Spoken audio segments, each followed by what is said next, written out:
Hello and welcome. It's another day in paradise and you are watching T-esports Championships. We are in beautiful Budapest and it's day number 2. Yesterday we are playing 2 great finals. First in Rocket League and then that was time for Counter-Strike 2.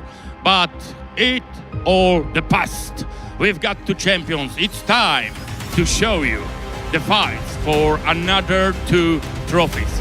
First game, it will be League of Legends, and then we will see the Brawlers, because it will be time for Brawl Stars. So, ladies and gentlemen, it was tough months. A lot of players believe in themselves. They create the teams. The old champions wake up, build awesome crew. There was only one thing in their mind, to be here in Budapest. After many tough fights, great wars, we've got here only the best. Only those who dare. Only those who have the strength, the power, and as you see yesterday, the mana to create the magic on this stage, to become a living legends of T-esports Championships. And today, we've got another opportunities. We start with League of Legends. So we have here 2 great teams. 10 players. They've got only one thing on their minds right now. To show everything they learn, everything they became for the years playing on Summoner Rifts. Ladies and gentlemen, I'm sure we will be witness of magic here in Budapest. The pool of prize is 100,000 euro. Wonderful tournament where everyone can get their chance. You can be a brave youngster. You can be a player from tier number 1. You can be the old legend. Everyone has a chance to prove themselves, and for everyone here in Budapest and there on the other side of the screens, but they still got it. They want to create masterpiece here on this stage. I hope so. You are ready. This is the moment we first time check how loud can you be here in a crowd. So, ladies and gentlemen, in the first row, in the third, and in the 10th, please make a little noise. And this is what I'm talking about. So, we've got noise. It's time for the lights.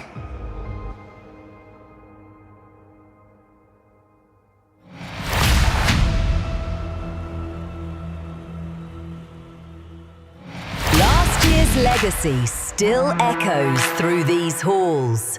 A memory of triumphs, heartbreaks, and moments that defined greatness. But time never stops. Every play, every misstep, every victory has led us here once again. Some who rose before now return. Veterans forged in the fire, ready to defend what they claimed.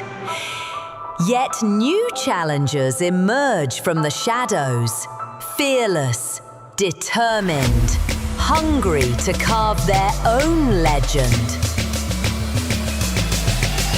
4 games: Counter-Strike 2, League of Legends, Brawl Stars, and Rocket League.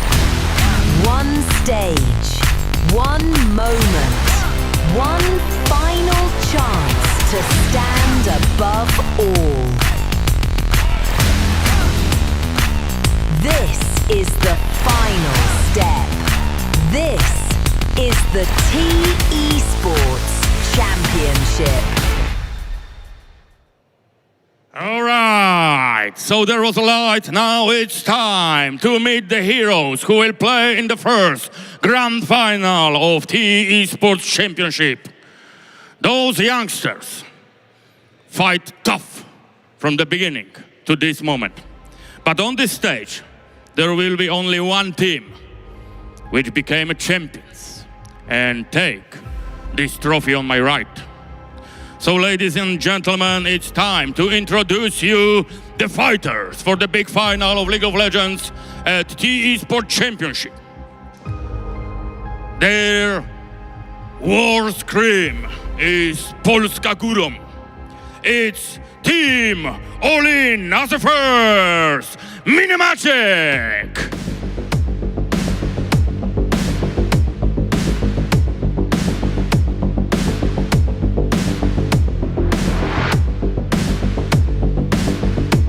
As a second on stage came Samuek.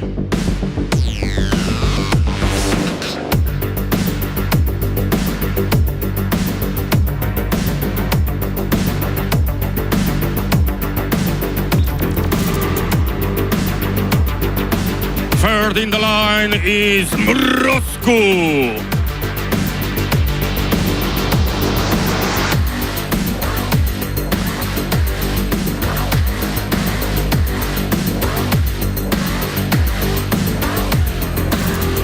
Number 4, it's Douglas.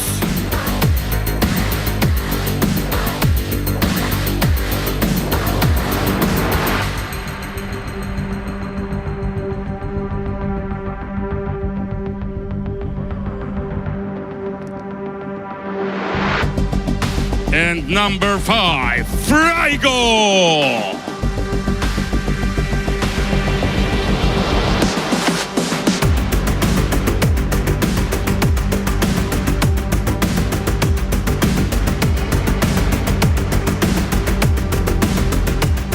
And the coach of the team, Maku.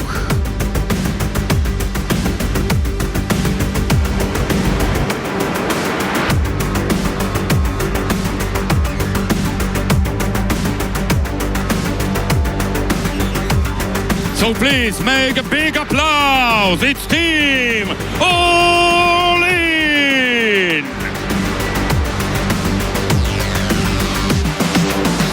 But now, our eyes go on the other side.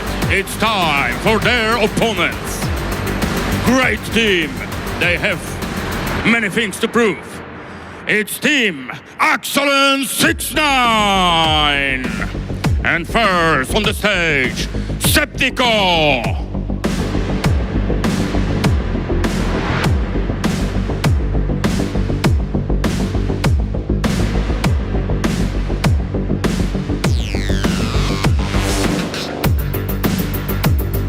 Number 2, it's Stefan.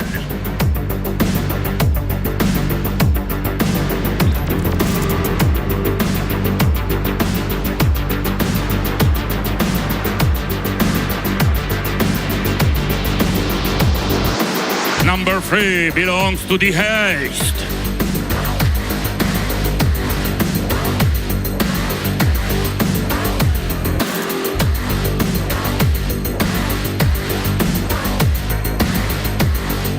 Now it's time for Excellent!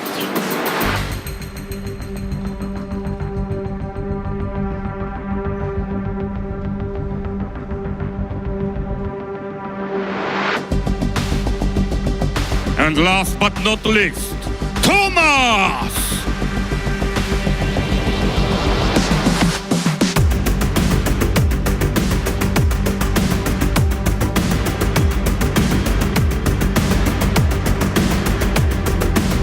And the coach of the team, Mancha!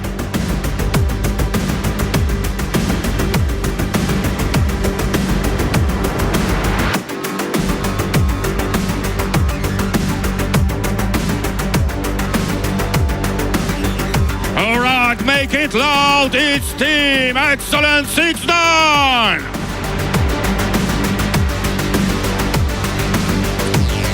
All right! Boys and girls, ladies and gentlemen, meine Damen und Herren, Madame and Monsieur, it's time for the final battle. Please, right now, Zamuek and Stefan, stay with me. Rest, please. Go to your machines, prepare yourself. We will be fight on Summoner Rift, but right now we have some questions to ask, and we believe the answers will be hot. We start with the team All-In. How do you feel on this big stage in Budapest in the grand final of T-esports Championship? It's really great. We are gonna fuck them up 3-0. Strong word, so you see only weakness in your opponent. Yeah. It was close. Okay, right now, please, look at the camera and tell to all the people all around the world who are supporting you. There is a lot of Polska Górą in comments. So, what do you want to say to your fans? Pozdrawiam mojego kolegę z Facebooka, Konrada i Tobiasza. Cześć. Okay, so we've got the greetings. Now, time for Stefan. Stefan, your opponents feel so strange, but I see where you were practicing, and there is some power in your team. Yes. Right, short answer. I like it. Second question, what can you tell me about your opponents? They are not bad, but we're better. All right, so we've got shot fire, and the last thing, the fans on the other side of the screen, they want to hear some words from you. They are supporting, they are always with your team. What do you want to tell them? I feel bad that they have to wake up so early because it's gonna be a fast 3-0, so they can go back to bed fast. All right, so everyone know there will be a great battle here in Budapest. Please look into your eyes. Make these war faces. It will be awesome. Please join your teammates. And ladies and gentlemen, prepare yourself because there will be huge battle at Summoner's Rift. It's the grand final, T-esports Championship. We're going on and we're going to our casters. Make some noise.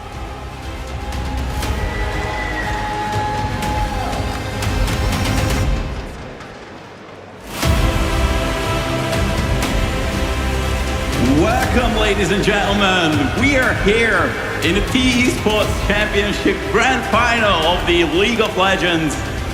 My name is Makaria, but I'm not gonna be alone.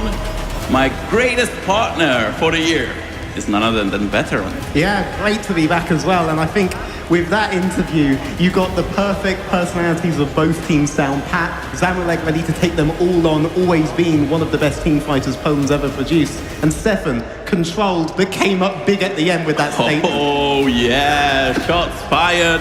Both teams are going for the 3-0, which I'm really curious about because at the end of the day, it's fearless draft and the teams are not known about their fears. They don't have fear. Yeah, and they're creative as well, right? We saw some pretty creative setups already. Yeah. And I mean, a lot of people are coming into this assuming that this might be quite a fast series in favor of the Polish side, but we've seen some very creative stuff coming out of Team Accent 69, and I will say the full name of that team every opportunity I get. Absolutely.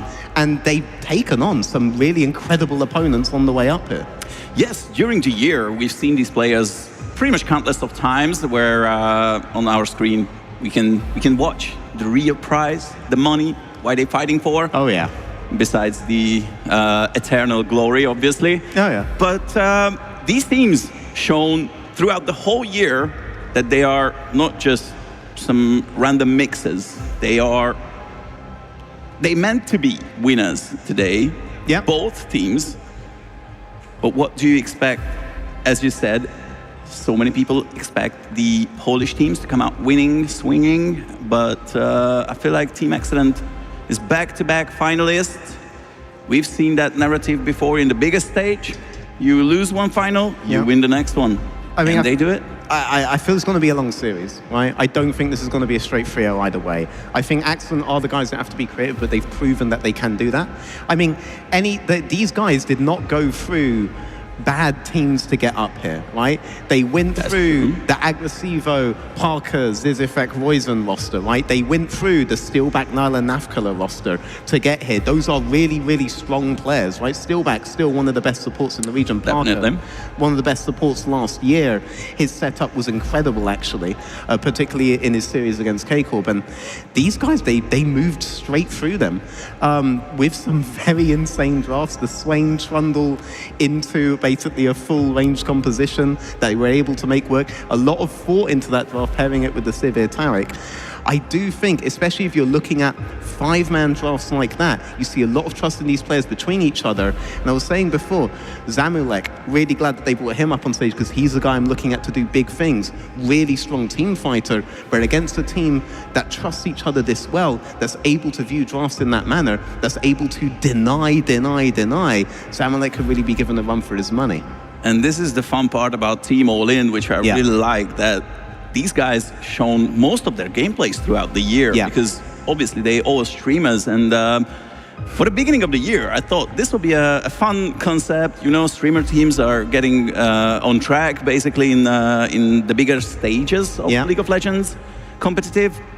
However, as the year progressed, they showed that they not only just content creators and here for the fun, they want to win and they are good enough to win. Basically, they stomped a few teams, as you said, with the bigger names. So I'm curious about that guy. That guy. His name is Douglas. This matchup on the screen. I know. Oh, this will be a huge thing, though, right? So, like, Douglas, obviously, very, very storied play. He's seen play at the absolute highest levels. Stefan, on the other hand, whereas he hasn't seen play at those highest levels, I've always thought of him as one of the most underrated junglers in the region. He understands jungle conceptually really well, but in a way where you'll get the most value out of him if the rest of the team understands how to play specifically around those jungle matchups. He's one of those carry-style junglers. But this is a team, again, that is as a 5-man trusting each other. He can play off that.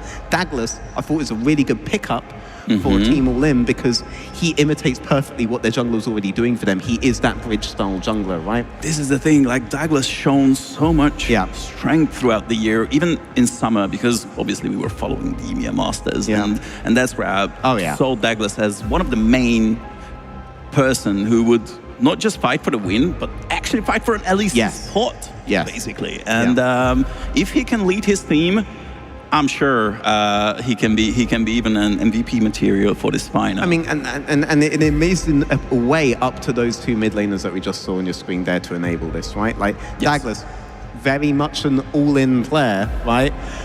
Looking to make sure that his aggressive style early can work with his laners, right? This is a guy who is going to be trying to enable aggression in his particularly solo laners early, bridge that game in towards the late side where Zamulek can start taking over them, whereas Stefan is looking for the Huss to help him with map control, to look to make those control plays early that shut down his opponent's aggression and that playstyle, and then come up huge in the end. That's the dichotomy that we're going to be looking at here, and it's a question of who can sustain that over a 5-game series, right? Yeah, this is the other part, because it's fearless. If it goes to 5 games, we will see champions we might not even expect today that we would see otherwise. And you talked about aggression, which one of the key parts, I feel like, for both teams. But with aggression comes big throws.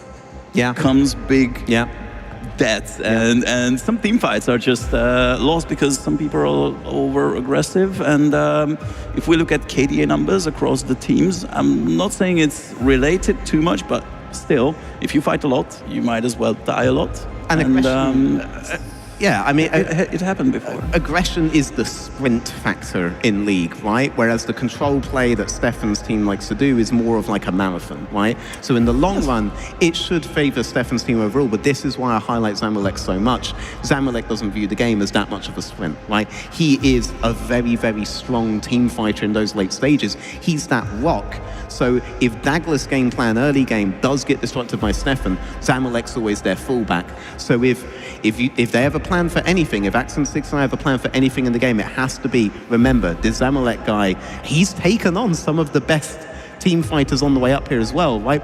Strode from Belgian Netherlands League, from Hitpoint Masters, there you go, sorry. He actually is that kind of a player as well. One of the biggest up-and-comers we've seen in the last 2 years got destroyed by Zamulek's team on the way up here, right? That's true. He is still preeminent in this position. He is that rock to fall back on if all else fails. That's what's going to sustain them through the 5-game series. So I do hope Axon have a plan for that if they want to make this series interesting. Yes, I want to see their game plan for the later games and the later stages of the series, as most of these players are really young and they can't just plan for 1 or 2 or 3 games. they need to plan the whole series out. Yes. I'm just hoping if it's going to be a banger, we might just see one of the future bright stars. It does feel like all the options are on the side of the Poles here today, right? They have early game areas where they're strong. They have late game areas where they are strong that they can fall back on. Whereas it feels to me like you have to have a really strong 5-man plan all the way through this series for Excellent.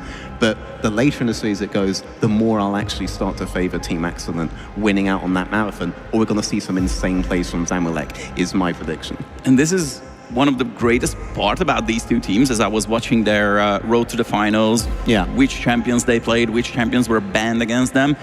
And funny enough, both teams had different series where they had one particular champion banned completely in the whole series. Like, for example, the Caitlyn against Excellent is one of the champions I'm looking at that could decide a whole game. Oh yeah, I mean, and Caitlyn as well, very, very good at maintaining the level of priority that a jungler like Stefan wants, right?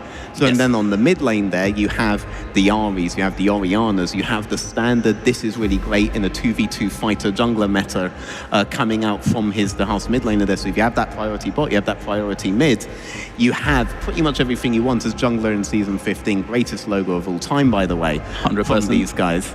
And particularly this season, it's very much a mid to bot set of plays. That's why I spend so much time talking about these roles now. If you can force the Atakan to be spawning on bot lane, you can sequence Drake and Atakan together on the bot side there. The game plan is so much easier for either side, so we're going to see a lot of the game decided by these roams down towards bot lane. Top laners out there, I'm sorry you've been irrelevant for another season, but so you know, you crazy. chose that life, all right? I feel sorry for top laners. I mean, I've never been a top laner myself, but of course, I still feel because you want to win. Yes, I want to win. And the other part is top laners are just pretty much in the game to suffer in a way. So their KDA is so low compared to other roles. Even the supports has got much higher KDAs. They take on more fights than the top laners. They're always there if there is some scenarios going on. Oh yeah, but maybe we see something today from our two top laners, right? Like we have already seen some interesting picks. Vi top, for example, that was a pretty interesting pick, and a really good fighter pick going into later stages of the game. I would love to see some top lane picks that can decide the 1v1s, and then you can maybe split push. Like Fiora were banned quite often in the league, or in the championship rather. Also, as you mentioned, the Vi, maybe Volibear top lanes can appear as well. I mean, in terms of strange top laners, I mean, viewers of mine kind of know that I managed to fit Aurelion Sol like everywhere possible, but like as a counter pick into tanky or particularly juggernaut top laners, Aurelion Sol's a really, really, really good one. And looking at the champ pools I'm seeing from mid lane here, they won't get punished if you actually look to do that kind of strange pick early with the ace. Well, that would be a surprise, a present for you if they pick a viable Aurelion Sol. one. I'm just saying. Right? I'm not trying to force my favorite picks down here, but you know, I'm just saying. All right. Let's see if they're going to bring out the big dragon. If we talk about dragons, Smolder is one of the picks that were played by both teams in the semis. Oh, yeah. And he's one of the latest scaling... he's one of the latest scaling champions, so he might as well appear. Oh yeah, 100%. But he'll appear for one game, and then what are we going to see for the rest of it? Are we going to see that Caitlyn get contested like you're saying? Are we going to see the Vayne? Are we then going to see strange stuff like the Sivir Taric lane, right?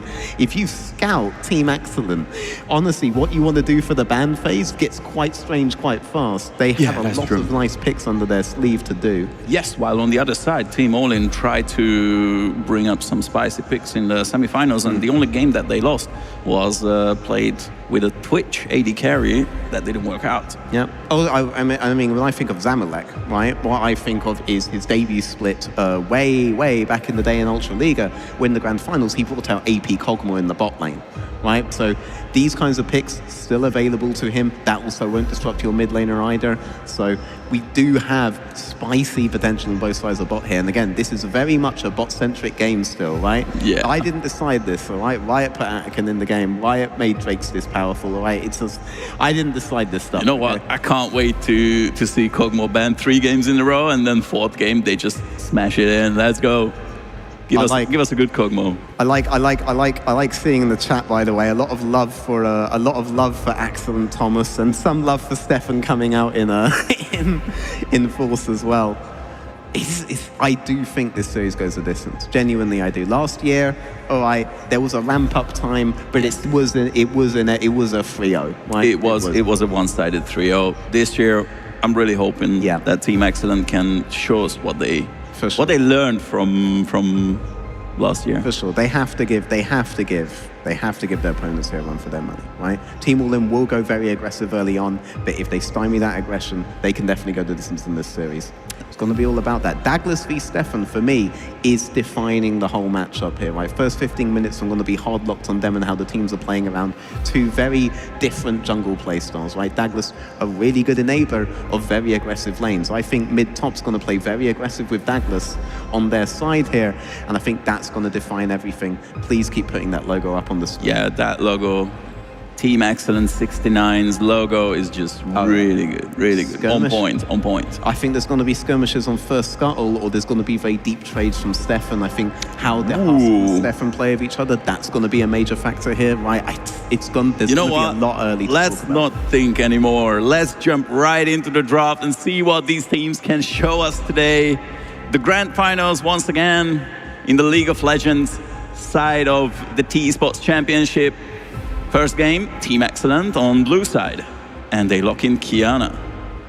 Right, Ambrose down, Jarvan down, Popster down, Orianna down, I think is a really, really good one.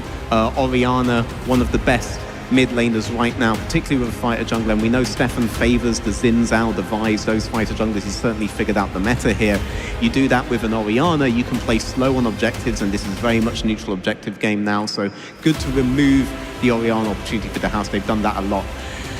I have Natty Nat fans in the audience here. Sure there are Natty Nat fans. There is no way. Like, every corner has got one Natty Nat fan. Oh yeah. I mean, this fits Douglas. Could also potentially fit Trago, Tuati, and Varus, one of the best objective AD carries. We also see him first pick a lot in the Fearless meta, right? Yes. It's a very good guarantee. You come in late on an objective, and the Varus can still have a lot of value with his poke, with his control. This is the exact kind of thing you want here. You can also see very easily how his engage can pair up with the Rengar really, really well.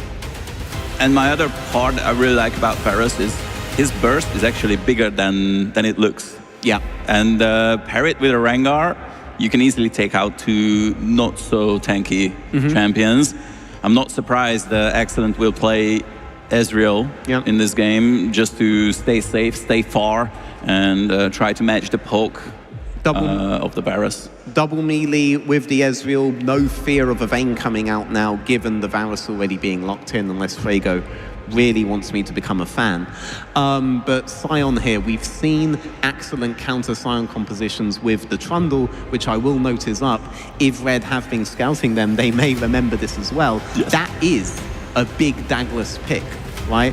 But that would have to require the Rengar to be flexed elsewhere, which is entirely possible. You could also potentially see Trundle in bot lane. The polls have been really good about that in previous seasons. Yes, it happened. It happened before, but instead they just lock in the Gwen, and that will be just straight up counter picking the Sion. I think we rarely seen Sion beating Gwen.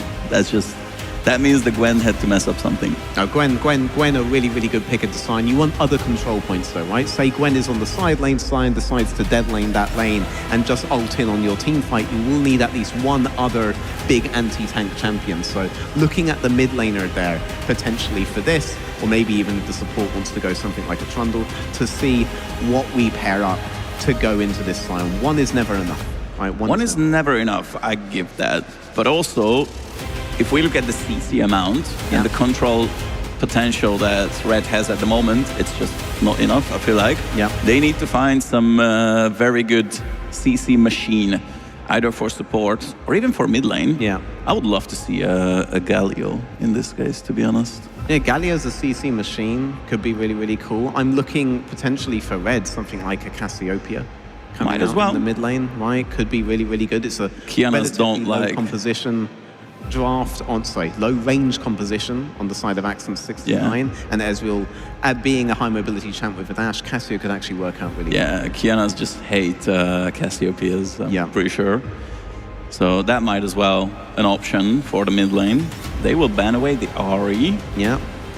Which is an all-rounder champion. I feel like it has got strong CC, but you need to land the charm. There's another aspect. So obviously it pairs up really well with Rengar and it pairs up really well with Varus. But the other aspect here is that it also prevents a pick that the Hust loves being taken away for the rest of the series by Red at this point. He already has Orianna as probably a definite ban for the rest of the series. He protects himself for the next game by banning the RE now. This is and it will be available. It will be available for him. That's pretty good. Exactly, yeah. Ezreal Rel bot lane, in the meantime, logged in, and they go for the Rise. Wow, that's a good scaling. That's a good scaling comp. And high mobility to work with Stefan, right? This is that 2v2 mid that is really a big part of Axelon's early game plan that we were talking about. Mid lane left to last, Nautilus a good counter picking towards the Ezreal with that R following that dash wherever the hell you wanted to go. Let's see what they lock in here. Come on, Roscoe. Give us something spicy. Give us something spicy. I mean, Kai'Sa is the most spicy thing you could pick here. Taliyah, okay. I'm not saying the greatest spicy pick that we would expect, but also a very good pick to round it up as that team comp.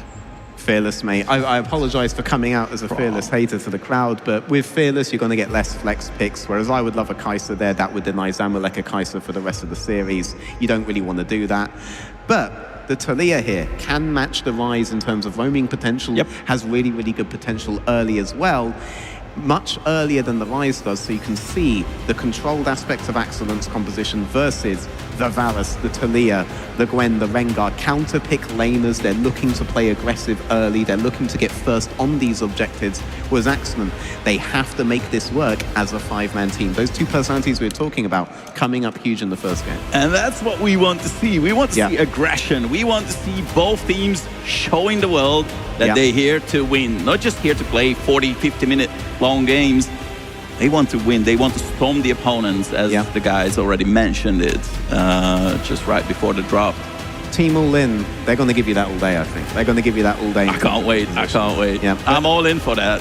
Way later in the game, though, Rise Sion, that does become a very, very fair composition later on in the game. I don't want to see that. And the Ezreal, difficult champion to control as well. So all in do want to all in as much as they can in the early stages of the game, get this game ending fast. But can they hold it? Like, can Excellent hold the door until they scale up? Or will they just lose it before they could even release the beast from their team? Because their team is pretty strong, as you said. That's only like... Oh, an invade happening early here. Items? Oh my god, oh my god. Get us in, get us in. Get us in there, get us in there. That Rengar is jumping. That Rengar is going in hot.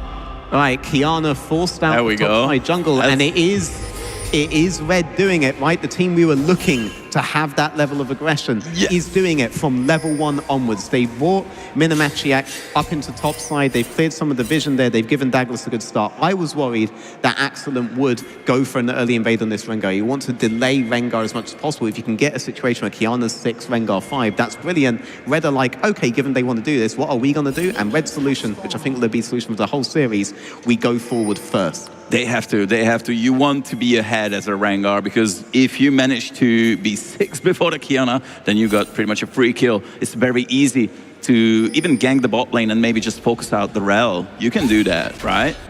Yeah, you can. So I'm just noticing the clan tag we have opted into on all of the players on Team Excellent. Really nice. Really nice. Is that a suggestion? Team Excellent. Full name is Team Excellent 69, and that's why the I mean, they've basically done this in the jungle, right? They've both invaded at the same time. Yeah. They did going. They did it. So let's see if we get a full map split going here. Good knowledge from Red right now. They have wards on both sides of enemy jungle. You can see on Team Excellent whether or not the double quadrant's going to happen from just the one ward there. You can reason that out, but definitely advantage on Red early on. They got invades on both sides down. They got wards on both sides down. Really good start from them. Frego going very aggressive onto Septico early on these trades. Gwen versus Sion. We're looking for that bullying factor coming out early. Taliyah getting priority over the Rise. Again, this That's is the doable. dichotomy you should expect for the rest of the series, right? Red going aggro early, all in, all the time, with Zamulek as that rock for later on in the game, right? Zamulek definitely the guy looking at here. Why isn't he getting all of this priority? Well, because of those invades, you have a level that Red are able to play towards on the top side, but maybe not necessarily on bot side. They're a little bit worried about that. Well, that was on bot side. That was a nice trade. Minamachiek lost Yep. most of his health, and Thomas and Excellent didn't even take any damage. Yeah. I mean, Excellent going to be able to get... Do I call him Excellent this series, actually? Going to be able to Excellent, get early excellent. priority because Why not? of Minimachiek having to spend that time with the top side. They're able to get first on the wave here. Excellent able to get free here. Not letting up on the aggression, which is good. Excellent definitely, if anybody is aggressive on this team, it's definitely him. Yeah, it's him. Yeah. Always had a reputation. But for that. also, sometimes he just needs to hold back a bit because it's not the right time. He's not Even listening now, to you. Thomas They found is an getting angle. the ignite, is getting the ignite. Zamulek hits the Q, but it's not enough. Yeah, and it's Axel not enough. untouched here, continuing to go forward, playing with the minions for when Minimachiek gets his Q up again. Very, very willing to play very aggressively. Minimachiek trying to go for the interrupt there. Are they gonna dive? Get it. They're looking for it. Axon has traded some HP here. Oh, no. He is pretty Oh, low. no. This dive can work. This is the Oh, aggression no. we wanted to see. Who's gonna tank? It's Minimachiek tanking the turret. Excellent getting hit, and Douglas takes first blood, but also the support falls. TP by Ooh. D-Haze. That could be a Mid-jungle. sandwich. That could be a sandwich. Stefan is here. Zamulek is dead already, and Douglas needs to run away, but Douglas can't run away because he's logged in the ruined prison. They're hard. 3 for 1. Dehas using his first TP to play with his jungler around the map. This is the big thing we wanted to see. Meanwhile, Talia on the other side uses her TP mid to get priority for the next wave. Lane focus versus map focus. This is the big thing the House gives to Stefan. A mid laner willing to play the map the way that Stefan needs to pull off his carry jungle playstyle, and they're able to pull off the turnaround on the bot lane. Minimachiek, though, looking to see if he can find some kind of aggression, but a brilliant turnaround from Excellent on Team All-In's aggression.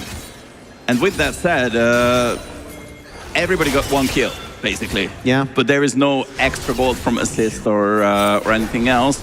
However, I feel like that few kills could help Team Excellent to start and play a bit more aggressive than we would expect normally. And Excellent, he did trade some HP there, but the low HP that he was able to get red before they all-inned him was enabling the Husk to get in there and pick up that kill for him, and Stefan to pick up that kill on the Kiana as well. And it's crucial on the Rise to get early kills. I mean, Kiana I always view as one of the best snowball champions in the jungle in the current meta. Yeah. But on Rise, you get a few kills pre-20 minutes, you get early Seraphs, you get early Rod of Ages. That will help so much in your scaling. Map control also becomes much harder later on once Rengar and Talia hit 6, right? So, but the big advantage you'd assume that they would have would be with that priority on mid lane, they would be able to control the map early to get towards that 6 from the Talia. But yeah, excellent. They just burn that TP, they turn around that fight. They know the team they're up against, right? The Red have played like this the entire tournament, right? They However, played like this in the EMEA. Red is not slowing down. They took the Dragon, which is fairly early, I would say. Yep. They still got 2 minutes to prepare for the Void Grubs, so that means they can even rotate to top side after that. We've got a good, strong 2v2 once again, and Thomas is not in the right spot. However, Minimachiek losing his life. Thomas flashing out, Zamulek flashing for him. Really and now good. Excellent versus Zamulek. AD carry versus AD carry. Ezreal against the Varus. Who's gonna win? Oh! Zamulek is taking the double. Oh, Zamulek right there. That rock we were talking about, that Team All-In can always fall back on. Able to pull that off. Axlin goes into the 1v1 against Zamulek with a much larger health pool. Zamulek burned a lot already, but that's the man who plays LoL dodge game in Q. Able to cancel Axlin with his fancy move and then able to pick up the kill. Stefan hitting the thumbs up, does win. He got a kill. Stefan got a kill. Yeah. We had a 1-for-1 trade on the top side, and Stefan is a bit too deep here.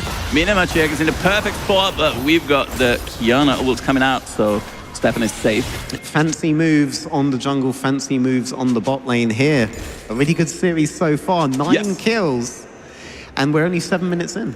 And the Varus getting the double. He's getting closer to the Blade of the Ruined King, and that will be a huge power spike on the on-hit Varus. Yep. I mean, this is what I wanted to see, right? Zamulek being that fallback point for Team All-In if their early aggression doesn't work. Excellent. Matching that early aggression and getting turnarounds.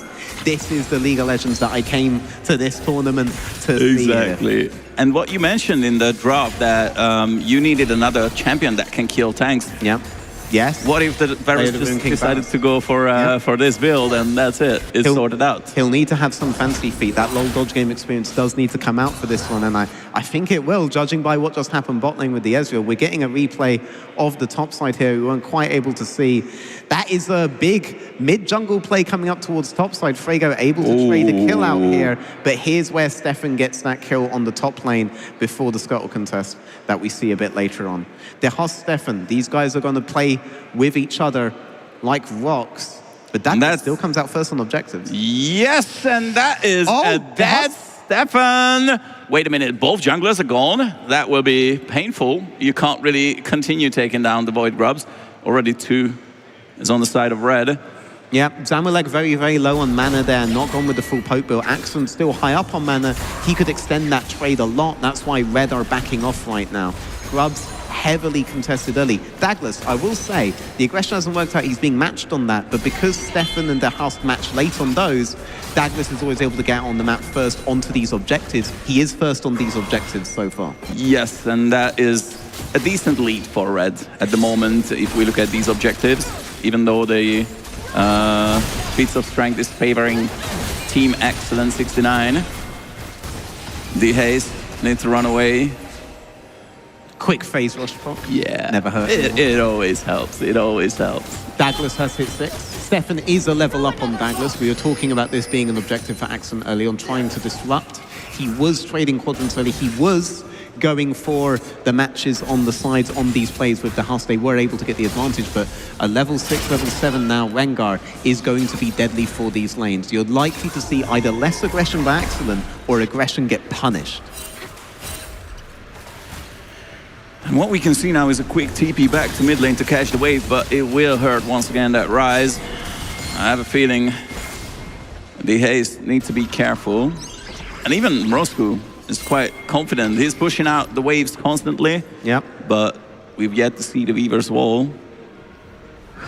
Drake coming up soon, 59 seconds.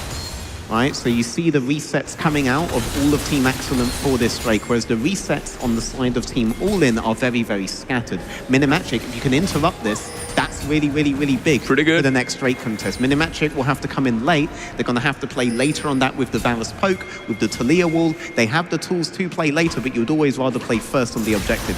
Team 6-9, though, you can see from this setup, look intending to be first onto this Drake, intending to force the game in their favor here. TP coming out from Talia in the mid lane, but Rengar's not on the map yet. That will be at least a flash. Yeah. Zamulek using it, but Stefan is close, and he's using his ultimate to hold. Zamulek, pretty good thinking. I feel like in crucial moment. Oh my God, he snipes the Scion. Zamulek, you beast. And here comes the Rengar. Stefan already less than half health. Douglas going for the kill. And there goes Douglas. 2 for nothing, even though Team Excellent pulled the trigger. Excellent play by red here, all right? So what ends up happening is Team Excellent, they use that timer. Are we going to see Telekom on top here? I hope not. I hope not. Going to the wire here. What you saw there was that recall timer by Minimatch yet getting interrupted by the Haas. Team Excellent now knows Zamulek's going to be alone on the bot side, right? And they can make the aggressive play, but Zamulek, that rock we were talking about, delays it for so long that delaying the recall timer on Minimatch yet and on Douglas no longer matters, and they're able to get the response play. Both times both teams have done a hard aggressive play, it's been countered. But on red side, we have to take our hats off to how Zamulek's being outplaying these. That was really clean play by Zamulek, and basically he's not only awarded by one little kill, but his team helped out to make it 2, and that is just huge. If you look at the Rengar passive, that's 2 different stacks if I'm counting correctly, right? I mean, it is. I mean, Excellent. They they deny a big map play from Red, right, as a team with small stuff, but Zamalek makes the big plays and then delay it further in his team's favor. That might be too deep. That might be too deep. Zamalek in a good position hurt. here, though. Douglas is hurt. That's very low Zamalek on health. top. He's going for Stefan goes for the kill. Both junglers have fallen, and here goes Zamalek. He's just too big at the moment. He's too strong, and he's sniping. No, he's not sniping out Thomas. Mrosku is coming to help Zamalek, but he's just stuck in the between rocks. And the kill was taken by the Ezreal. Yeah, Zamalek went really big there, and Ezreal went for the revenge from that 1v1 last time that Zamalek was still able to outplay. So Stefan, able to trade on towards the jungler, going to come out on the map at roughly the same time. Zamalek went for the big play to try to explode the game in his team's favor, gets punished this time around, right? I'm not sure how to feel because both teams are throwing here and there, but they're doing great stuff as well in the meantime. And we led to pretty much an equal game at the moment. It definitely feels like if there's an individual star, an individual main character right now, it is still Zamalek. But Team Accent as a whole, they are still able to bring this game back in towards their favor. The only concern is the topside difference. Would you be scared from that Gwen if you press tab and you see the Gwen is leading by 20 CS? Do you expect Gwen to do anything else here, though? I think Excellent, they're relying on Gwen not being able to do anything too excellent to their house later on in the game, and they're accepting that they might lose out now. But the intent, in terms of macro, in terms of as a five-man map play by Accent, has definitely been the superior intent so far. It's just that execution getting stymied by plays like and we already have another fight. Oh, Zamalek. Jumping up. Whoa, beautiful Mrosku play. But also the Yana ult and the Rise just saves the day. Excellent. Went a bit too deep. Yeah. And they lost so much health. Zamalek's ult comes out on the side there on towards Accent, denies Accent going in on the plays that was potentially set up there. Thomas scanting just a little bit too much, but that could have gone very hard in Accent's favor if Zamalek doesn't land that ult. Zamalek now with Flash and with Barrier for the next big fight, whereas Accent had to burn Flash to get out of that pit. That's a bit painful though, and that's the lead of Gwen at the moment. Frigo is taking the last Void Grab, make it 3-0 in favor of Red. The house? Are they gonna dive the house? Oh yeah, it seems like it's a very smooth, very clean move. And that would lead to the first turret. Yeah. It's a good time to die. Is that a snowball effect in a way? Because they take a kill, they take first turret, and with that, they get the boots upgrade. It definitely gives them a really good stance for the next Drake, but their house will still be there for the next Drake, right? Like, his death time is off here, doesn't really change anything with regards to how that second dragon's going to go. Almost definitely made it, though, so that Atakan's going to be spawning on the bot side here, so we can get that sequence that we love to see this season. Let's see what happens, though. Like, with that gold, it doesn't matter if Team All-In get caught early before, like they have been. Minimatch here, demonstrating what I'm talking about. If he dies here... Just run away. He's run away. You're looking to recall on next wave and run down towards bot side if you want to recall at all. So we should see a recall come out of mini-match check to match Talia's recall out on the bot side. Wow. That's a quick Herald use. Yeah. This is really good, though. They will take down the turret, but Douglas is here to save Frigo. And now they're going for Dehaz. Dehaz scores! And he misses the charge on the turret. That means Frigo and Red can fight back. Really nice reverse ball. Minima check is close as well, and no way for Thomas to escape. Yeah, but look mid though, they're making a huge play onto Zamalek here. If you're able to kill him at this point, that makes him really good for the next objective. Down. Will he make it out? He might. Don't. Zamalek, stop it. He's made it. He's made it. He's the survivor. Zamulek is born to survive. 100%. Both summoners will be down for the Drake contest, but we're looking at a death timer from the Husk here. We are looking at multiple people topside. So the thing that's really good about doing that Herald play at the timing in which they did is it drags Red topside. So if you're not all dying there, theoretically you're now going to be ahead on the Drake play. And now they fixed the summoner position on Zamulek. Frago though. Frago. Perfect position, and he steals the Drake. Frigo, the hero, and goes for the flash, for the kill. Ezreal is gone. And with that said, that's soul point for Red. Once again, the intent from Team Excellent is really, really good, really high level, but the individual playmaking potential from multiple members of Red is there to deny them time and time again. And As you said, Minimatic just took down. Yeah. This is an aggressive team. I can't take it. This is an aggressive team, right? They see you setting up, and they're like, okay, let's just punch through it. Let's Whatever punch the wall. Excellent tries, they just can't execute it properly. And now Dehas going for Frigo. That would be a nice shutdown. That would be a nice shutdown, but you can't take down the Gwen. Redemption comes out to heal up Frigo. So Dehas can't go towards Douglas. What was that heal? That's illegal. That's illegal. You can't do that. Thomas is flashing out. Maybe he can run. Using the ghost from the unsealed spellbook will save his life, but still. Thomas very ride or die, but you're giving me heart attacks with these plays, man. It's the second one of those he's done this game. But it's a very big lead now for Red. Two players coming up really huge in clutch moments for Red. Frago and Zamurek, right? Frago here, though, came up really huge on that Drake, steals the Drake, no right to do that, and then turns around the 1v1 on Dehas. And now Thomas with no flash. Coming into the next objective. Really good setup from Excellent, but setup's not enough if Red are just going to be able to individually outplay you and force your hand with that aggression. As the great Mike Tyson says, everyone has a good plan until they get punched in the face, and Red that's what are happens. laying into them over and over again. Red just put up their fists and they not scared to punch if they need to. Oh yeah, not afraid at all. No fear from them whatsoever at any stage of the game. And that really does matter. League is a mental game. Everybody who plays League of Legends know the team that tilts first loses first. But even at this level, you can get thrown off your plan.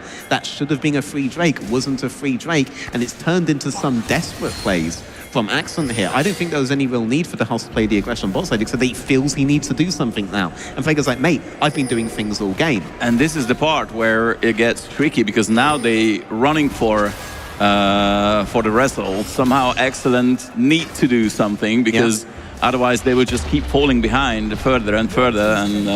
And those tier ones being down matters. Long lane states against the Talia Rengar. That's a lot of potential for these guys to make catches on you. And they have a lot of vision control now that they can utilize to do that. They have a lot of information that they shouldn't have at this point in the game if Axon's game plan had been executed better, and it is on that execution. The question for the next game, can Accident marry that intent with execution? Because if they can't, Red are going to keep punching them in the face. I have another question for this game. What about the upcoming Atakan? That will be the fight where teams can throw. Yeah, I mean, feel like Excellent need to make a pick beforehand. They were really good about burning Zamalek's summoners before the initial fight. Can they do that before the Atakan, or can Red delay the Atakan until it? It looks like Excellent, they have managed to set up first. That's not bad. Again, it's not bad. Their intent is nice, but in a straight full frontal 5-on-5, you have to think we favor Red at this point. Those three Drakes, the gold advantage that they have. Fago looking to go in on Stefan. Excellent need to make a pick, but do you see any pick potential on the map right now? Definitely no. not. Can they use Atakan as a sixth member just to shred the armors and MRs? Yeah, I think Ezreal was trying to do that there and trying to scout to see whether the Atakan's still there or not, but Red, they're intelligently not starting it. They know they can play these objectives slow. They know they have the gold advantage. They want the fight. Excellent for the team that don't want the fight. They want the pick. And they playing Team All-In is just playing the vision game. Yeah. The vision game, which is very annoying if you're the team that's falling behind. Yeah. You give an aggressive team an advantage, the game gets very dangerous very, very fast. You need one of them to get too cocky, right, to lose formation, but they're not doing that. I'm not seeing that happen on the screen. I don't see that opportunity for Excellent. The game, maybe it turned on individual plays, but now Red definitely as a 5-stack, playing very heavy with their advantage, as they should. They just controlling everything. Red is all over the map, but they was that organized. Scouted? If that recall scouted 69, they could look. I'm calling it. Oh no. They're looking for a potential pick. Septico finding is a bit deep. Yeah. No. This could be what they want, but no, he's not close enough. You can see the desperation from Axel. They need this pick. They need one of these guys to mess up. They need them to isolate themselves. They want to play off of those bad recall timings maybe we've seen from They Red, need the numbers advantage. They definitely need the numbers advantage. However, their position is pretty good, but they got vision on them, and that will be dangerous. Frigo has got TP. He needs to come because the dragon will be taken down pretty fast. The dragon is gone. Kiana is out, And the fight is on. Wow, really nice rise ultimate, and Zamulek is gone. They catch the Varus, and now Thomas will be the next focus. Thomas is gone. This is gone. I can't believe it. Douglas is huge, and Frigo is a monster. He can't be killed on that Gwen. Even though Team Excellent 69 takes the Dragon, they lose the fight, they get aced, and it doesn't matter, they shut down the Varus. That was a great attempt though, right? They get their whole team on the backline, shut down Zamulek immediately, but Douglas, beast on this Rengar, no pun intended, able to eliminate Ezreal on the backline. So look, they get on the back here, they're able to destroy Zamulek, the big guy carrying the fights, but look, Douglas straight onto Accent, forces Accent onto the other side, and this is an Ocean Soul game. There's brushes right there for the Rengar to take down your AD carry. Accent gets traded for Zamulek, and the gold advantage is all entirely in the favor of Red, so they end up cleaning up the fight. And even before the fight, the tier 2 top lane turret was taken down. Now they take the tier 1 bot lane turret. That's straight up over 1,000 gold. Yep, Frago. They got Atakan and they got out. Yep, Frago, the beneficiary of so much of that gold as well. A big standout player this game. Definitely. Right, going for the big plays when his team needs the big plays. Gold lead. Yeah. And it's worked out. Those big plays have worked out so heavily in this team's favor. It is what exploded the game. That Drake play is what exploded the game in favor of Red. Right? We talk about Zamulek as a rock here, but Frago's the guy that made the plays that made this game happen in favor of Red. It certainly feels like it's Red's game to lose now. If we see a comeback from Excellent, do you have a composition for a comeback potential? Frago just bought a hat for himself. A cap. Yeah? A cap. A death cap. That's just... Yeah, I mean, he's I would call it just game over. Yeah, I mean, like, you can see how many are crowding on towards bot side for Accent. They want to make a huge pick on towards the Gwen. The Gwen is immune, mate. It's immune to such things. So true, so true. So true. And I don't know, if you send four people to catch Frigo. Yeah. Okay. There's no objective top side, and Talia is really behind on it. Like, the map is, again, in a good favor for Accent to try to make this, but at this point, I'm just expecting Red to can't mess it up. They can't mess it up. They can't mess it up. They're going for it. Nice reload. And that will be 1k for the Sion. For something. Douglas can't take anything. Okay, that's 1k for the Sion. That's the turret down, and they out. Really nice catch. Two big map plays thing happened there. They secured the top side with pressure to force the Talia back on towards the top side there. They scout the Gwen really early on bot side, and they set up that play. They don't use the Rise ult for it. They keep using this Rise as a backup play for them. Really, really good individual play that they did. That's the only way of taking out Fragger right now, and you do have to take him out if you want to do anything else. If they can keep isolating Red and making these picks, maybe they can call the game back. Great game plan from Accent, and this time the execution in their favor. But let's be real, can you really mess up a 4v1 on the Gwen? Well, this time they couldn't. This time they couldn't. And I'm happy that it happened, because otherwise it would be over 9k gold lead for Team Odin. Thomas is face checking the bush, and he's flashing out. He survived. They're out. I'm not saying somehow, because Stefan saved him. Yeah, they're out. Thomas, no flash. No Kiana ult for a little bit. Low cooldown, but it is a big objective that is up, where they're going to try to take advantage now. Are they going to go for the Baron? Yeah, they've got the cooldown down from Kiana. That was the big one that they were worried about, and Thomas isn't going to be there to engage. He switched to TP, so he's going to be here, but it's too little too late. Thomas does seem to be that point from this game, at least, where Red are most able to make plays happen, right? He's being out of position at least 3 times this game in a big way that's cost an objective. Let's see how that performance goes for the rest of the series. That seems to be the question mark for Axel. Let's hope it's just the greatness of Red that they managed to catch the Red a few times. Playing at the T Championship Series Grand Finals, right? It does get to even the great. Whoa, wait a minute. Frigo just flashed. Frigo just flashed. They caught Douglas. Whoa, Excellent is gone. Frigo is 1v4. He's got a double kill. Here comes Bronco to help him out. Septico in the front line. And Talia took down the Kiana in the meantime, and now Septico and Dihaze need to run away because Zamulek is here, and Zamulek has got huge damage. Mrosku closing down the doors. There's no way out. Okay. There is no way out for Zamulek. That's 1-for-1, and now Septico against the world, against Minamachiek and Mrosku. Slowly but surely he will be taken out by the Talia, and that's an ace. However, it's nowhere near clean. Yeah, and there aren't really very good waves to play off of this. Do you go mid lane? Do you try to get that inhibitor? Well, Sion delayed his death for so long for that decision that there has Axelin about to come up against, Stefan about to come up against, so not really worth it. They do get the shutdown on Fuego again. I'd say worth on that. They are able to get some kills. They're able to remind themselves they're one more intelligent play from potentially being back in the game. They do keep getting these opportunities. It does keep coming down to the wire, which with a 7k gold lead, you really don't want that to be happening on the side of Red. What you also don't want is losing another Drake, and now Red is just sorting it out. Yeah, they have the whole... Yeah. I'm not Went saying the for whole the team, but lovely. almost everyone. They got the damage, Yeah. most of the damage on that Drake. And with that said, they got the Ocean Soul. That's also a huge weapon. Even though they lost the Baron, and it was defended quite well. Yeah, it's definitely still a Red favored game, right? It has been ever since that play Yeah, on the second Drake by Fuego. It's Did anyone been a fully Red favored game. Save the Baron buff? I think Morosco still has it, obviously, because he yet to fall. Douglas on the But hunt. that's the only thing. They're Huss trying to get some kind of wave pressure on top before he recalls to defend, but that's good. I mean, it's just very, very easy for Red to start taking inhibitors here. Accelerating That's the game. nice hook. That's nice CC lock on Septico. He's already less than half at. Oh, wow. They melted that Sion. The Huss back used TP for this, doesn't get the bounty on top side there, and wasn't able to use that pressure to separate Red in any individual way. That's what they want. They want some kind of a numbers advantage that they can utilize, because it's a straight 5-on-5. It's in Red's favor, and now it's in Red's favor as a 5-on-4.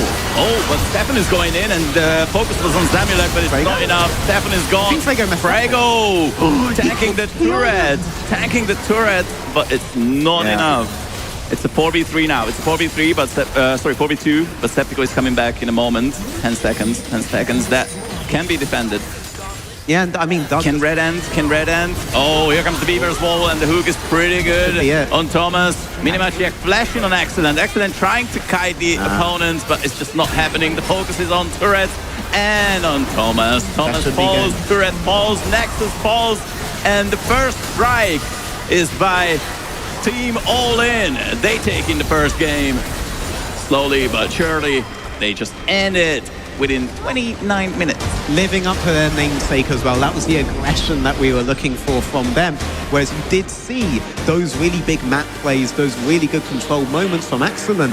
Ultimately, it was the guys that have come here to play rugby that are winning the game. So can Stefan's team's style of chess maybe do something in the next set of games? Not if you're not willing to accept that people like Friego, people like Douglas, people like Zamulek are able to pull out on an individual level at every single moment. They have to play with that in mind. Team All In are a team that's here to fight all the way to the Nexus. And I want to see Team Excellent just somehow hold their ground, just hold on and play for that late game, which they drafted for.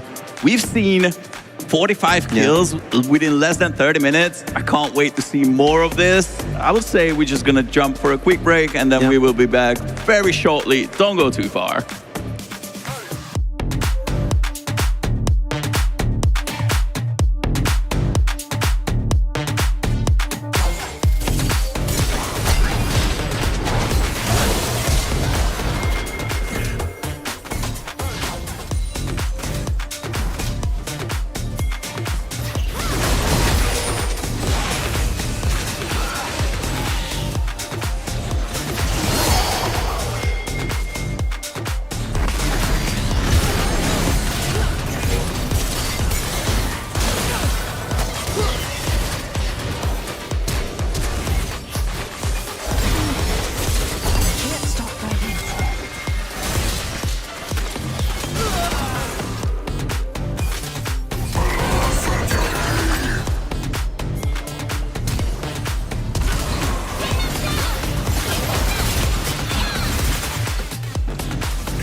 ladies and gentlemen. We are here once again for the second game of the League of Legends finals of the 2025 T-esports Championship. All-in took the lead in game one. Pretty convincing lead, I Yeah, would Team say. Red drawing first blood. But, you know, it's not like we saw nothing from Axon there. We saw very, very, very good intent from Team Axon. It just got matched at every single part by really big stand-up performances, particularly that game, Frego on the Gwen, going absolutely huge, making a huge clutch play at that second Drake fight, really turned the game around, exploded it for them, and then playing so heavy with that advantage for the rest of the game. Zamalek also, good standout moments in the very early portions of the game. They attempted that four-man dive on him, turned it around entirely, delayed him enough for his team to get back ahead on the map. If you have this kind of individual potency on Team All-In, then you can't really afford the mis-executions that Team Excellent has been showing us. But that's the thing. It's on the execution. That is something that can get better over the course of the series. And those kind of clutch plays, they typically don't stand out the later in the series you go, unless your name's Faker, but he's off home celebrating his third win in a row. So true, so true. But as we summarize the first game, we can't just skip Douglas, I feel like. And his Rengar pick, it came so early in the draft. Yeah. But it was crucial in team fights to just huge burst, take down one person or even more. Yeah. And it doesn't matter if he falls. Big what matters is potential, more enemies fall. yeah, big potential turnaround fight on that Drake Soul contest by Excellent when they were able to take down Zamalek early. Douglas straight on towards Excellent himself, straight on towards the AD carry Ezreal, followed him over the wall, denied him for the rest of the fight, making it an AD for AD trade and swinging that team fight right back in his team's favor, right? Big risk play from Excellent that they had to do because they were quite behind, but Douglas negated what they were able to do in that team fight, pretty much solo. And that Zamalek we were talking about earlier, where he was getting dived, when he was able to delay it, was Douglas on the Rengar able to press that R, zoom up and start turning around that fight on the bot lane too. But he won't get that Rengar again. Thank God. Yeah, thank they God. won't get that Talia again either, you know? They won't get a lot of these picks that were big for them to be able to come back from bad map states. Their host won't get that rise again either, but it was Axon that had the good map states. It honestly does feel like Red or Team All-In, wherever you want to call them at this point, they were the ones that needed those big global map picks to be able to come back and to be able to do those comeback plays. If they can't do that and those picks get more and more eliminated over the series, this is still a series that can definitely go the full 5. Yes, with 10 champions down the list, now we have another big question for the second game. Yeah. Can Red repeat the same style? Do they want to repeat the same style? Yeah. Can the Polish super team, we can call it. Or even is that style? It's lane aggression. Wanna play this? And it's lane aggression and then aggression that continues throughout the rest of the game, right? I'm pretty sure there's enough champions to do that once more. 100% to do that. But to respond to wide map plays by Excellent, on that one I'm not so sure. Like, you have Galio left, you have Twisted Fate left, though no one really has the balls to pick him at this level right now. I'm just hint, guys, right? Ari is the big roaming contester left. But who do we really see picking that? I see the host being the one picking that every single time. Yes, but also with Ari, you wanna pair her with a jungler that works well, like a Vi or something that is easy to shut down at least one target. Zhao. Or Xin Zhao, yeah. That would be both of these in second pick pool for sure. Douglas, though, definitely known for a Vi right back in the day, right? Known for these kinds of fighter big champions too. I feel like Viego also goes well here no matter what, and he's a good Viego player. I remember Volibear from him way back in the day. I would love to see a good Viego pick today. Oh yeah. It's one of those champions that can turn around impossible fights, can do magic. You know what else is a really good roaming champ? Aurelion Sol. You know what? Every time any kind of conversation comes up, Aurelion Sol can work. Yeah, it's amazing actually. It's insane. It's not amazing, but somehow he can be brought up. Yeah. The only thing he doesn't have is AD damage. Yeah. That's the only thing, right? That's overrated. Just get licked back. Especially if you have like I don't know 600 stacks on. That's my AD carries problem, all right? Not mine. True. You know. Okay. You know. I'll give you that. Enemies low mobility, my EMIR are great against them. Enemies high mobility, I press W. What if your enemy has got a fed, I don't know, What Fed champion could easily kill Aurelion Sol? Kassadin. Okay. Best answer. God, I want to see Kassadin. Let's see. That's They a pick booming pick. Aurelion Sol versus Kassadin matchup. That would be. That would not be nice. Kassadin's in an underrated spotlight now. I think so. Unless you're like a megastar Brazilian streamer, in which case, I mean, you did that to yourself, buddy. But Kassadin actually in a decent spot. And the more picks that get eliminated, the more viable Kassadin does become. Especially if you see a few AP heavy champions on the opponent's side. His passive is still working quite well against the AP champs. Orianna, really good pick just in general. Aurelion Sol doesn't like to go against Orianna either. You know, this is, this is one of the good things that Fearless brought up this year. Some champions are really depending on the situation. Like Swain is one of, I think, the best examples. If you see 3 melee champions in the opponent's side, you're happy to pick Swain. Yeah. No matter what. Yeah. I think you were happy to do that before, honestly. Well, these guys were happy to do that before. That's true. Oh yeah. They got very clear about that. We are in. I'm interested in seeing what the draft gets like when we get to games 4 or 5. Right? I do still believe this will be a series that goes the distance. Zambo is just not going to see play. For now, I just say I hope. My beliefs are a bit. That game convinced me. That game did convince me, all right? If it wasn't for those very global champions on the side of Red, you would have seen an excellent advantage. So Red get a 1-game advantage off that, but with Fearless, these picks get eliminated more and more. I just had a deja vu from last year, you know. The first game was so convincing from Excellent, yet they lost it. I just hope for the second match, they do have a big, strong game plan. And they will execute it perfectly, without errors. They can't make errors. We're not seeing Orianna, I think, today. Thank you. My lane bully goddess has gone. Kai'Sa banned as well. Interesting to see what happens here. The Jarvan removal is also interesting. Obviously, it's a good Douglas pick, but I also think that's more speaking to the amount of low mobility champions in the Haas pool. You really don't want to be playing against a Jarvan. This is what I was thinking. Would that indicate that they're going for low mobility champions? Even for Excellent. And then met with an Orianna ban immediately, right? That does indicate Orianna to me. You don't want to see that, right? Just a broken, brutal champion.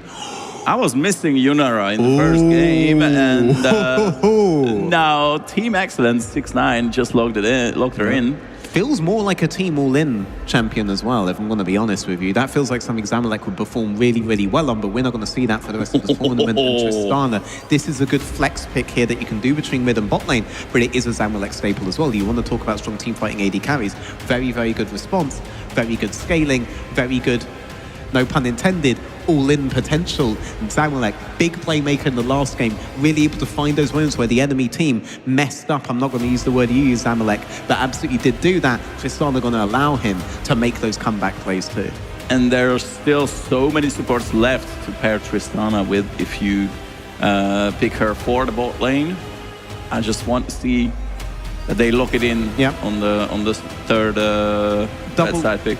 Double all-ins happening here, looking at the disengaged pool, right? Braum got banned out in second rotation last time, but Braun does have a lot of value right now. Poppy has a lot of value right now, right? These are things I'm looking to see picked earlier in the draft now because they're not going to get through the second ban phase, but very, very viable. That is a Nico.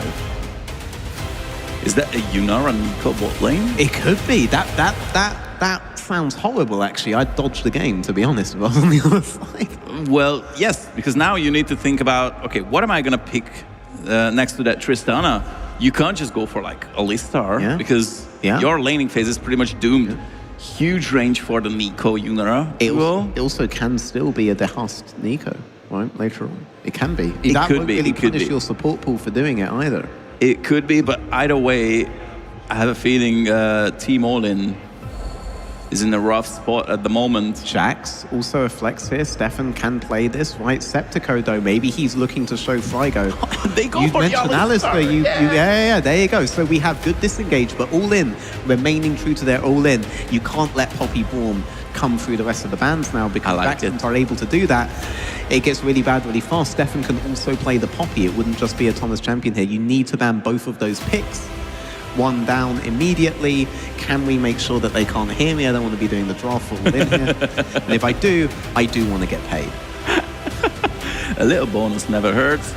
And that's a ban on Douglas is very strong, very good. Yeah. I like it, especially because that is one of those champions that can easily take out a Yunara when Yunara doesn't have Braum next to her. Fancy things coming out in draft, probably fancy things coming out on the map for Excellent, but Red are the ones that are being able to make fancy stuff happen on an individual level, and they do have individual playmakers. So we're looking in those split situations for Team All-In to find their big advantages. And what I really like about this All-Star pick, we didn't talk about too much. They ban away the Galio, very smart. They are assuming, therefore, Nico's support, and therefore you don't have to ban the Braum. But you know, okay, I don't want to go too far, but what happens if they flex the Jax in the jungle? Yeah, that's what I'm thinking. What happens if they flex the Jax in the jungle and then they go for some funny top lane pick? Can they do that? I mean, they would be looking to counterpick on top of doing so, but I see no reason not to give Frigo counterpick given the amount of pressure he's able to exert on the Gwen last game, particularly on Septico. You know he can take the fight to Septico if you give him a counter matchup. Why wouldn't you go for that as Team? They're gonna blind top now. I've said that, by the way. But why wouldn't you go for that as Team All-In? Well, they need to find a good pick either for the blind mid lane, which will round out all the lanes, or they just pick something for Douglas. Ooh, global. We didn't talk about him. We just ignored him. Very, very good pick here, though. This will allow them to respond to aggression from Maxon, especially if you're going the Yunara Nico on the bot lane. It's a very, very squishy composition. Pantheon's going to be able to annihilate at least one of them before moving on to the rest of the fight. Yeah, Nico has to be really, really on point with her counter ultimates if she wants to make this composition work. If you're on point and you go all in on this engage, Xin Zhao, Stefan's biggest pick so far in this tournament, biggest pick this year so far, and also a heavy disengage champ. It's still fundamentally a disengage versus an engage composition, but the options are starting to pile up for Red to make those aggression happen in those split states. I'm a bit worried still about that bot lane on the side of Team Excellent, because it just feels like you drafted for early game, but you can't really play the early game. It's time to see where Cassante goes now. Aurora has been locked in. This is a really, really huge mid lane pick in the current season. So you have Jax, you have Aurora. Cassante almost definitely going to move on towards top lane on this one. So what is the mid lane counter pick for, I'm going to let you pronounce his name, because I'm Minamachuk. Oh, no, for the mid laner. Mrosku will play the mid lane. Yeah. Minamachuk will lock in something like an Annie. That would be insane, actually. Okay. That's a bit stronger. It was close. AA, but Akali. So Pantheon top, Akali mid. Really high burst individual outplays with potential, sorry, Pantheon jungle, with a Pantheon to play the map with them. Very similar function to what the Rengar was doing last game. What they want to do is they want to keep splitting the map and get these individual one-on-one outplays. Akali, not just a good pick here for mid here, but good to match the Jax in late game. So as Frago may not be able to dominate the laning phase like he did before, Jax has that Akali to worry about. And if you ask me, the man I'm watching this game is the captain on the blue side, Team Excellent. He needs to survive. Excellent needs to survive the team fights. When you have a Pantheon and a Kali on the opponent's side, you just can't move. You can't play. Wherever you try to kite away or just stay away from the fight, you can't. I still feel like in a straight 5-on-5 ARAM scenario, 6ix9ine have the advantages here, right? It's very difficult for Alistar, Cassante, Pantheon, Akali to get in with all of these critical ultimates, with all of these critical opportunities for 6ix9ine up. But if they're ever just matching in lanes and Pantheon's diving in, why wouldn't you utilize the pressure, the threat of the Pantheon ultimate as the Akali, as the Cassante, especially as the Tristana? You just are going to. They're going to be able to play very aggro on that split map space. Have to. And last game, those split map states were Excellent's big comfort zone. They were playing the wide map really well, but they can't really do it this game in the same way. So very good responses for Red. They recognize they're best when they're fist fighting their opponents, when they have their opponents backed up against the ring. And they're really playing to that strength this game. And they have to. There is no other option. Team Excellent need to bounce back. Otherwise, if you go 0-2, it will be a really rough spot. Oh. And we have some tiny bit of...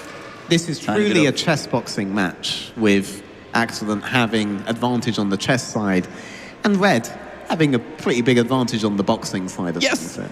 Yeah. Yep. But for every chess move, there's a boxing round afterwards, and so far, Red have come out on top in game one doing that.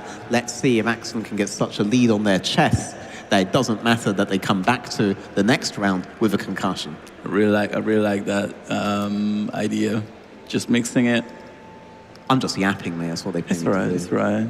You do it quite well. You do it quite well. All right. So while we wait, I feel like it's going to be only a few seconds. Feel like. Yeah. There you go. Oh my God. Yeah. Mate. So while we were this waiting, guy's leaking his bones. I was looking at the Hest on the Aurora, because obviously both teams has got champions that can reach the backline quite well, but Aurora will be the key this time. And the Hest can't. Standard wards. Stefan can move back into his jungle. He can't recall Red Trinket into his bot side, but he can still move back in. But do you think Hest can enable Stefan better in this matchup than the last game? Because obviously Aurora and Akali both can play aggressively. They will play, probably, they will trade when Electrocutes are up on the side of Morosku. I think yes, if Douglas doesn't just do a really early play on towards mid lane here. Douglas is trying to find a level 2, a level 3, where he can make something happen in the mid lane. Burn the house flash, get priority for Akali for a recall, prevent the house playing with Stefan as aggressively as he did last game.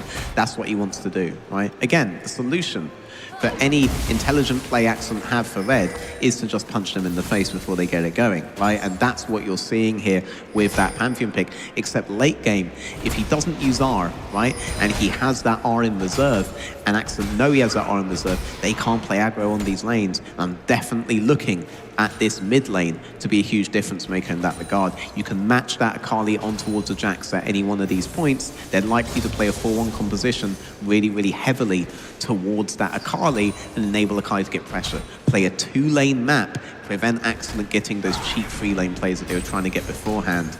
Really goes against what Excellent want to be doing and plays really heavily into their strengths. It's a really well thought out composition. They're very sober about what they're good at. They're very sober about what Excellent are good at, and they're confident on the strengths of what they're good at as well. That's true, but also if something else, then Thomas can change his gameplay from the previous one. Maybe with this Nico, just do some magic, because what I can see is the individual gameplay coming from a Nico can just win you the game. It's like similar to Blitzcrank. You hook one time the perfect target and you win the game. Nico. Septico will go in on top side very soon. So what I'll say in response to that is if Thomas does misstep the way that he did several times last game, he gets blown up in 2 seconds. He doesn't get out of this one. It's not probably a flash burn, because mate. It's a Nico burn. Yeah, the Alistar can just lock Nico up in one place. And Alistair Panth.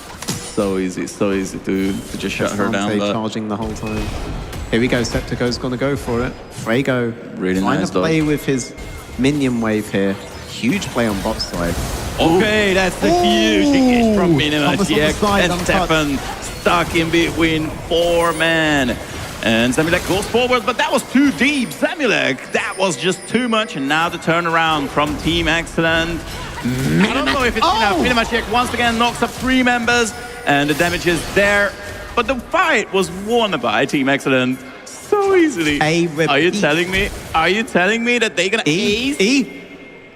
Oh, W is out. You don't want to do that. He's out, but he's on his way back towards the mid lane.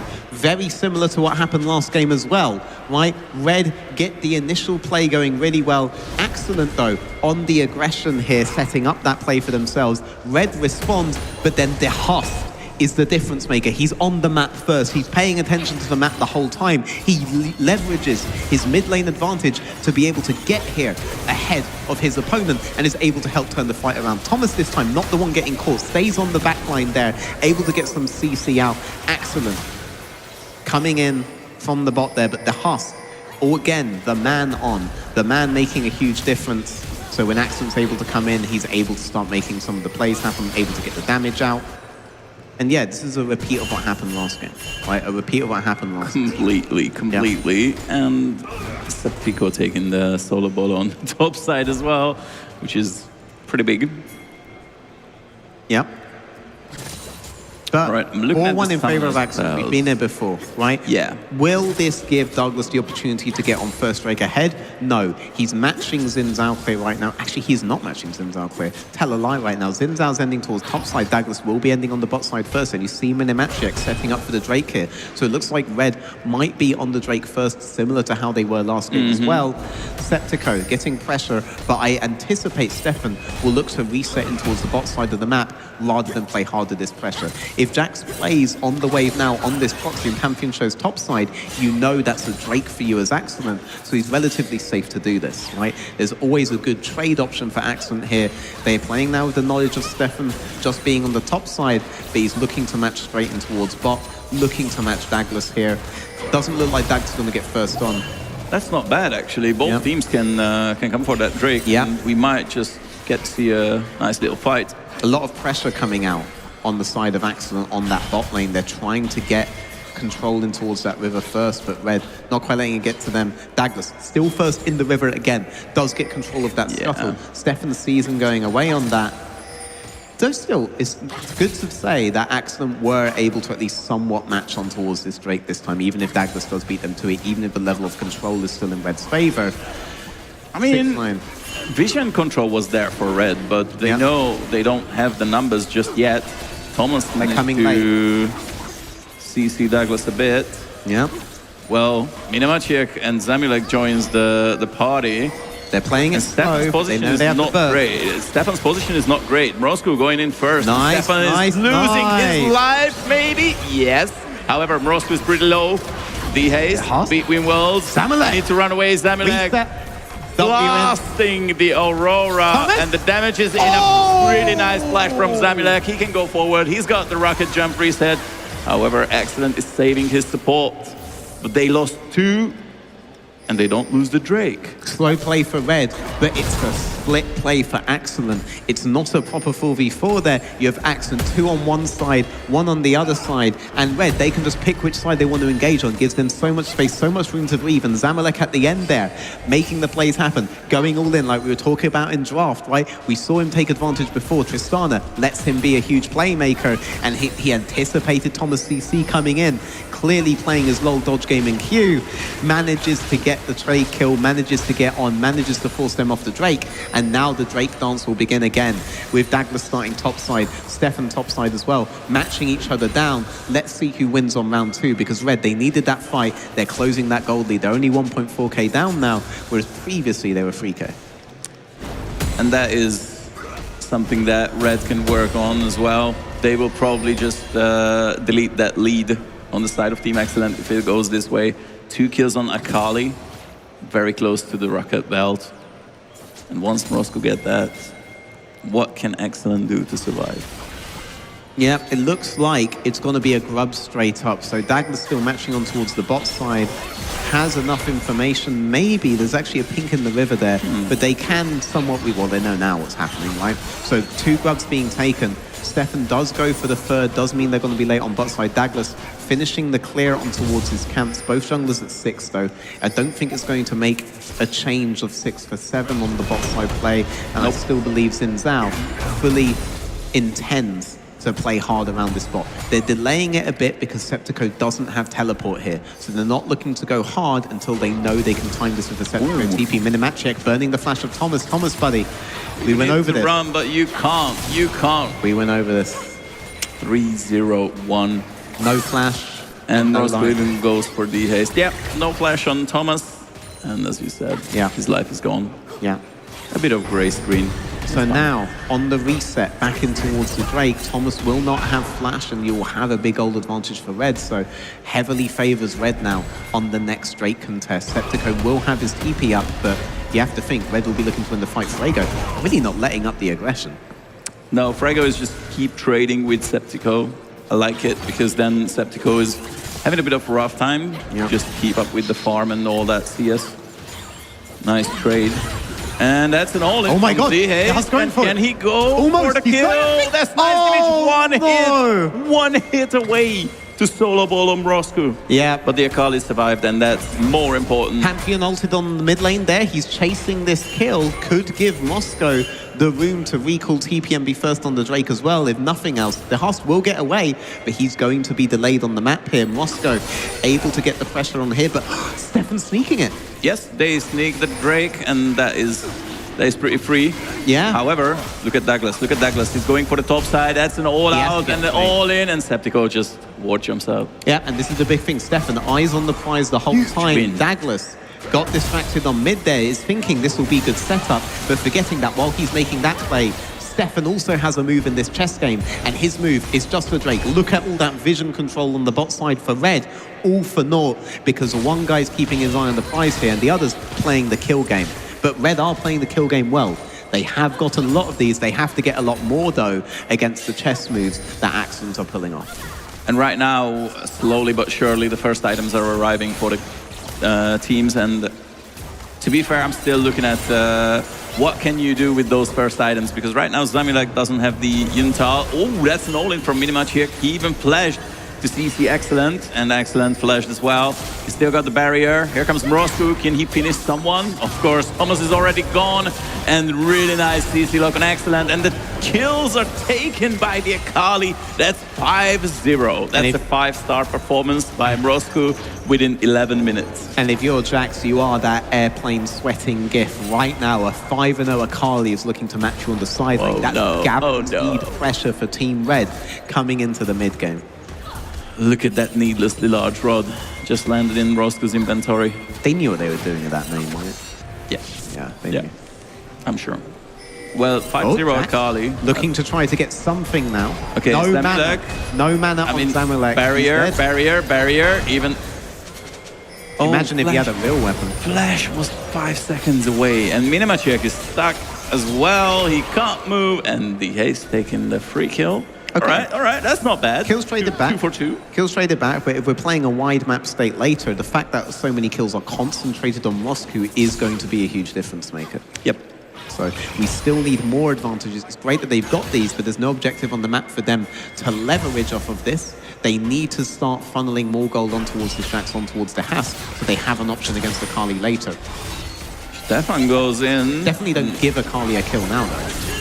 I mean, Douglas is losing his life. Douglas is gone, and now it's a 3v4. However, the health bars are not looking too good on the side of Team Excellent. But they can afford a delayed reset here on the way back, because no objective up on the map yet. That next objective we're looking at to be that potential held for Drake play. But let's be honest, boys, it's season 15. We're going all in on the Drake, if we can. If Akali's not too much of a threat. Let's hope they will go all in on the Drake. Otherwise, it's not so good to swap it with the Herald, unless you can 100% take first threat with the Herald. Yep.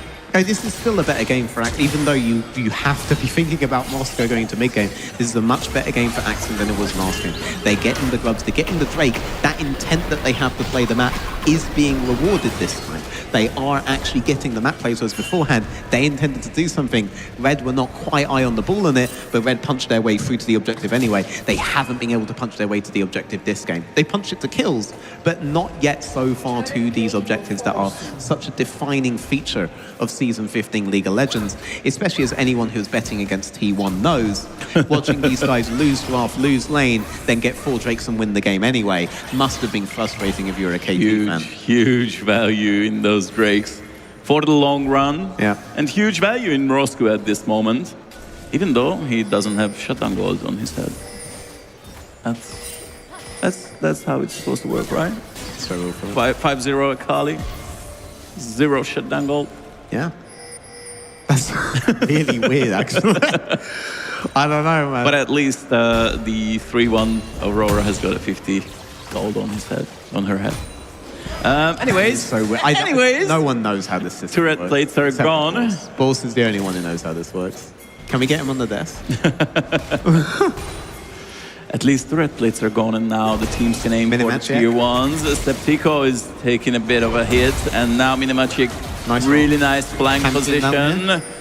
But Septico is out. Yeah, Xin Zhao and Nico. Your eyes do not deceive you, all right? That is Zimzao and Nico coming down, looking to try to do a response play. I think the Alistair will be out, even using the heal just for the extra burst of speed. It's more than enough. Yep. 19 seconds on towards this Drake. You don't want to be recalling now, but Akali is. She does not have TP. There is a window to play for this Drake if you are Team Action. Oh, Zamulek using his ultimate perfectly timed to push back D-Haste. That's really good as well, because in 5 seconds, Frago would be looking to make up numbers on the bot side. But if you force Zamulek out, then you have a window here. Looks like they're saying, we have control on bot side, we forced them out of bot side, we're matching them on towards this top side lane where Frago has the TP advantage. They definitely have no map advantage now to leverage, so the Herald is a safer play for them. Whether they made the play bot, Friego still had the teleport, so that intent is good. I do still think you could have pivoted on towards a Drake, given that Zamulek just got burst down, but they're following the plan they initially had to make up for the TP disadvantage. And Excellent is going for the all-in on Frigo. Yeah. And that hurt Cassante. Pretty much Cassante losing his life. Yeah. Here comes D-Haste and the boys, but they not needed. Excellent solo bolo on the top side, and that would be a first threat as well. Not only Herald. Herald for Drake. Herald may get them the tier 2. Tier 2 as well? Yeah, they're going for it. They're going for a really hard tempo play here on the top lane. I like Look it. at the mid wave, right? It's being cleared. You can't just trade this for the mid tier 1, which is ideally what you'd want to do. Instead, they get this, and now they can pivot in towards a lean on towards mid. So if 6ix9ine now vanish on towards the mid lane there, you're not looking to play so high up as Tristana. That's why it's so necessary for Minimachiek to maintain vision here.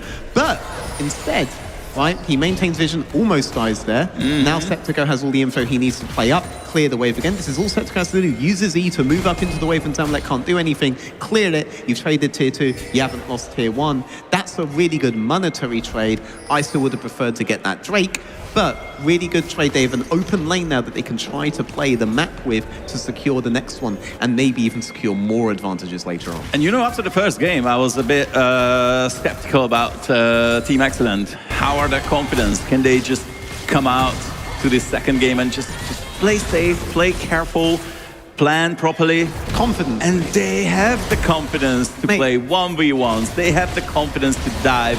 They have the confidence to take down objectives early in the game. They play early game perfectly, much better than Team All-In on the other side. They play the map much better. This has been classic Stefan. Stefan's teams always play like this, right? This is why I labeled that dichotomy so much earlier. Oh, by the way, Stefan is in a pretty rough spot at the moment, but he's flashing, and he's knocked up by Minimachiek. That Alistair knockups are pretty good. Yeah, that's a pretty big kill for the Justana there, but like, this is the thing Douglas is really good at, this is the thing that his teams are good at, this is the thing Zamulek's good at later on, this is the thing all those players and that competition's good at, making those individual picks, making those individual fights happen, and Stefan's fallen victim to that. But I mean, you talk about the confidence thing, this is why I like that dichotomy so much. How do you choke at chess? Much harder to do than choking in a boxing match, right? So Red are the ones that need to maintain that confidence level, and them pulling the trigger on Stefan there shows that they haven't lost it. Whereas like an unconfident Excellent can definitely still play out their particular play style. Which they tried previous game, and it was quite close. Yeah. I mean, they almost got back in that game, and it was really bloody. However, this time around, less kills, more thinking. Nice by Frago there. Big standout player for them last game in that individual one-on-one where he had the counter matchup. Doesn't have the counter matchup this time, but still finding those opportunities, those avenues for his team. Really good performance by him. There are 2 names on the top lane lineup for these guys, right? One is Tracin, one is Frago, and obviously Tracin, huge name, gonna start in LEC next year, right? Yes. The best top lane in the ERLs for the last 2 years, right? Up there with some of the other big names that he's managed to outlast. But Frago, he's showing they're not losing that much by not starting Tracin here. Frago's really shown up to play some solid, aggressive league as Zamulek annihilates Excellent. There's the 280 carries went all in. I love this guy, man. He's really good. So good. Such an underrated player Zamulek has. I think he deserved a much better career than the one he's had so far, but he's showing you right now I'm such a big fan of this guy. He made it happen in the mid lane there. He's made it happen in many skirmishes, many fights. There's And so he many just showed us why they picked the Tristana for him. Oh yeah, exactly. A little bit of aggression, Yeah. and you never know when the little Yordle will jump on you. Yeah, you never know. 20 seconds until Atakan, though.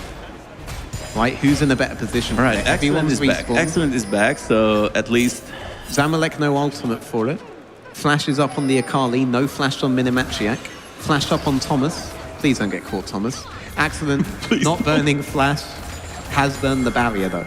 Junglers doesn't have flashes, so they can be caught as well. All if TP's they up. step away. So this is going to be a standard match, right? There's no fancy shenanigans possible here on the TP front. Your opportunity to force a TP early as Excellent is gone. But I'm looking at the Zamalek's items. play. I'm looking at the items as well. Fraggo really tanky with the Jack Show. However, he only has one item. On the other side, Yep. Septico is a monster. He's Yep. huge at the moment. Which he needed to be. Thunder Sky, Trinity Force.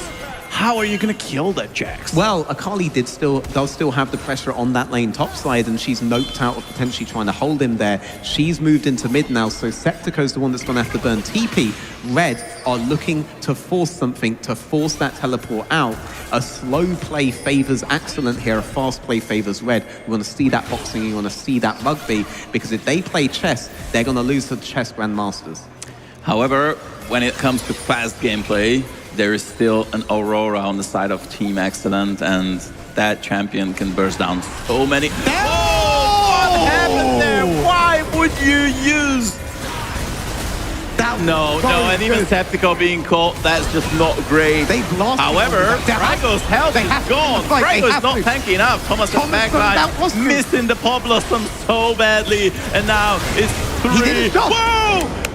I was gonna say 3v4, but now it's 1v3. Mrosco lost his team in a blink of an eye. Look, I'm going to stand up for my boy here. Thomas did the right move there. His job was to prevent the flank by the Akali, and he denied the flank by the Akali. He used his R to deny the flank by the Akali. He wasn't trying to be a threat on anyone else but Roscoe, and he delayed so long that they're able to pick up the 3 kills on the bot side of that fight there. Thomas, he stepped up too far multiple times in the last game, but this time he stepped up when his team needed him. Came out huge in that fight. Big redemption fight for Thomas. He's out of position. However, he was just zoning out Mrosco, and that was the correct move. That was a man who plays League of Legends to win. And that was Nico who just tricked us. That was beautiful. Wait a minute. Mrosco is a bit too far, but playing Akali, you're never too far out. Is delaying resets though, so we'll give Red a really good opportunity on the next map state, right? So they have an opportunity there. Huge objectives not necessarily up though, like they're not going to go and rush this balance. But look at this team fight here, right? You have Roscoe on the back line. Thomas, you see him click upwards towards Roscoe. He has no intent of catching the free on the bot there. His sole intent is to make sure Roscoe can't feel she can get out of that brush on towards the rest of the team. And by the time she can, it's all over. The Oscar's leverage, the Aurora, the damage has been done. It's all over. And they did get the Akan? Oh, interesting. They prioritized the Drake. Yeah, they got the Drake, and now the Atakan is just nowhere near. Ooh, Septico pressuring. Remember, we were talking about Red needing to do a big play last round to force the TP from Septico. They didn't, so Septico is now free to get that pressure on towards the top side. And Roscoe has been locked in on bot, doesn't have teleport to do anything on top side here. Roscoe is the one that ended up burning, so Septico can freely get that, because the only one able to match him is Fraggo, and as good as Fraggo is, not a good matchup when the Jax is snowballing as hard as he is. Really strong Jax on the side of Team Excellent, but on the other hand, Roscoe is still a threat. Still a big threat to the backline. I just feel like if Thomas is eyeing for that Akali in every team fight, then it will be really hard for Roscoe to pull off some big plays here. God, I'm loving this game, by the way. I'm loving this theory. Yeah, I feel like you see why I think it goes the distance, right? And now I can see it.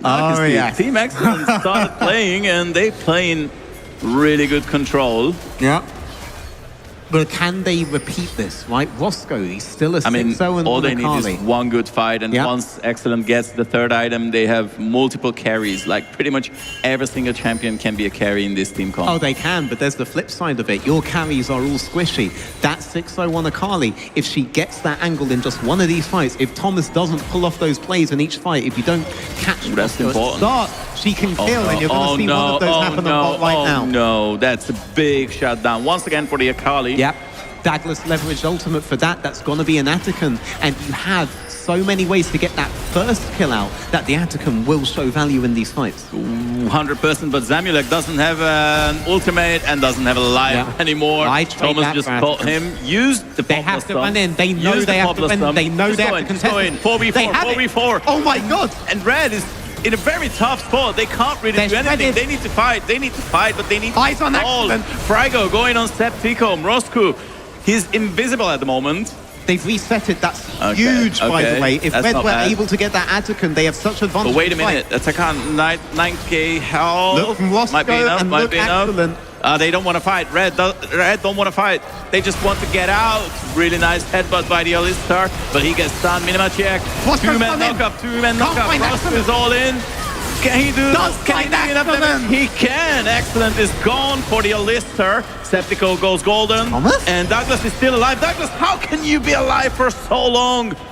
And Frago is taking down Septico. No, he's leaving it for Roscoe. Two for two. They stalled it. Another reset. This is the end. Zamulek is coming up now. There's not an opportunity to actually go for the Drake still. Jungle up. They found Roscoe. No! And he goes in. What are you doing, buddy? If Frago gets him on fight. He's splashed up, but he's gone. T-Haze gets the shutdown on the Akali.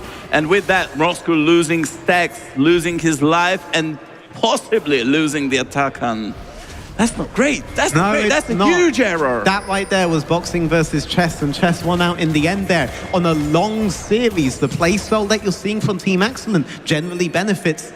And Roscoe, he felt he needed to make something happen because the jungler is still up on the side of Excellent, not for Red. So 6ix9ine could definitely start going for the play there, but it doesn't work out.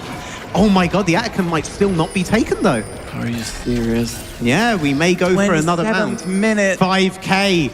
Can Red get this? I can't believe it. Huge if I Red can't get believe it. this. Minimachiek holding it out, and Douglas is here.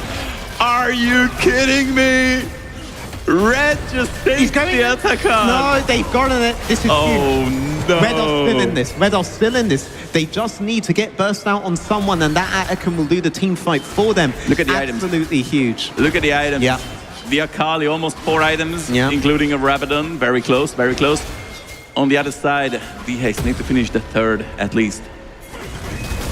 Yeah, I mean, Red, they keep looking for opportunities, pushing, and they found the Atacon from that. Minimachiek not letting it get back to full HP there. Right, that's a Drake. We did this so long, Drake. That's a Drake, that's a Drake. Oh, wait a minute. Thomas is in a bad spot, and Thomas is gone. However, both teams loses their support. And now Douglas needs to run away. Douglas needs to run away, but he can't. He's dead. And Stefan kills them all with Excellent. And now Roscoe needs to run. Can he run? Nah, I don't think so. Okay, yeah, he's out. Moscow, no flashing that right, so not able to get into the back line and leverage his damage to do a really huge play. And whereas they do have the Atacon, Thomas dies so far away from the rest of 6ix9ine, it doesn't really matter there. Thomas instead effectively separated the team with his death there. And now 6ix9ine, they're going for the Baron. No Atacon, Soul Point, Baron off the map. In 4 minutes' time, you're likely to see the game-deciding fight happen. And if any team's able to leverage the raw power a Baron gives you in a wide map state, it's going to be a team with Stefan in the captaincy role. Especially with having 3 dragons in their pocket, Baron buff. I just want to say, they just wait. Very entertaining game of League. 2 teams with very, very strong playstyles. One team captained by Stefan, one by Zamulek. You know what draws both of them together? They've both been guests on my stream. This is early on in their career. That's Twitch TV/veteran EMEA. Triangle of Bermuda. The Bermuda Triangle, and we just lost in it and enjoying it. Oh yeah. I love this. Really, really nice team fight. They took the dragon, and then after they just completely annihilated Minimachiek. This guy Minimachiek plays so aggro, by the way. I love it. He went all in, but it wasn't really worth it. What's happening on mid here? Oh, no, okay. They seem to be focusing quite hard on mid. They're getting that priority. They're going in towards bot side. So you have Jax threatening on a wave on top, but no tier 1. Now shifting in towards mid. 4-man shifts in towards bot. A very classic shift happening Pantheon does have ultimate up. They're looking to be ahead of the Jax. When the Jax appears on mid, you may see a big play come out of red on this tier 3 if 6ix9ine keep moving forward. And they are. Oh, Big and play they're going coming in. They're going in. Minimachiek just CC'd No way. a whole lot of the backline, but way. D-Haste is still alive. D-Haste is still alive. I Oh, can't believe it. He's somehow gone. The fight is split up. Now Septico under the turret. He's golden, but he's going in. That's a bit too deep. They lost. X lost their mid laner, lost their top laner. No, but they'll win the game. But they might just. Nah, I don't think they can. I don't think they can end. Thomas controlled Akali. That fight again, by the way, when we get to the replay, eyes on Thomas, eyes on what Moscow tried to pull off there.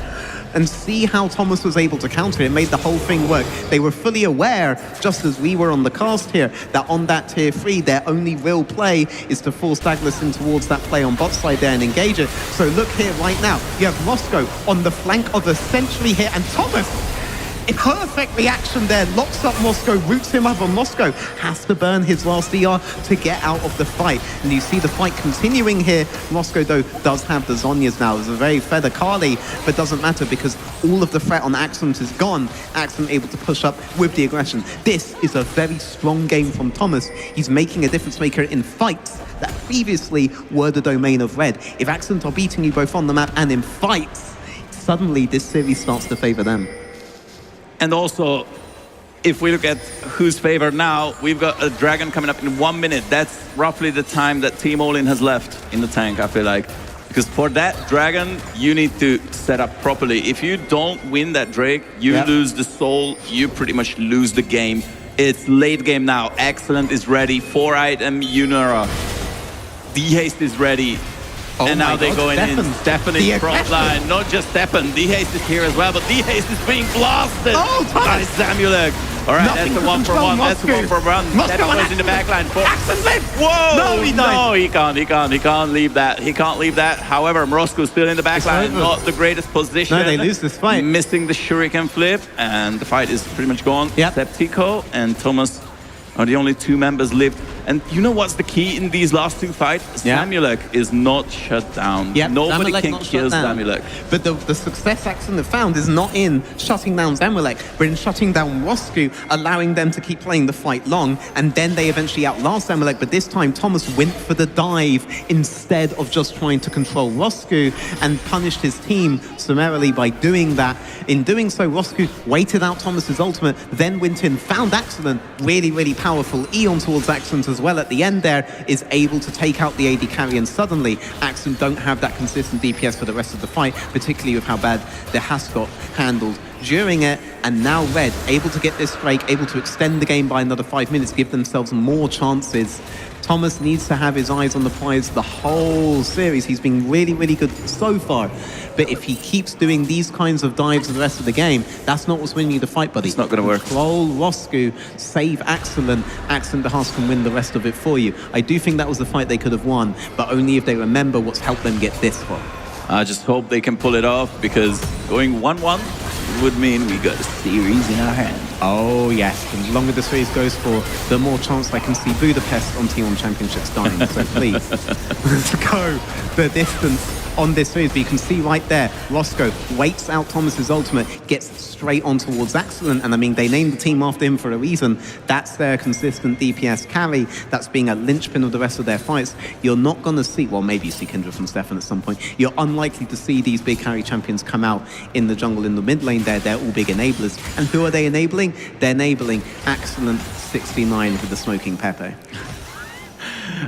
Speaking of Excellent, sitting on 90% crit chance, very soon he will get it to 100%, and that will be the end of the game. Surely, can you end it with Yunara having full build? Have they set it in the game? Which champion is stronger, actually? Do you think Yunara or Tristana on full build? This setup, I feel like. This is so in general, I would favor Tristana, but in this game, it's literally whoever either gets blown up by a War of Zin or gets blown up by a Kali Pantheon. Well, let's see. Excellent is being targeted, but Douglas can't really get close. Thomas beautiful Pop Blossom. Douglas Roscoe losing his waiting. Guardian Angel. Here comes Minimachiek, second round. He's Roscoe gone, he's waiting. gone. Roscoe Douglas waiting. sitting Roscoe thinks on he found it. excellent. No, he I'm not sure if Roscoe can take down anyone. Instead, he will be the one.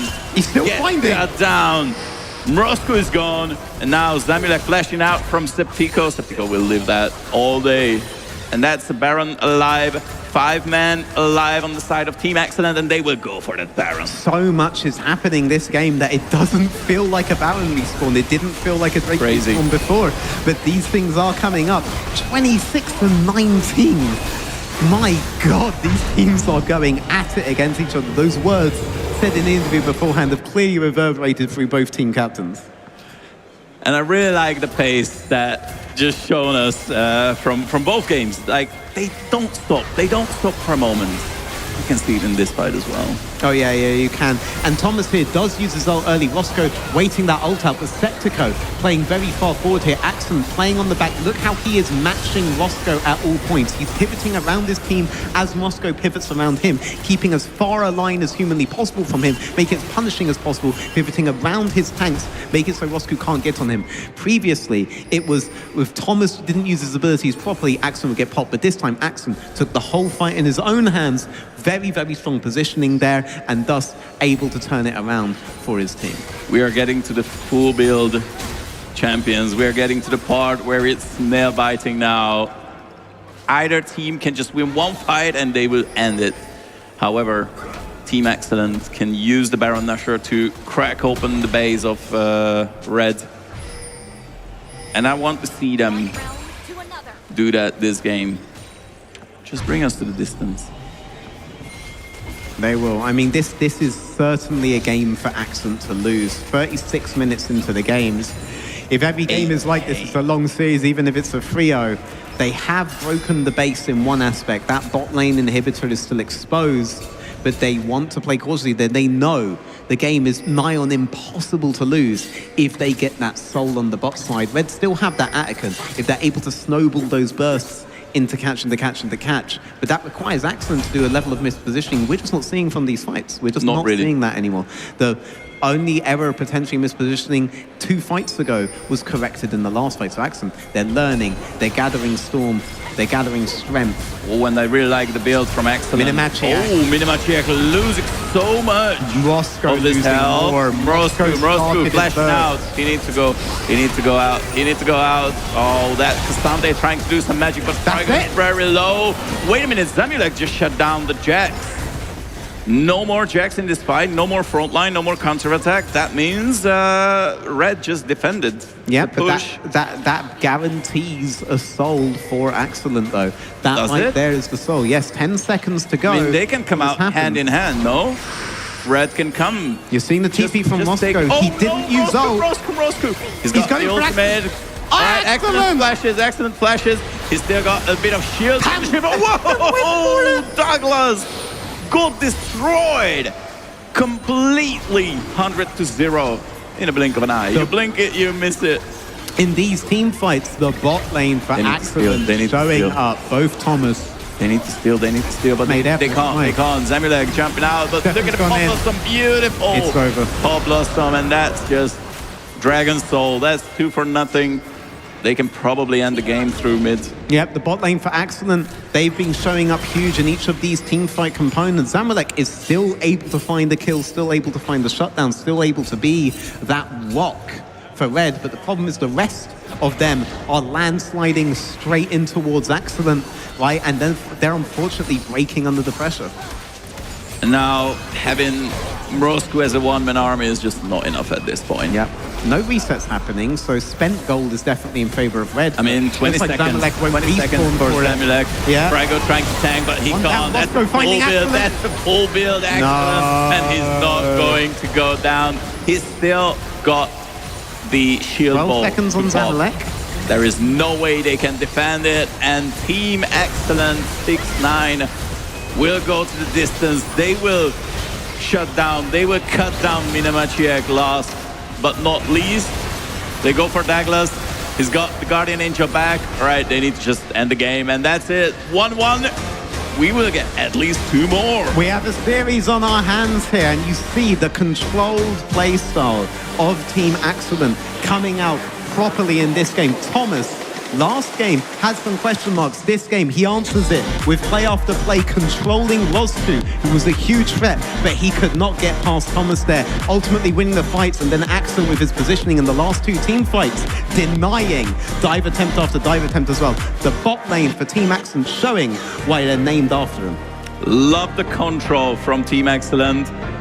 Love the enthusiasm in Team All-In. They try to stay true to their name. Oh, they kept However, it didn't work out at the end. And we've seen first game, Rengar, Douglas, nice pair. Second game, that 0809 Pantheon was one of the key champions that just didn't want to work out. Oh yeah, and the Pantheon, by the way, a good substitution for the Rengar. I loved it. I love the pick. But both of those are down now. Do we get another kind of pick that can exert that kind of global pressure? Let's see if we get Nocturne in game 3, maybe for yeah. Douglas.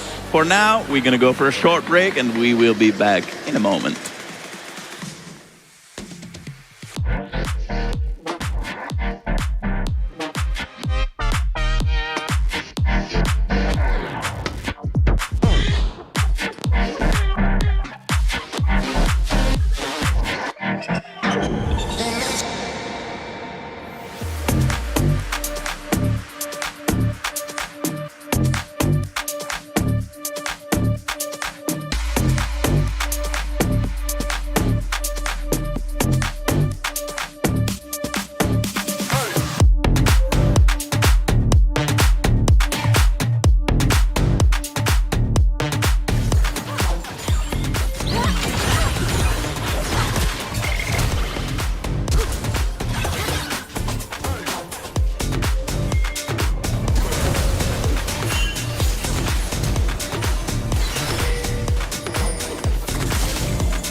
And we are back after 2 really, really rough games. I feel like it's impossible to predict who's going to win, but hard-fought battles, well-earned victories for both teams, 1-1.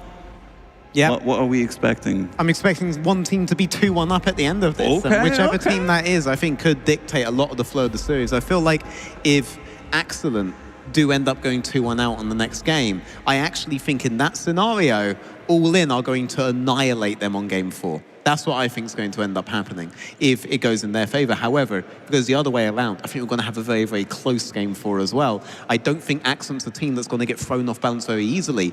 But if All In find that pressure point that they just have to keep pushing to get advantages, they will do that for the rest of the series and make each game very close, very long, and just very entertaining, and definitely give the smoke crew out there something to do. Yeah, we've got really nice smoke machine here at the arena. Yeah. And every kill, every turret, every ace, every dragons, it will just go on, and You can see the fog here. yeah, it's lovely. It's lovely. That's proof mean, of the kind of entertaining series that we have been having. Ace after ace after ace, every objective is getting contested, getting fought over, every potential advantage. Nothing is being given for free in this series. and Nothing this is what is I being want to see. traded. This is Yep. what I want to see. 0-7 or Yeah. 0-24. They just keep fighting. From minute 1, just show us what they're made of. Yep, both teams absolutely here to win. They're doing it in different styles, in different ways, but they contest each other's ways, each other's styles. They're not willing to accept a slower loss. They're both trying to step forward at every single point in their own way. And one game, that win advantage of Red, and the next one, it win to advantage of Excellent. Let's see what happens in game 3. But it's still Fearless Draft. They already lost 20 champions. Yep. There will be another 10 bans coming up in game number 3. However, can they stay true for their style for the whole series? Or they need to switch up some things as we progress along? Yeah, I mean, I think definitely with those global champions get removed over the course of the series, I want to see from Team All In another set of responses to the wide map states, because they had that 5-0 Akali, they had that big advantage, that big pressure point against the Jax, but they weren't quite able to leverage it. It still came down to Pantheon ultimates and All In engages from Minimachiak, right? So if we remove all of those globals, what is their response going to be to Excellent's better map states? Because they do have the better map states, they do have the better map plan, they do have their eyes on the ball.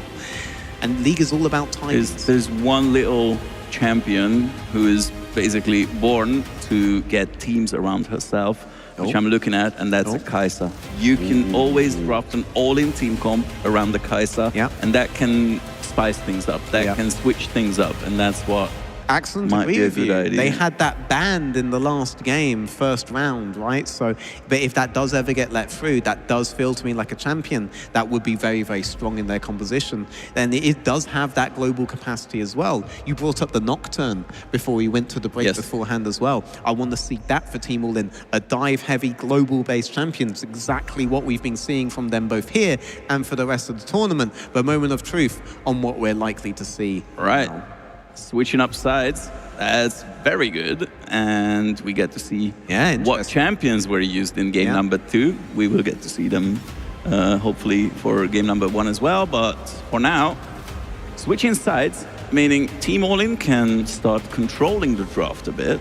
Yeah, Wukong down, definitely a good pick for a player like Douglas, the style that he likes to be doing. And I'm right there on the screen. Now you can see I do still in fact wear glasses. We'll just take them off. Poppy down. Your Team All In, you don't want to see that on your screen, right? Wonder if Braum is going to get through on the second ban phase. They're probably thinking we need to free up those bans on the second. But what will happen with Orianna? Was banned twice in a row from the side of Team All In. It could be first pick for Mrostu. Orianna Nocturne draft. That's exactly what I'm looking at right now. It's a very strong duo. We've seen it all year long, pretty much every single part of the world. And we haven't seen a good innovation against it. It gets removed so easily and Fearless from being picked once, so we haven't really seen any team think this is the big counter to these Orianna ball compositions. Anivia can be argued to be a potential response, but still gets annihilated in lane. And Orianna is still up for grabs. Can Team All In Oh my God, I just remember the pick Stefan has. I really hope they can't hear me on this, but something that Stefan used to be able to pull off and is a global champion is Karthus. So we could see that potentially Karthus later. jungle. Yes, the That house would does be have AD awesome. pools in the mid lane as well. So that is another thing. Orianna will get banned out. Karthus I ended up thinking of because with Anivia, another champion in play against ball compositions was also Karthus. That is actually something potential for Excellent on one of their lanes. As we progress. However, Jarvan got through. Yeah, Jarvan got through, and that's a straight up first pick for Douglas. Yeah, Douglas got to be very good on that champ, but think about how this series has been going. So much has been on that mid-jungle pressure. Their host on early skirmishes has always been on point with early pressure. Jarvan shuts that down if you go for a low mobility champion. And the Ahri 3-6 is going to counter that. So the fact that Ahri is open for the host might not mean what it should mean for those early skirmishes. Let's see if the host has a different response, or if he's just going to bottleneck onto the... That is a classic into a Jarvan first pick, is the Corki. You have a high mobility champion still left. And you do a big denial.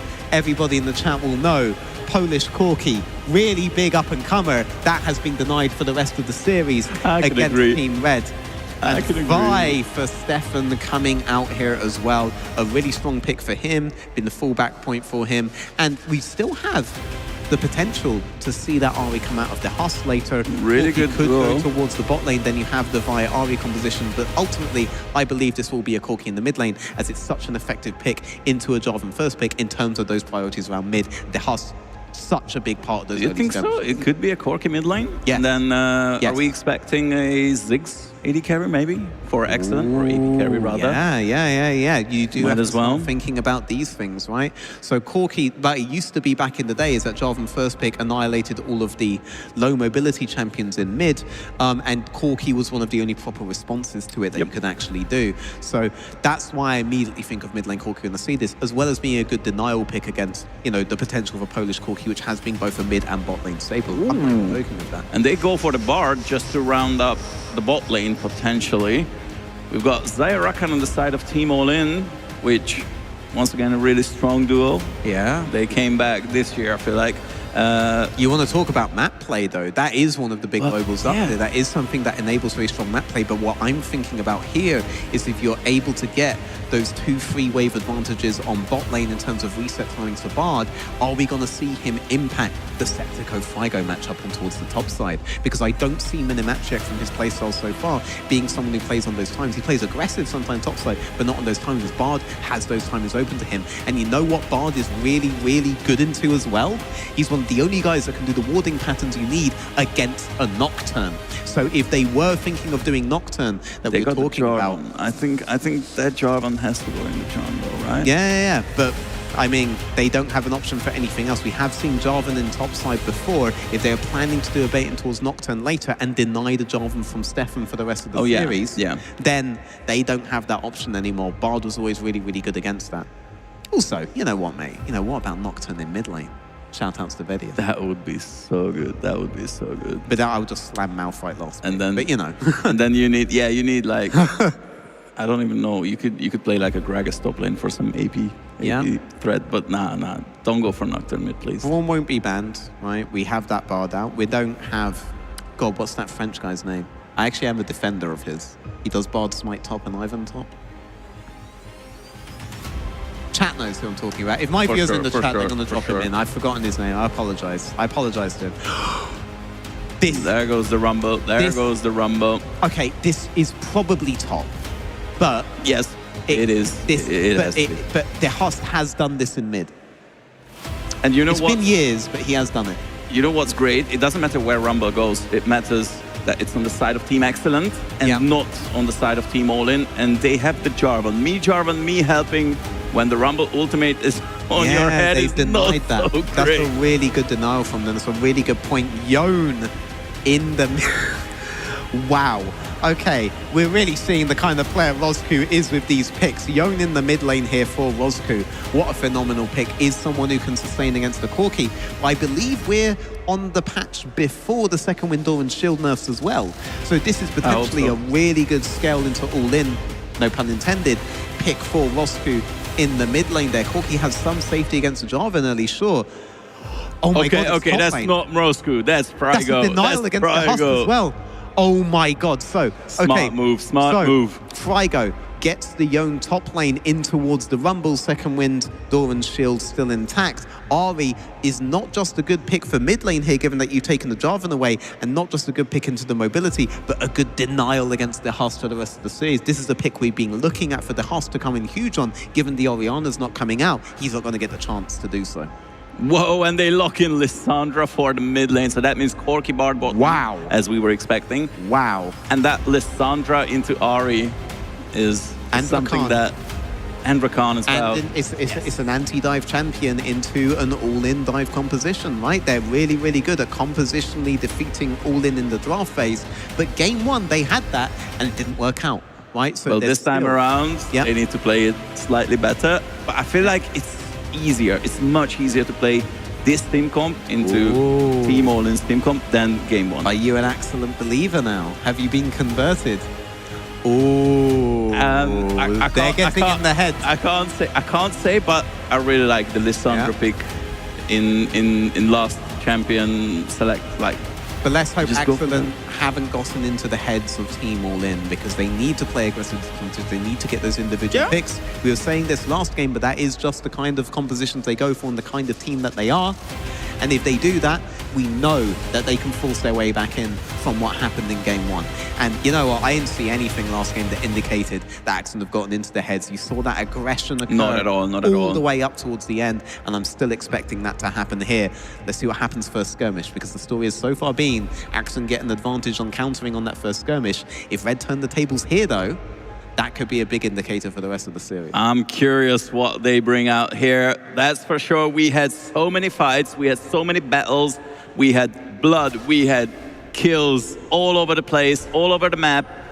And please, guys, just don't hold back. Let's go all in. Let's go Team Excellent, because, you know, they both here. So will for it. That's an Airy on the Lissandra. That's Electrocute on Ari. Should see some pretty good lane priority coming out of the Ari early. The Husk has to be that should be that should be aggressive trading, right, from Roscoe.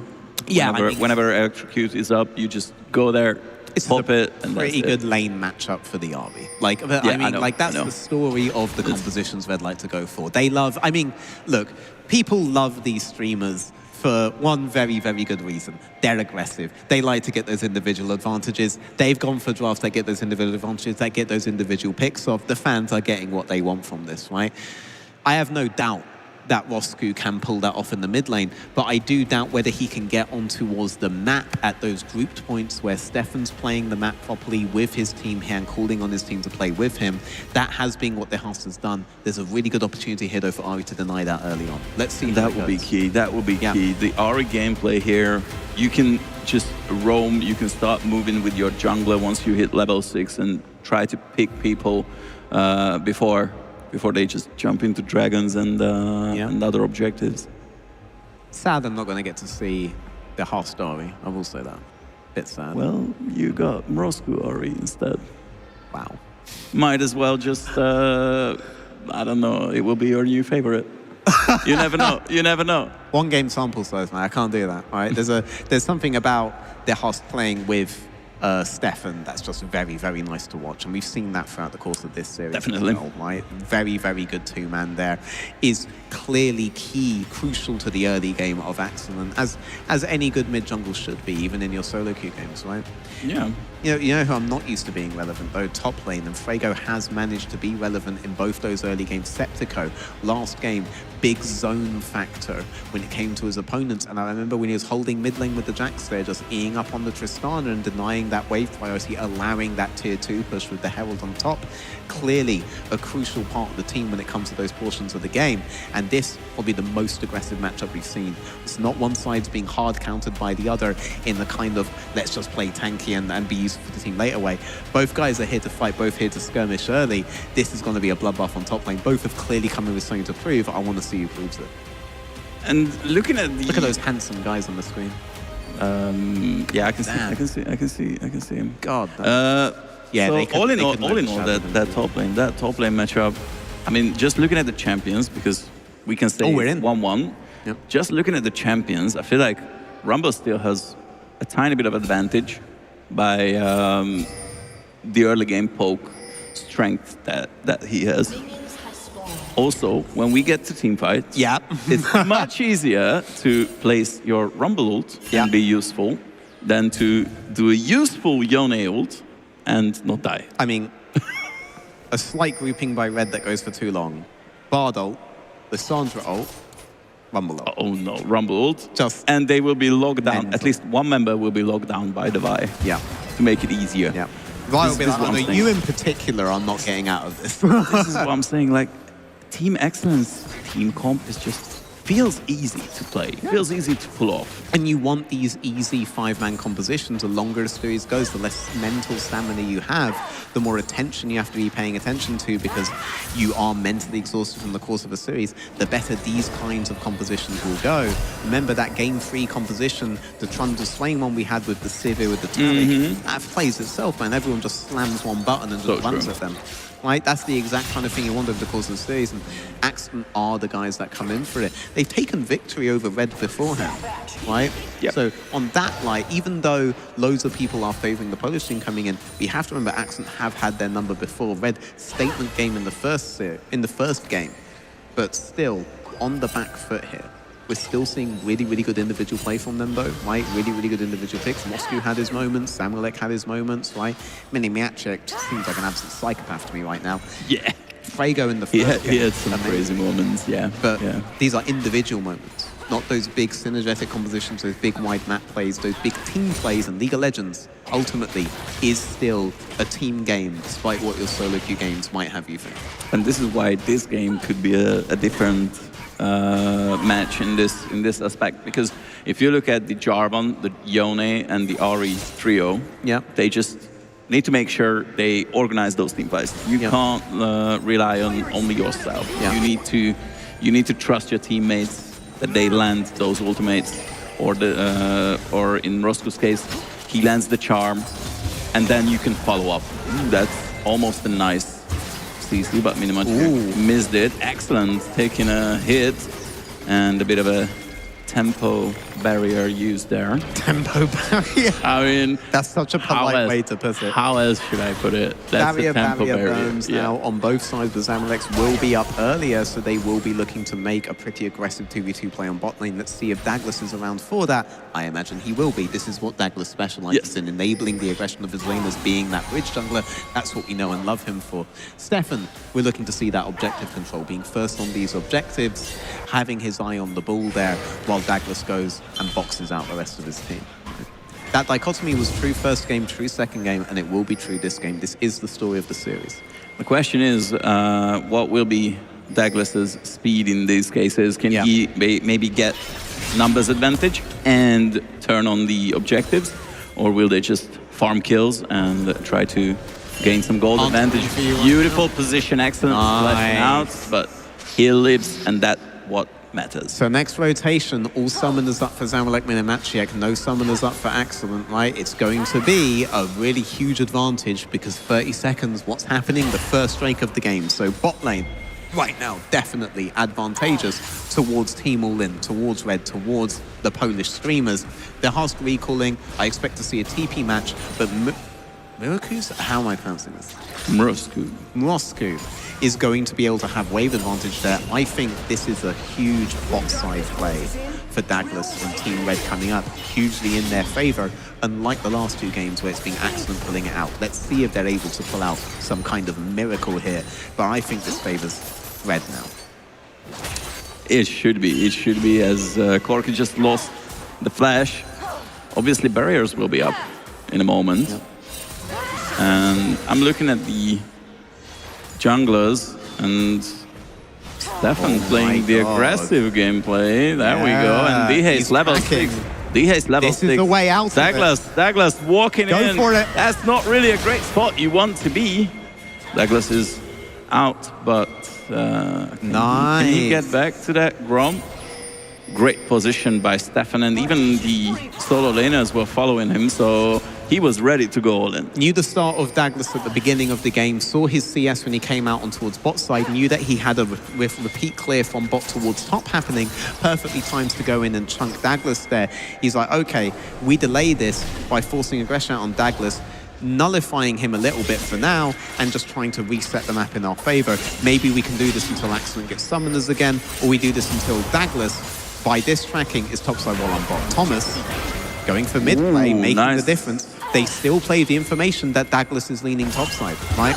Oh no, and Excellent is being locked down, and that's an easy first blood for Zamalek. No barrier, no flash, left alone, played way too far up, a tale as old as time, right? So they did end up getting that play, but you see Thomas getting that mid advantage, now coming down with Stefan. They still have full knowledge. They want to push. Douglas' whereabouts. Oh, that's a nice stun onto Zamalek, but Stefan is only level 5. Yeah, no Zamalek 6. I don't think there will be any push forward by Team Excellent in this case. No, but there is a lot of control coming out on bot side. Thomas just trying to delay the reset on Rakan, wasn't able to Clean. Wasn't able to do so. But from all of these plays, from leading ladders topside, from really good tracking by Stefan, even with all the disadvantage bot lane, even with the death on bot lane, he comes out on top in the first break.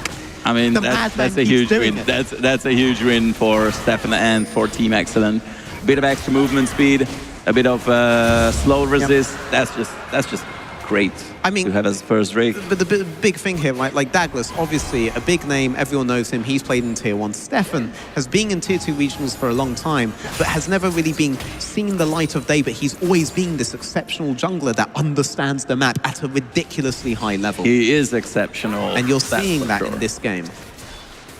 And the way it's looking currently, I feel like that Dragon will help Team Excellent to, I'm not saying comeback because they're not really far behind, only 1.5k gold, but to maybe turn up the pace a bit. They can increase the pace, and with that, they can probably get to the grubs as well if they want to. They got Bard ultimate from this wave, I'm pretty sure. Bard ultimate should be up, right? Douglas trading the grubs on top side, 6-6 on both, but all the AoE definitely in Red's favor. I think you just give this up for sure if you're Team Excellent. You don't intend to play on this, you intend to play on next Drake, except they get the grubs. And also think about it. I'm happy about that. I'm happy about that. I mean, the way you've seen these guys play wide map states, do you think they're going to leverage the grubs that well? I'm not sure about that. Not really. So long as you're still, more for Red. Yeah, so long as you're still on the next Drake, the big fight for feats is going to be on that Atacam fight if you keep trading Drake for Herald on top side, which I think is probably going to be the play from them. They want to be able to get to decent items before they contest. Otherwise, on war ability damage, and just what your abilities do, you do somewhat favor Red in these early skirmishes still. Yeah, and to be fair, compared to the previous game, the first Drake was much quicker. They took it much earlier, and because of that, it could be that they get it out of sequence. They can do the Drake and they can contest the Herald. Yeah, that's really big. No, don't tell me. Frigo, that was so clean. Minimatic used his ultimate, but it was only charming Thomas. Wait, is that electrocute on my bar? Yes, it is electrocute. Sorry, Thomas, I didn't understand your game. Holy God. That is balling right there, by the way. Yeah. Really? It's pretty strong. Right, Roscoe going in. Nice flash by Septico to stay alive. Jarvan breathes, no mobility champion, burns flash. Hell is all this time. No, excellent. That's a his good flash just came back, and now he's losing it once again. Flash burn on bot, flash burn on top. Red forcing aggression, getting big advantages that can definitely swing in the next 2 minutes. Those flashes will not be up for a Drake contest on bot. There's no pressure on them to trade for topside Herald. This is fights an advantage of Red. Accent avoided the fight last time, even though they lost the 2v1 on bot side, were able to get the timing stuff that they could do the Drake themselves. Ooh, that's really nice combination. No way! What a nice usage of the stars, and that's the last hit. Frigo is down. The Haze gets the solo kill. Okay, maybe we shouldn't act aggressive. like people on Accent are like in this dichotomy, not necessarily willing to go for the fights. The Hust has been playing very aggressive the whole series. That was so clean. A very aggressive war, and now on that Lissandra finding it on towards Yone. Second wind's not really going to prop, mate, if you just die. Good positioning by the Husk there. Good flash into the ultimate. Executes, stays in range for the last auto. Clicks down for it to make sure that he gets the last auto off that he needs. Very well done. Very good abuse of aggression from Frago. Frago, a man with something to prove. And the Husk, someone definitely willing to punish that level of cockiness. And I would say Frago just way too overstayed here. For sure. Luckily for Team Excellent, D-Haste is buying one of the cheapest but strongest items in the game, a Malignance already. I'm seeing the fighting ping happen down on bot side, and I'm wondering if these guys are talking to each other or just communicating in ping. But yes, that seems to be a big intent from the side of Accent 69 to contest on that bottom Drake. But remember, Summoner's not going to be available on Corki. No flash for Sean, no flash on Thomas. Whereas Spellbook, double Summoners available on Minimachiek, double Summoners available on Zamulek, Summoner available on Roscu. That's a lot, that's a lot. Jungle Summoners as well, man. So fight straight up should favor Red. They make a pick onto Thomas as well. That's huge damage coming out from Red's bot lane. They're not going to be able to recall and leverage this as gold. No, they need to give up the trade. Control here is big, and they find Stefan. Oh, finds his opponent. That could be a huge catch. D-Haste using his ultimate to heal himself. Oh, Septico and ultimate. That was a nice save by Septico. Oh my god. Stefan can stay alive. Minimachiek gets chunked down. Stefan trying to force Minimachiek out because he knows his Bard's coming out full HP, so if he removes Minimachiek, he could get with the HP differential. They will contest. Advantage. Thomas does have ult, so he can slow this down. They need to force someone else out. Remember, they don't have summoners. Zamulek has got the Feather Storm. Oh my god, they're going for it once again to catch Thomas. That's free. And that's so free kill. Roscu still got one jump in that Ari ultimate. No, that's way too deep. Jungle for jungler. And here comes this. Beautiful. The whole screen just freezes. Look at Zamulek. That's Feather Storm for you, baby. Oh my goodness. Really nice fight, but no smite left for either team, so Drake will stay alive for a bit longer. Small plays from Stefan, small plays from Septico, small plays from Thomas, but the big plays come from the Husk and then countered back by Zamulek, the man that we've been looking at to be the rock for the Polish side. Look at how this fight went out, though. HP bar's low because Stefan's trying to get those incremental advantages. Excellent, trying to get his positioning in play, and the Husk going for the huge play here. No Rumble ultimate to layer on it, though, from the burn early, and Zamulek finds his opportunity to trade back. But ultimately, 6ix9ine do get them off the Drake. They are able to reset this Drake, and they're able to get to a point where Thomas is about to have his summoners back up, and Septico is about to get his ultimate back up as well, and Stefan has his ult up too, so a much more even situation to do this. By delaying the fight, they are still able to get what they wanted, which is eyes on this objective prize. But Red are definitely getting more of their game plan off this game than they did before. They're still winning in terms of kills, they're winning in terms of gold.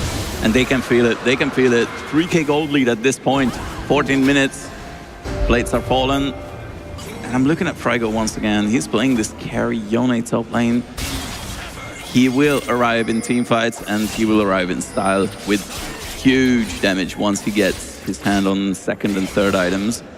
Yep, team all in, remembering what it is that they are good at here. But Stefan's crew's still denying them piece by piece, right? They managed to delay until their summoners are back up. They're still trying to play to deny the win con. Still, ultimately, Red dictate the pace of the series. They dictate the pace of the game. Accents are really good at denying, but Red know what they want from the off. Exactly. And the way it's looking right now, Red is going for first turret on the top side, and we've got a nice, pretty fight that was countered by one flash. Can they turn? Ooh, that's huge damage onto Roscu. Redemption will save his life, even more than half health, and now Stefan is out from the danger zone. Yep, but Frago took first turret. Yeah, forced out of top side. Frago getting pressure onto the tier 2 on top side as well. The only response you're really getting is Mumble getting the Solo God's solo XP bot and getting some hits out on the tier 1 tower, but definitely Red are ahead on the map here. But quite characteristically from stepping forward, forcing Accent to fight them and winning out on those fights. That's the Herald. Accent used that Herald really well last game, but this is a tempo objective, and Red are a team that are defined by the tempo that they force you to play on for the rest of the game. And Red will not slow down. We can see that. They already took the Herald, and with that they can crack one of the tier 1 turrets that's left, even maybe go for a tier 2 if they get the chance. We will see that in the next couple of minutes. Is Roscoe trying to set up on Lissandra here? Lissandra doesn't have flash, but does still have ultimate. Roscoe there does look like he was waiting for Lissandra to step up, but that won't happen. Zamalek clearing out on mid, pressure on top, pressure on bot. This is a team all-in map. They haven't even used the Herald yet. We'll probably see them use it in the next few minutes. And to put the icing on the cake, you know, for Team All-In, yeah, they have the Profane Hydra on Douglas. He's going for the super squishy but Assassin Jarvan build. I mean, mate, the way these guys are playing, I mean, come on. Like, yeah. You got yeah, that's what we want to see. You got to commit to the some entertainment. Yes. Like, you can pick the most boring champions, your build will change our views. Yeah. I mean, they know how they play League. They're under no illusions about how they're doing it. Red want to play fast and furious. Excellent want to slow the game down as much as they can. But these guys are meeting the roadblock with a tank at this point. Yep. And somehow they need to get in that tank and use the handbrake if a tank has one. I don't even know. Can you stop a tank? I don't feel you can. Well, and right now, you need Superman for that. True. And Excellent currently aren't finding their Superman, and Red are rolling over them. Especially with the 2 items Zaya, which I had concerns when we saw the draft. I was like, when does Zaya arrive in the game? Well, it doesn't matter if she has such a big advantage compared to the Corki. Yeah, I mean, and when Zamalek damn well pleases, he's played all these fights really well. Even the fights that Team All-In haven't been 100%. winning, Zamalek definitely still showing up really, really huge in them, being that potential last point of contention, that last piece of the puzzle Accent need to solve. It's going to be a very deadly piece of the puzzle this game. And as we are approaching to the 3rd Drake, I have a feeling Red will try and contest that if they can. Roscoe's but nice charm. Ultimate even still up using his Spirit Rush. Nice knock-up by Minimachiek. Goes all in from Roscoe, but still got 1 jump, and Stefan is already gone. That's a nice miss by Roscoe. The charm went out, and I feel like it just came in. Flash still down for Jarvan, though, could still have an impact later on. Right, That's good, at least something. 1 wave until the Drake comes up. We're not going to see ultimate on Douglas for it. Sorry, flash on Douglas for it. Whereas all flashes are going to be up on the side of Excellent. Stefan's flash will probably be up for it. They don't have to play too slow to make sure that's okay. Did Young just jump on this? Okay, this gets out. Yeah, so on the replay here, Stefan not quite able to get the immediate ultimate. They want to do a fast play on the Ari, but it gets slowed down. Thomas delaying it again, forcing Douglas to have to burn his flash, but the damage isn't there on set to go to finish it off. A retreat ultimately in Red's favor, though. Right, Red's still definitely in advantage. Just there is a potential to do something on the squishy full assassin Douglas if you're able to make it happen here. Douglas, They can, but contest. They need to pull it off perfectly, because if they make a mistake, Douglas can easily take down a couple of members from the side of Team Excellent, especially because the Dragon is up. I have a feeling Team Excellent just let it go. Yeah, I mean, you have Septico recalling, potentially looking to TP, but nope. Another catch on Thomas. That's forward. The 3rd. All forward. Dragon taken as well. Huge wins for Red once again. They can take control of the whole map by using the Herald and open mid lane. Now, the problem is, on the side of Team Excellent, their time is running out. Their Corki is nowhere near ready. Their Lissandra is nowhere near ready. Herald charges twice. That's even a bigger win. I don't think Team All-In expected that. Yep, and now you've lost control of your jungle as well with that mid-tier 1 going down. All tier 1s down, this whole map now in favor of Red, particularly in favor of an aggressive pick-based playstyle, which Red have been defined by over the course of the tournament. Roscoe here trading on towards that Rumble. So, down. Is this going to be a free Atakan for Red? I don't think Accent will intend to give it to them for free, but Accent are looking for an error by Red, for over-aggression by Red to abuse. Red have to calm down just a little, and it would be a free Accent for them. You can't contest them in a straight group scenario, and Red have every ability to create a straight group scenario. And that's what they're doing right now. Okay, TP coming in by the Rumble for the mid lane. And oh my here God. comes Fraigo. Oh my God. That's nice. They found a pick. That's a nice pick. Frank Oh, no, they flashes didn't! out, still alive, but Stefan is flashing for him. Nice. And that's the kill, but Stepnico needs to flash, but he's gone by Douglas. Lots That's of damage, Cataclysm. Wait a minute. Ari on the back, Ari on the flank. This is forcing That's Accident risky, to that's move risky. out. Spirit Rush. Forced out. Roscoe missing the charm. Still 2 jumps left from the They're Spirit looking Rush. for a big Yes. play. Nice, nice, nice, And won't nice. find It's it. safe. Yeah. And that's 1-for-1. Top laners died, but Roscoe's flank. I'm not sure, but I think the Afghan started by Yeah, Atakan started.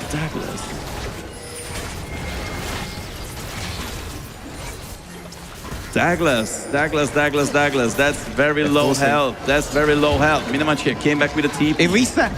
Yeah, they have to just leave it. They A have to reset, let a it go. slower game is always a win for Excellent because the fast game favors Red so much right now, but they found that pick on towards Freyjo, and then they're able to force off of the Atakan. Excellent are still in this game, right? They're unfazed, they're unbothered, Yep. living their best life. What I really like about this reset is that VA's got some time to complete the Rabbit on the second item. Yep. That would be huge burst. Also, Excellent will manage to get those stacks on the Mura mana, and, Yep. and basically once you get the mana moon, it's just GG. And I mean, they had to fight for it, but they were able to get Vision out by doing that fight as well. Thomas trying to clear some more of the control. Oh no, please Thomas, don't get caught here. He's fine. Flash out. He's burned Flash, and the Flash will still be pretty big, but he's fine.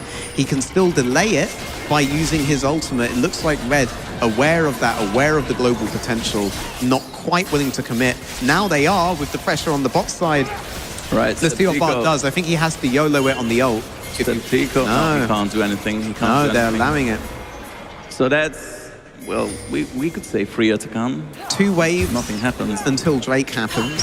Red did get the Atakan last game, let's remember that. Yes. They have more bursts this game though. They do have loads of burst. Yeah. And also they have very good position here.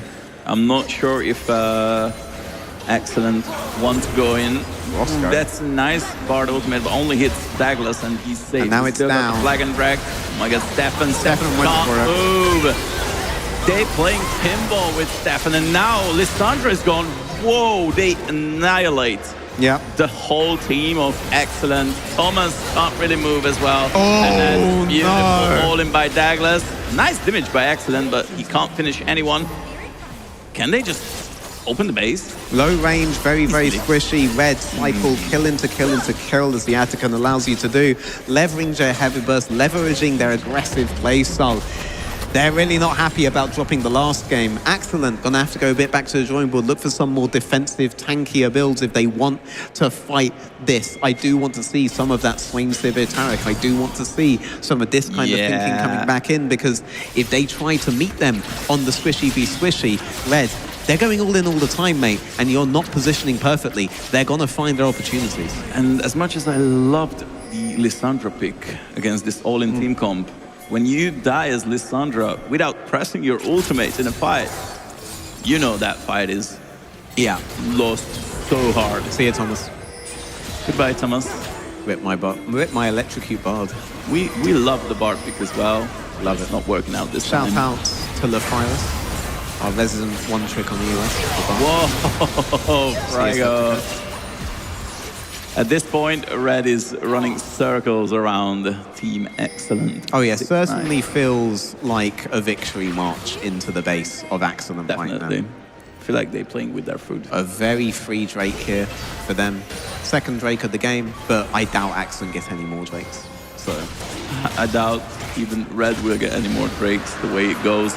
They got potential Baron coming up in about 15 seconds, and with that, they can just end the game. I mean, they're all bot side. They don't care. Like, Excellent have to meet them wherever they go. It's not like Excellent have a fast Baron here for them to worry about. They're happy to take full bot side, take control of that, and then move in towards the top side. Excellent, no good play really available for them.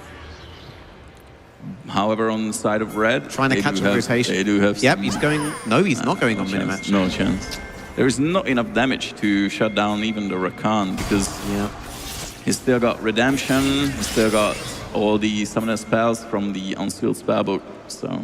Trying to catch him in rough. rotation. It's there. rough. If you can catch a support in rotation, then it's great, but he doesn't have the burst there. He's just trying to give Minimatchek the impression he might maybe burn a flash or two, maybe burn a summoner of some kind, but not happening, right? Not really, not really. Minimagic loves his Unseen Spellbook, by the way. Yeah, but he plays it quite well. Yeah. Exceptional. It is a very underrated move, Phoenix Rogue. Also, actually, well, we're not on the right patch. Got very buffed recently. Yeah, it got buffed and then it got nerfed and balanced. Oh, he's going in! That's going in! all in, that's an all in, but that's not enough. Who can take Baron? I don't think it matters. Excellent dies, the Lissandra fallen already. Wow. Frago's still alive, Thomas trying to finish him, but I think it's game over at this point. A clean ace. I respect going for it, but not a single kill for the And they side lost the Baron of as well. Excellent. And they lost the game. You have to respect them going for it. You have to respect you know them what? going for it. I give credit for the try, for at least trying, but it was just not enough. And this game was really one-sided for Red. You saw some intelligent play in the opening phases of this game. We're at a 19-3 score after that first punch. Excellent work and and there was no coming back from it. There was no coming back. And with that, Red once again takes the lead in the series by 2-1. That was a knockout blow right there. But Excellent have just rung out the bell. They are still in this, but it's their last chance. I feel like it's the comfort zone of Team Excellent. This was exactly the route to finals for them. It was the road to finals and semifinals. Same way the matches happened, and they made it. I mean, I hope you're right that this is comfort zone for Excellent, because that game was definitely the comfort zone for Red. All burst champions, all fighting potential, all in all the time, and it worked out for them in an insane way. That was the most one-sided game that we have seen in this series so far, coming out in third game of the series. The saving grace is because it's Fearless, they won't get to do that composition again. That's true, that's true. The Polish team just showed us what they made of. I mean, I really love the confidence. They came in a bit of lead in early game, bigger lead in mid game, and there is no late game. And individual performances there across the board from them as well, right? They're all showing that they can step up, that they're unfazed by what happened in game 2. If anything, it made them angry. And apparently an angry Team Red is not something that you want to be facing. Definitely, definitely. What we will be facing is a short break before the next game, and we will be back. Slightly longer break. Not with the last game. But we will see you shortly for game 4.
And we are back potentially with the last game. Hopefully not.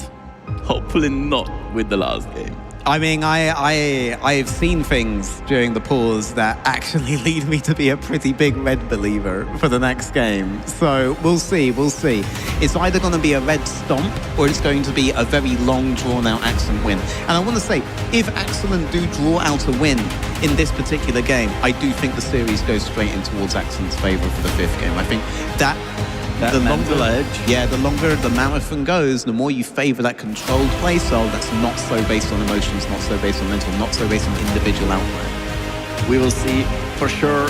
Red had a pretty difficult way to get here. Yeah. They managed to stomp a few opponents. They managed to win with the pretty convincing style. Oh. And Team Excellent Back on blue. back on blue. Yeah, will Oriana be banned again? Because then the Husk doesn't get Oriana, doesn't get Ari. We do wonder what he gets at that point. The Galio is still definitely in play. Seems like something that was Azir, maybe. really well. Maybe.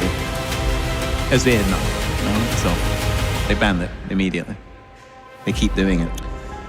Oh no. They are worried about one particular man on the team. You can say that. Zed not going to be there for Douglas or Mosque either.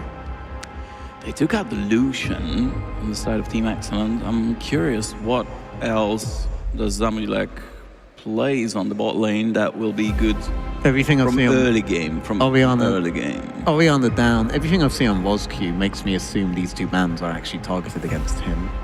Renekton down as well makes me think about early rotations like Relios, Yasuo's. Why else would he be banning a Renekton at this point? I mean, I'm pretty sure they can just lock in Ambessa if it gets through. Yeah. Last. First pick Ambessa maybe. Wukong is out. That does have to be the priority then. So then the Renekton's out to get the Ambessa You just go for the Ambessa, on right? the first rotation. Yeah. That would be an interesting start. That would be a very interesting start in the draft if they lock in that Ambassa, because Septico needs to step up basically. He needs to be the guy who takes out the backline. And there we go.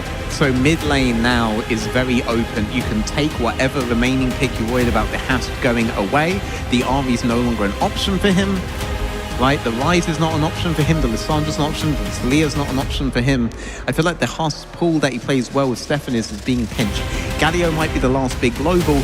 I might think about the Gragas as well, because they can think of that paired up with the Kindred, for example, from the Stefan, right? Whereas Galio doesn't synergize quite as well. Yorick has been removed in the ban phase many games here, but is now up.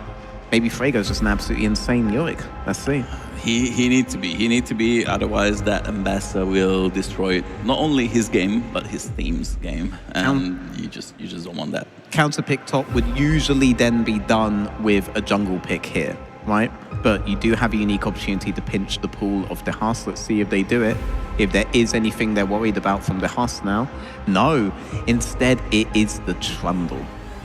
The Trundle, that means if Stefan wanted to go for a tankier jungler, might not be the greatest idea at this point, because Trundle will just dismantle your tankiness and dismantle your gameplay. Yeah, potentially really good takeaway about one other pick left open, which is the Swain, and that was done in the Swain Trundle composition, but they are potentially still thinking about that pool, saying to Axel, we do want you to go these things. That was also, Lefiri for Stefan, big priority pick for him during the ERL season. Trundle also, just want to say, a big pocket pick for, not pocket pick, but a big pick for Douglas historically. Definitely. He's being very, very good on the champion. We do seem to be going the squishy route on Axeman. What will the Husk go? Is the Husk going to go through second ban set? For now, we've seen this. What is the best blind pick AD carry? And basically, Sivir was the first champ that came to my mind. I'm also seeing double melee and Sivir. All right, that's a good start. Double melee Sivir. Zamulek can do a Vayne. I am. You just gonna- think what I'm thinking? I mean, what else are you thinking other than Vayne here? Because this is a Vayne game to me. In which case, you want to get an Enchanter out early, and you want to force them to have to use ban. That makes it less likely that you're going to do that, unless you're doing an Enchanter on mid lane. But it does make it less likely to see the Vayne in later rotations. Especially with Leona logged in, I'm looking at something that's very strong in early game. Recently got a little bit of a buff as well, because she was getting way too weak. And that's none other than Kalista. Really? Could Zamlek play Kalista here? Could do, but you want to pair that up with some kind of super scaler that can take advantage of an all-in composition, in which case Aurelion Sol does come back into play here. Or De Hust has played it. It's been a while, but he has played it. Yeah. He played it last year in You know what Arabian they're going to go for. De Hust. Oh, the Taric down. They remember that excellent Civic Swain Pick composition. the Swain, and I was going to say Thomas needs to pick the Taric, and that's it. Job's done. Interesting that they remove the Taric, given that they have the Trundle. But yeah, they are aware of the kind of compositions available towards Accent here. You need a big AP still from either side. That still hasn't been shown. That's very smart, Dan. Ash Kaiser down. Vayne is still up. Vayne would go to 5th pick, in which case he'd be... Oh my god. Okay, if not Kalista, then Draven, the other champion. That is brutal. That is so in the good here, by the way. First half of the game. You basically... you can go Janna here. God, it's difficult now, though. Taric down, Braum down, Trundle taken away from you. A lot of the picks you'd typically prefer towards a Draven are gone. You're stuck with a very low-range composition. This is the problem. If you want to pick an Enchanter here, Draven will just destroy that champion, because you want to go for... You can't go for Nami because she get two-shot. You can't go for Lulu because she can maybe polymorph one of the bot laners. So you just need to grab the Poppy. This does make Aurelion Sol an even better pick, by the way. But Poppy here being picked in towards the Leona, the Syndra will be picked instead. Actually a very good historic champion for the Hust. Yeah, I mean, it is also one of the best lane bullies you can still get on towards that mid lane. Most of the picks that I would prefer to see will get bullied out by it, but let's see what Roscoe wants to do here. I kind of anticipate a LeBlanc somewhat, looking at everything else that they're doing. Orbit's going to be the victor instead. So a lot of spacing and zone control available for a Draven that they assume is going to do well in the early game. Yes, Poppy has options into the Leona, but Draven can just play really aggressive in the early phase. That's what they want to be playing with. I wonder if we'll see a map split towards bot side with all of that in mind here as well. I'm not so sure about that, but they definitely needed some control on the side of red. And with this victor, they just round up the draw pretty nicely. I love the Syndra pick, however, because the main goal with Syndra, you want to take out someone in the team fight, unless it's a huge CC chain, basically, that you throw out. And she's pretty good in that, especially because Leona is tanky, but not the tankiest. Not like an Ollie Store or something. I know about that one. Yorick can be punished as well in the early game, and then once he's behind, he is also quite squishy until like 3 items. I mean, I hope Victor and Draven have been playing LoL dodge game, because Syndra's a nightmare in those circumstances for sure.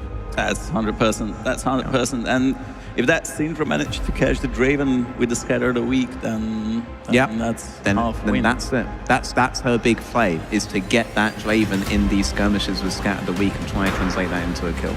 And then Sivir will annihilate these team fights. Team fights with Sivir are historically very, very favored towards Sivir. You need time if you Sivir in this match. You can't go all in against the Draven in the early game, because if that Draven gets a couple of kills, then your game is doomed. Yep, all in is the other team, you know? For sure. Not just the name suggests, but their play style, their whole identity is built around their name. And I love that they stay true to it. Oh yeah, 100%. Let's see what the engages look like in bot lane, given that the Poppy's there. Wouldn't be surprised if we see a map split, and the Accent thinking the same thing, deciding to go all in and preempt that, going for their own map split on bot lane to prevent the Draven feeling any kind of comfort. Zamulek sees it coming in. And gets out safely. Gets out safely. No invade start, no huge map split play there then from Excellent, but an attempt in the right direction. They were able to catch it in the brush that would have been pretty good for them. Yeah, at least they tried, and now they can go back to the normal position. However, the ward is pretty good on the top side, blue buff. So that way, red can just keep track of Stefan, unless, where does Stefan go? I mean, it's a good ward into recall for Minimachiak, and then making sure, confirming that a straight invasion on bot side did not happen from the side of Team Excellent. Able to find the Poppy early, bone plating down. That's a really, really big 45-second cooldown. Immediate heal. Big advantage. So for the next 45 seconds, no bone plating. No heal available for Thomas either. Down the summoner, once again going the unsealed spellbook. I do respect it. Yep. Minimachiak unsealed spellbook as well. Yeah, we have to give that credit for that one.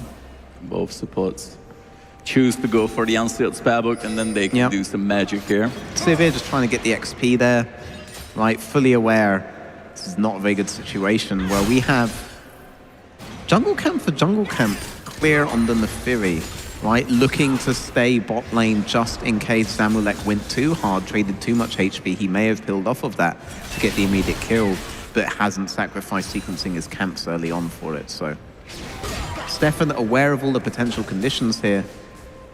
But Zamulek playing very far forward. No HP traded yet. Just getting summoners. Yeah, only a few auto attacks that hit Thomas, but nothing serious. Yep. Oh, no. Nothing painful. On the other hand, top side. Oh, yeah. Is looking really aggressive.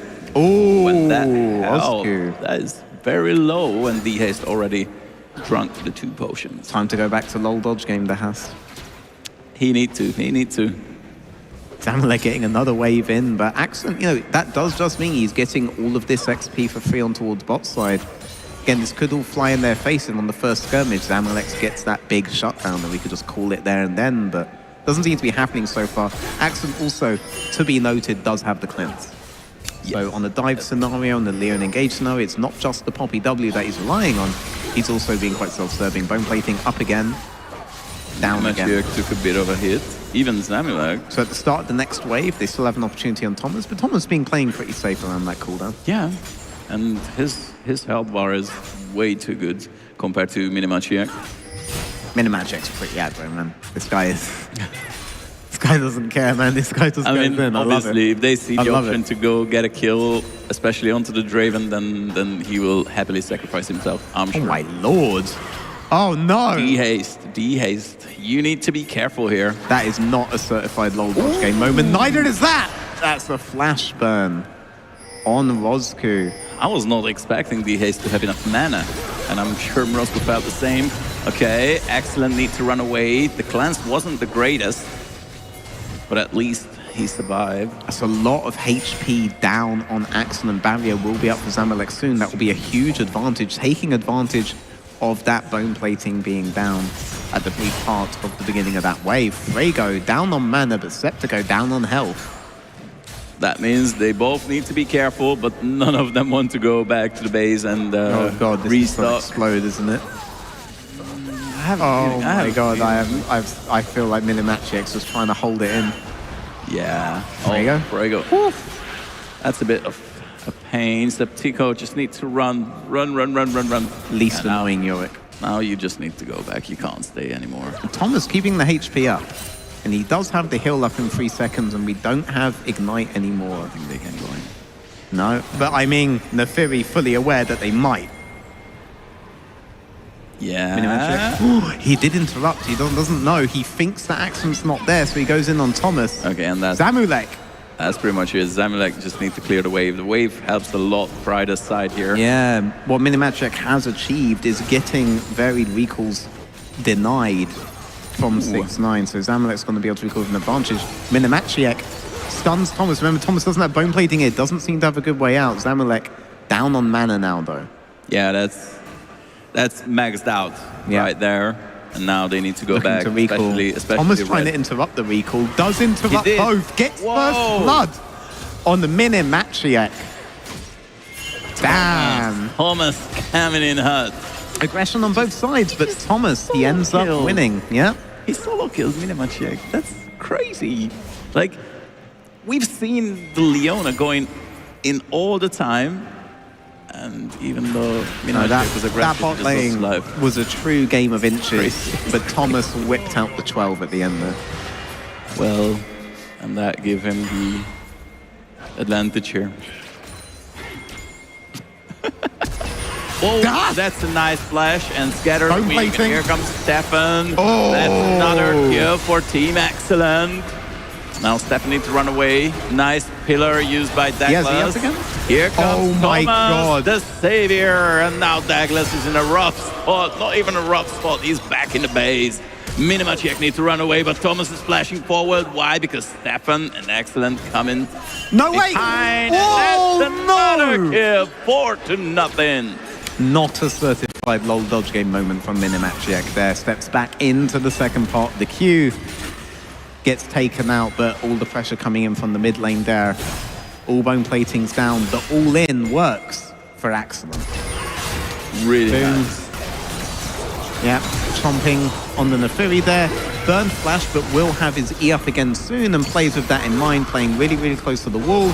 Can he over-defend part of that one? Puts himself in a good position to do so. Gets out of there, and Thomas coming in to clean up. Sivir coming in to clean up. The Husk moves forward, doesn't necessarily have the mana. Minimachiek very, very low, though. The Husk forces Minimachiek to have no good moves there. You either get queued from the Syndra or from the Sivir. Not a certified lol dodge game moment there. Either way. Funneled into one of the worst positions you could be in on that HP. Yeah, either way, Minimachiek was dead there. Yeah. Right, so that lead us to a decent gold lead Yeah. on the side of Team Excellent. Honestly, it's all on Zamalek now. If Zamalek can't bring this back by cashing in, by getting 2v2, the game looks quite difficult for Red, and Stefan playing a disadvantage in mind, getting on Minimachiek. Minimachiek being very aggressive the whole series, Kill. and it's being abused in this particular game. Does go down. Stefan might join, but doesn't quite, but Thomas will! The cash in And from that's Zamalek. big money for Zamulek. That's big money for the Draven. And even he managed to stay alive. So that's a 1-for-1 trade eventually. And because they had the information about Stefan, Douglas just taking the grubs for free. Yeah, but we're only... It's actually a big win for Red. It is. I mean, we're only 8 minutes in. Zamalek wants to be pressing forward, wants to press forward any advantage he can. Having gloves on his side is a really, really good way to do that. We need to get this guy placed. We need to get this guy gold. Frejo wants to open up a potential open top lane. There is a light in the darkness here, and it's in the form of Frego and Zamulek. Deceptico Well, trying to all say in. no, but it won't work. He's forced into a dangerous position. Thomas, you're just everywhere. And Frago plays it Oh! perfectly. And their Hearts at the same time dies trying to prevent the Drake on towards bot side. So Douglas getting both objectives here. The free gloves getting the win for mid lane, while Frejo gets the huge win on top side after Zamalek gets a win on bot side. All three lanes for Red have now blown open in their favor. Stefan on the top side trying to catch Frago. Nah, he's staying alive. That's once again huge win for Red. They not only survived the top lane gank by Thomas, they took down the dragon and got a kill. Yeah, they did Too indeed. much, it's too much. Look at Zamulek. This is what you've been telling. Like, use the grubs. Well, he's using them. Yeah, he's getting the plates, he's getting the XP. They're going to want more on that, though. He did get the initial catch in 700 gold advantage on the Draven. BF sword, pickaxe, That's decent. Roast, nice flash. I don't think he needed that, but that was the safest option. It's the safe option, but it is something that can be abused when it comes potentially to the next Drake. But you don't have to play it that slow to get your flash up again for it. Zamalek, though, he's not waiting for a Drake. He wants these 2v2 kills, eating every part of Axon's queue there. I mean, Not a at this third, point, Zamulek just wants the Bloodthirster, and that's pretty much it. He doesn't care about Drake as well. Yeah, Yeah. it's all about... This is a game about kills, not objectives. What are you talking about? Yeah. This is season 3. And that's how they take down Douglas. They know Wow. it's about kills. See? Least bursty Nefiri. Well, it's a bit of a help from the haste. Underrated I think so. champion, slightly overrated jungler. I think he's a really good mid laner. But Theory? Yeah. Just Theory. like Nocturne. about to kill Frego. Septico. Oh no, Septico's gonna get killed by no. So close. But the whirling death is not reaching Septico. No. Minimachiak denying Excellent a recall on bot side there.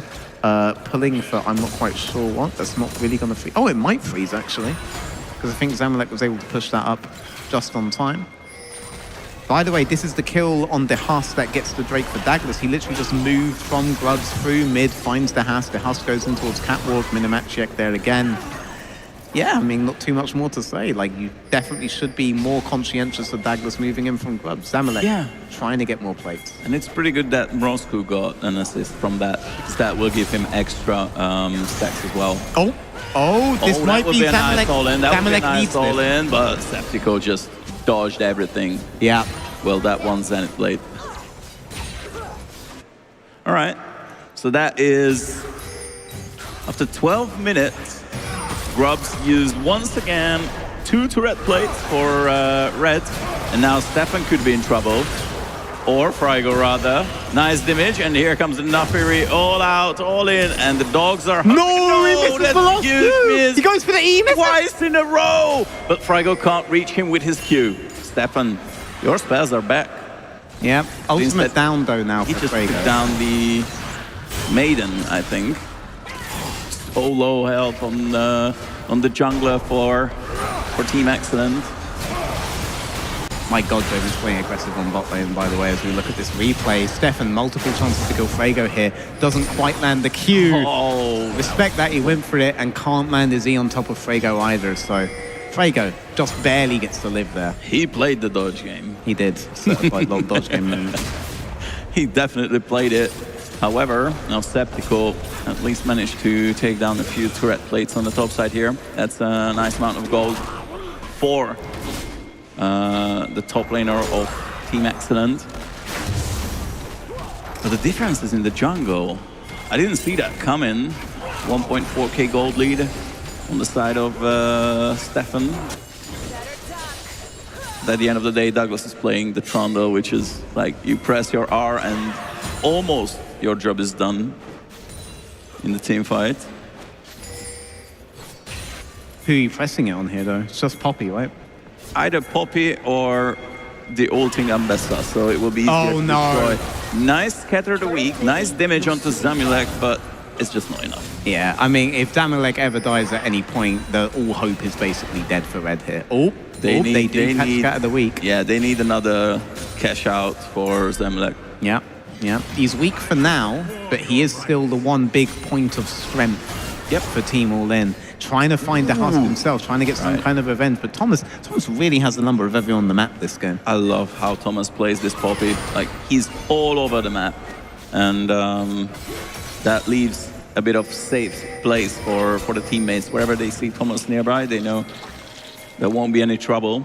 Even the Draven need to turn back. Victor Pryor on bot, leans in on towards the river there. Red go for a big play on mid there, but the Husk not falling for it this time, all right? He's fallen for it before, but, you know, fool me once. You know, you can't get fooled again. Nah. Hopefully not. Drake, this could be pivotal for Red. They need to get an advantage on towards Zamalek. If you can get the shutdown gold on the Fury, that would be insane. Zamalek's very low on health. Needs a cash out. Oh, nice Poppy ult from Minimachiak. Minimachiak down, Thomas going in. Douglas, the focus on Douglas, but he's managed to survive. Minimachiak going in, but is it going to be enough? Will Zamalek go for it? Oh, he gets out! Zamalek and the whirling, that is the real deal. And now the dragon sealed by Stefan. Can they keep going? He can keep going. Zamalek gets one kill, barrier out. Excellent, deals enough damage to cut down the Draven. However, he dies as well. Stefan is the only survivor on one side, and it was the Victor on the other side. And top lane, they play it. And no way. It feels like we've got a winner. Frigo just solo killed. Yep, Draven does get the cash out on bot lane though before that big money.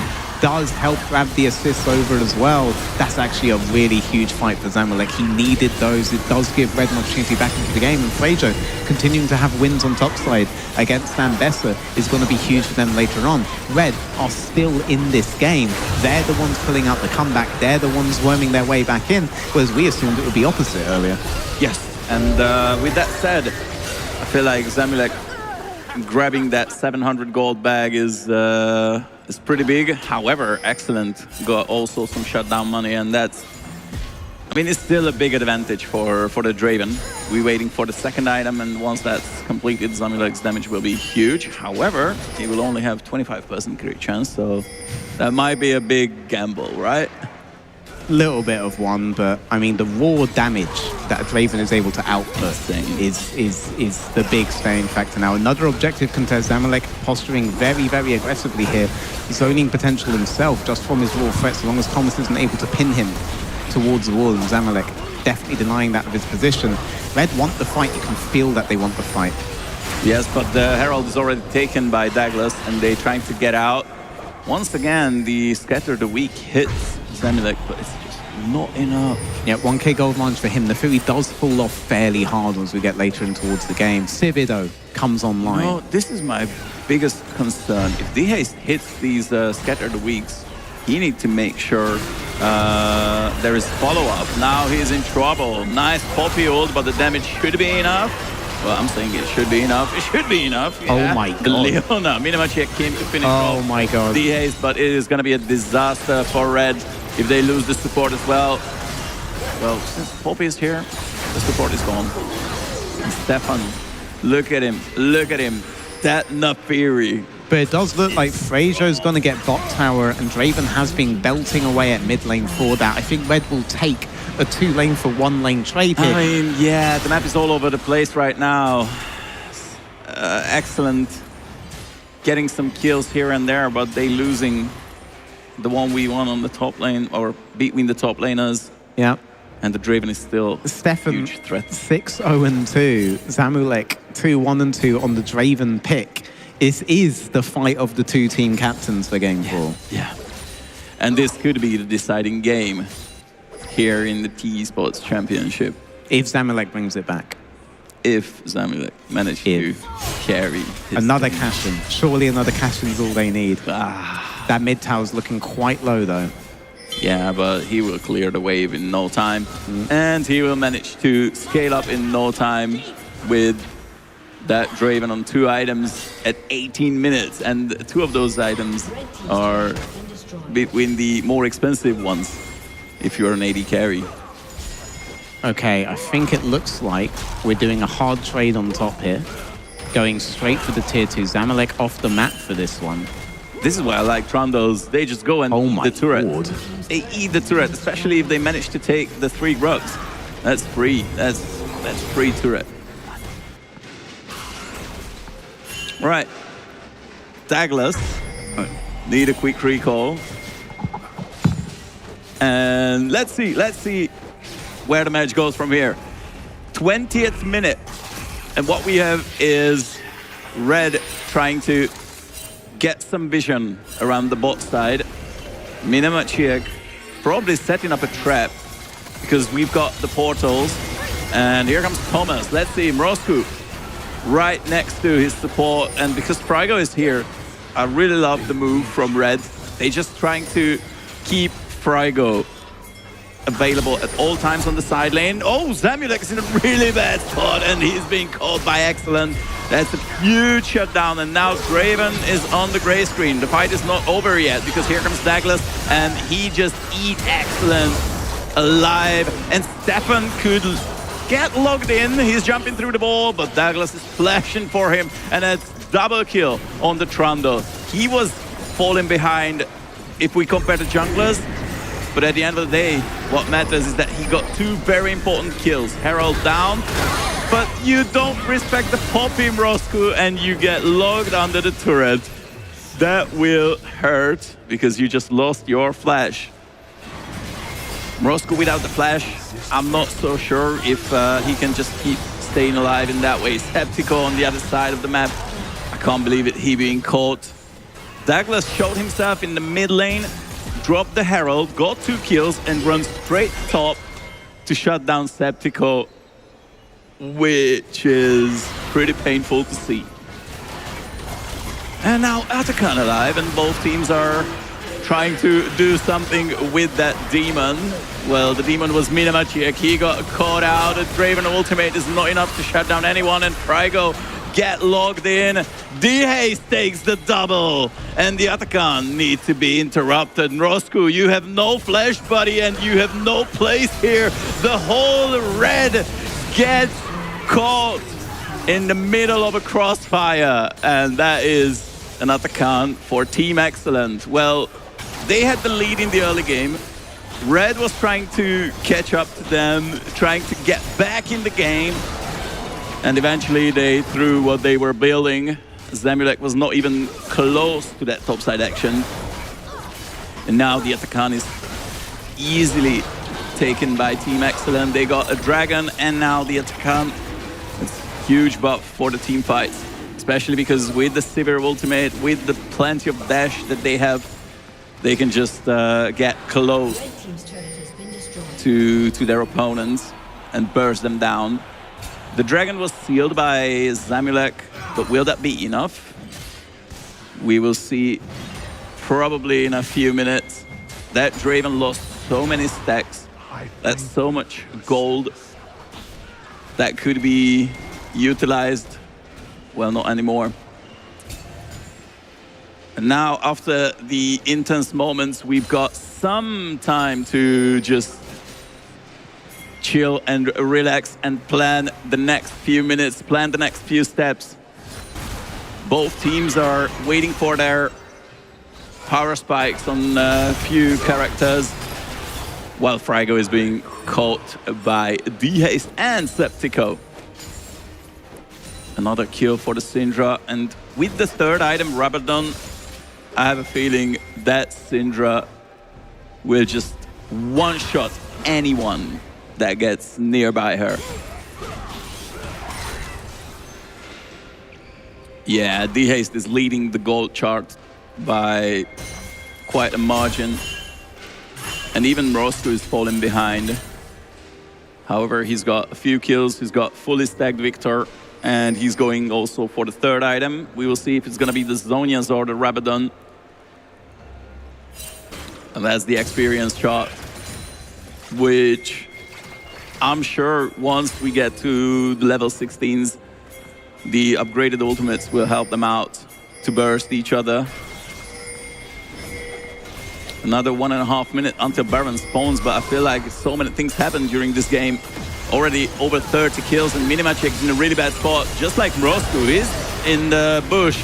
The Leona is already gone, and now Frigo could be the target. Douglas finds the Syndra and shut down the mid laner on the side of Team Excellent. Beautiful combination from Septico and Excellent.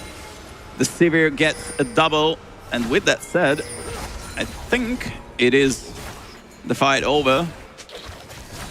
2-for-1 trade, but that one kill was also thanks to Douglas. He found D-Haste out of position. All right. I feel like Team Excellent just wants to push for more. They want to go for more, and they catch Zamulek. Once again, Thomas, the key player of this game. He just pushed the Draven into the wall.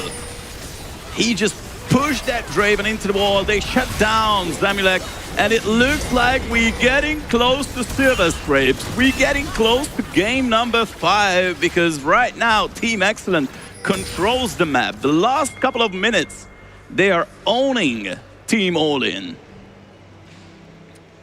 And at this point, Team All-In need to find a way to get their third items completed. While if we look at Team Excellent, they have a fed Neferi, they have a really fed Syndra, they have also a Sivir on almost 3 items. Very soon Excellent will complete the Mortal Reminder. That will be enough armor pen, that will be enough damage to easily tear apart Team All-In. Thomas once again in good position because the Dragon is approaching slowly but surely, and they're trying to catch once again none other than Frigo. I'm not sure if Frigo bought the Heartbreaker was the greatest idea, because he's pushing the side lanes, he's pressuring the side lanes, but 3 people coming to catch him, and he's not gonna survive that. You buy the Heartbreaker, you put the target on your forehead, and Team Excellent just saying thank you for the kills. In the meantime, Team All-In decided to, you know what, let's just group up mid, let's play a little Aram, but that's not good. Aram is not good. A big shutdown goal for the Draven. However, Red being dismantled by Excellent. That's an ace. That's a living Baron Nashor that can be easily taken out by Team Excellent. And that would be a lead of over 6,000 gold. If you ask me, that's just a straight ticket to game number 5 with that Baron. If you utilize it quite well, and I'm sure Team Excellent playing their smart macro play, they will manage to take down the tier 2 turrets and even aim for inhibitor turrets with this Baron Nashor. The health bars are quite low, but the Draven ultimate is not available. Baron, an ace. What else? What else Team Excellent need to finish off this game? Poor Frigo. He bought the Heartbreaker, and ever since that, he's being caught non-stop. They aiming. Team Excellent really nicely find a way to aim for Frigo. They get the man advantage. And from then on, it's pretty straightforward fights to win. Thomas still standing. He can't really move. The Drake is below 4k health. The Drake is dropping rapidly. Stefan tries to steal it, but he can't. The Drake secured by Red, but they lost already 2 members, and now they need to somehow run out. Excellent in the backline. He dies, but it doesn't matter. It doesn't matter because Team Excellent just destroys once again Team All-In. He got the triple. Septico goes for the quadra. And that's an ace once again with the Baron buff. You just go and end the game right here, right there. Nah, maybe not, maybe not, maybe not. There's 20 seconds left for Mrozku to stay, to get back alive, but they losing all their turrets. They lost all their outer turrets. And now the inhibitor turret is going down on the mid lane. And I wouldn't say they will go for the bot lane push. So 3 turrets, once again an ace. And that Draven on 3 item is not going to be your savior for this game. Zamulek tried his best. He got some shutdown. He got some big money. But if we look at D-Haste on the other side, he is the real deal. He is the main carry with that Syndra. Huge burst damage. Huge damage overall in the team fights. Great scatter the weak usage. And now Septico getting the quadra, finishing the 3rd item, even buying the Hex Drinker. That is a dangerous Ambessa. You need to somehow shut down. You can only do that if you're trying to manage to ult her. But that's just so many if. That's so many if. The Trundle needs to ult the Ambessa and the guys need to deal enough damage. I'm not so sure that's gonna happen. Team Excellent controlling the map really nicely. They still got 30 seconds left on the Baron buff. They can just go for this turret if they want to. And of course they want to. They aim for the Nexus, and that Nexus is through this turret. Nice Leona ultimate on D-Haste, but he gets out and he barely lost his quarter health. And they keep pushing, they keep pushing. The Baron buff wears off in about 10 seconds, but the turret is already fallen. The mid lane inhibitor is already gone, and the top lane inhibitor is fallen as well. Team Excellent is playing the map perfectly in this game 4. And I'm really happy about it, because that means we get to max this series. We get to max out the series if they manage to close it out. Teleport back to the bot lane tier 2 by Septico to clear the wave. He get his level 18. And on top of that, he's 6-3-5 with a 700 shutdown gold on his head. What can Red do? Their all-in team, their all-in playstyle got stuck. And Team Excellent 6-9 just happy to take the W here. Maybe they will do a quick reset. There is no major objectives in the next couple of minutes. So I would say roughly that much time left in Team All-In's time for this game. 32-16. More than 1 kill per minute just by Team Excellent. That is huge. gameplay by the mixed team. And they still got one reset. They still got one last push to make. So they will get the chance to win the trophy. After failing last year, after coming back this year and fighting over and over again, and almost dropping out in the semis, they might as well max out the finals. 32nd minute. And Red is still defending. Red is still holding on.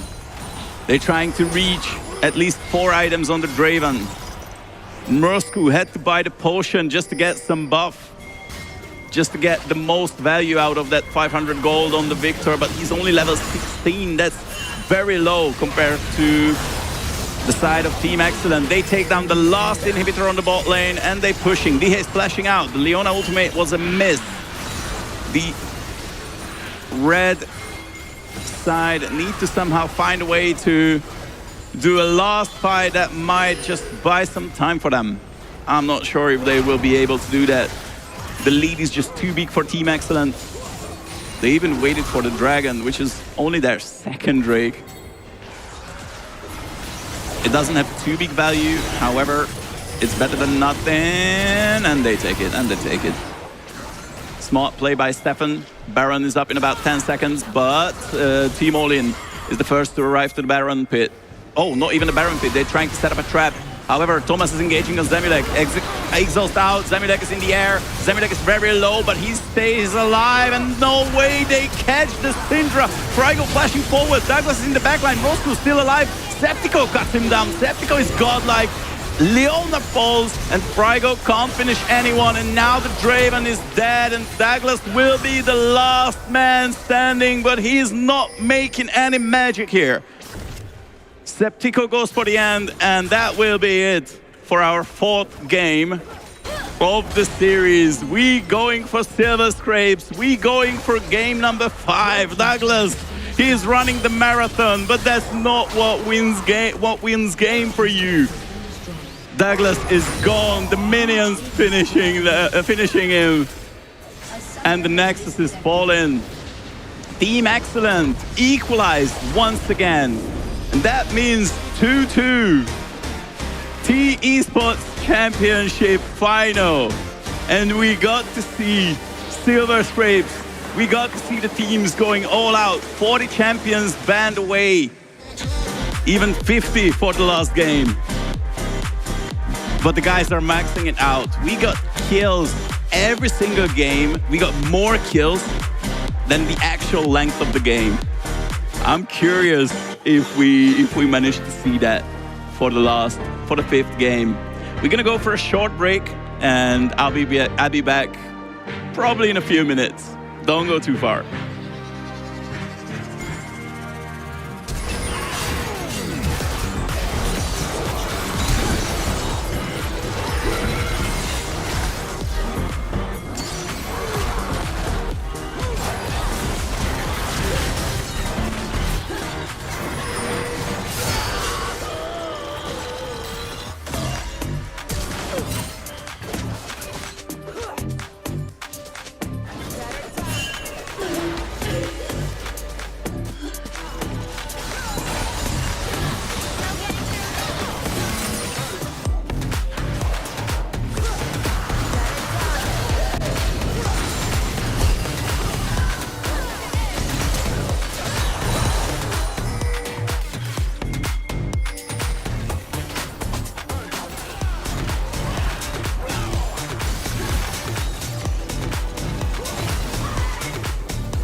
for game number 5, and I have to say the teams are not changed. However, veterans pair got a bit shorter. Welcome, Atreus. How you feeling? Hello everyone, thank you for having me. My name is Atreus. I'm also a part of the Hungarian broadcast by nature. But now I got the beautiful and wonderful opportunity to cast the last game with you. I hope we'll all have some fun because the first 4 games were insane in this series. Yep. Every single game had more kills than minutes, basically. The games were bloodier than their length. And what I want to see in this 5th game is actually some fun, let's say, pocket picks that we would not expect normally. And I really like that Red decided to go for the blue side. And they just straight away ban the Azir. They don't let the Haste pick this champion throughout the whole series. They banned away the Caitlyn as well, which is excellent. I would say most known pick. Definitely. And on the other side, look at Team Excellent. They're targeting champions, which are quite unusual. Yeah, they are really taking pocket picks out of Team All-In's pocket, basically. You talked about the Caitlyn in the first match. I was fortunate enough to hear about that train of thought. But the Yasuo and Lucian bans are something that we really don't see that often. But it's a 5th game. Yeah, it's a in 5th a game. fearless BO5, so these things are bound to happen. Exactly. That Lucian was banned away the previous game, and I feel like they need to target Zamulek's early game, and because Lucian is available, or was available, there is probably another champion which I was expecting in the previous match. That is Kalista for the early stages. We will see if Team All-In decides to go for it. Galio is banned, and there's only Nocturne and Twisted Fate left as the big global ultimate champions. However, Wukong got through in game 5. That is a big error. Wukong was banned throughout the whole series, throughout 4 games. I'm not sure what Team Excellent is cooking here, but that Yasuo ban indicates that they might just pick something, maybe a Gnar for Septico. There's the way for the Haste. And yeah, I'm curious to see if Team's Excellent cooking just burns away, or if they can make something out of this, because the Wukong is a pick that is not usually seen in games 5. Yeah. Either it's picked or it's banned throughout the whole series, and it really fits Team All-In's game plan that they showed so far. They like to play aggressive, they like to dive in, and Wukong does just that. Exactly. Douglas also played Wukong many times this year, and one of his better champions, in my opinion. And also, you can pair Wukong with pretty much anything.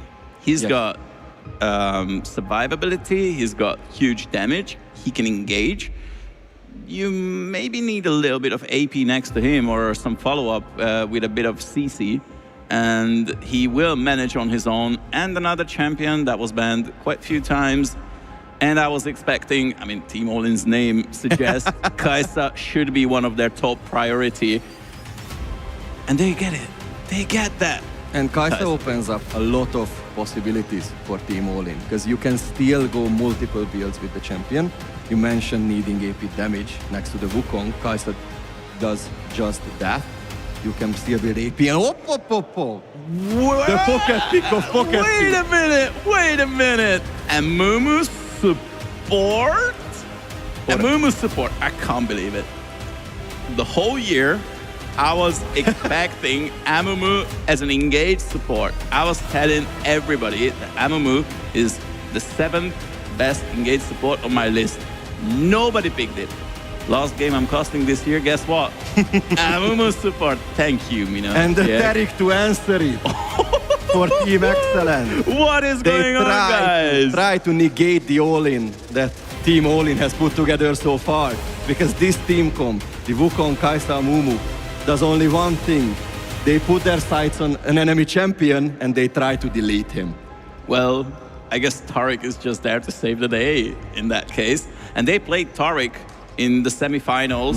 I remember they paired it with a Swain pick for the mid lane. It's not going to happen this time because they already logged in the Hui. However, they can still think about some unusual low-range champions, because if you look at the side of Team All-In, Kai'Sa is not the biggest range. Yes. She doesn't have too big range, and obviously 2 melee champions next to her.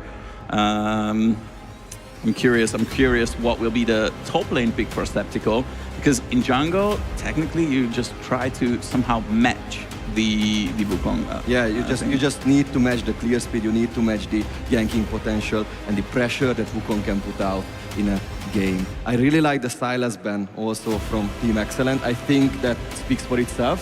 Yeah. Because you just don't want to give the Tariq ult to the other team. So true. And the LeBlanc pick, I think that's also a really smart idea. And the reason is that Thomas will be able to block out one burst, right? Yeah, the LeBlanc at least, yeah. could have been the second wave. That's true. That's true. And with that said, LeBlanc is out of the picture.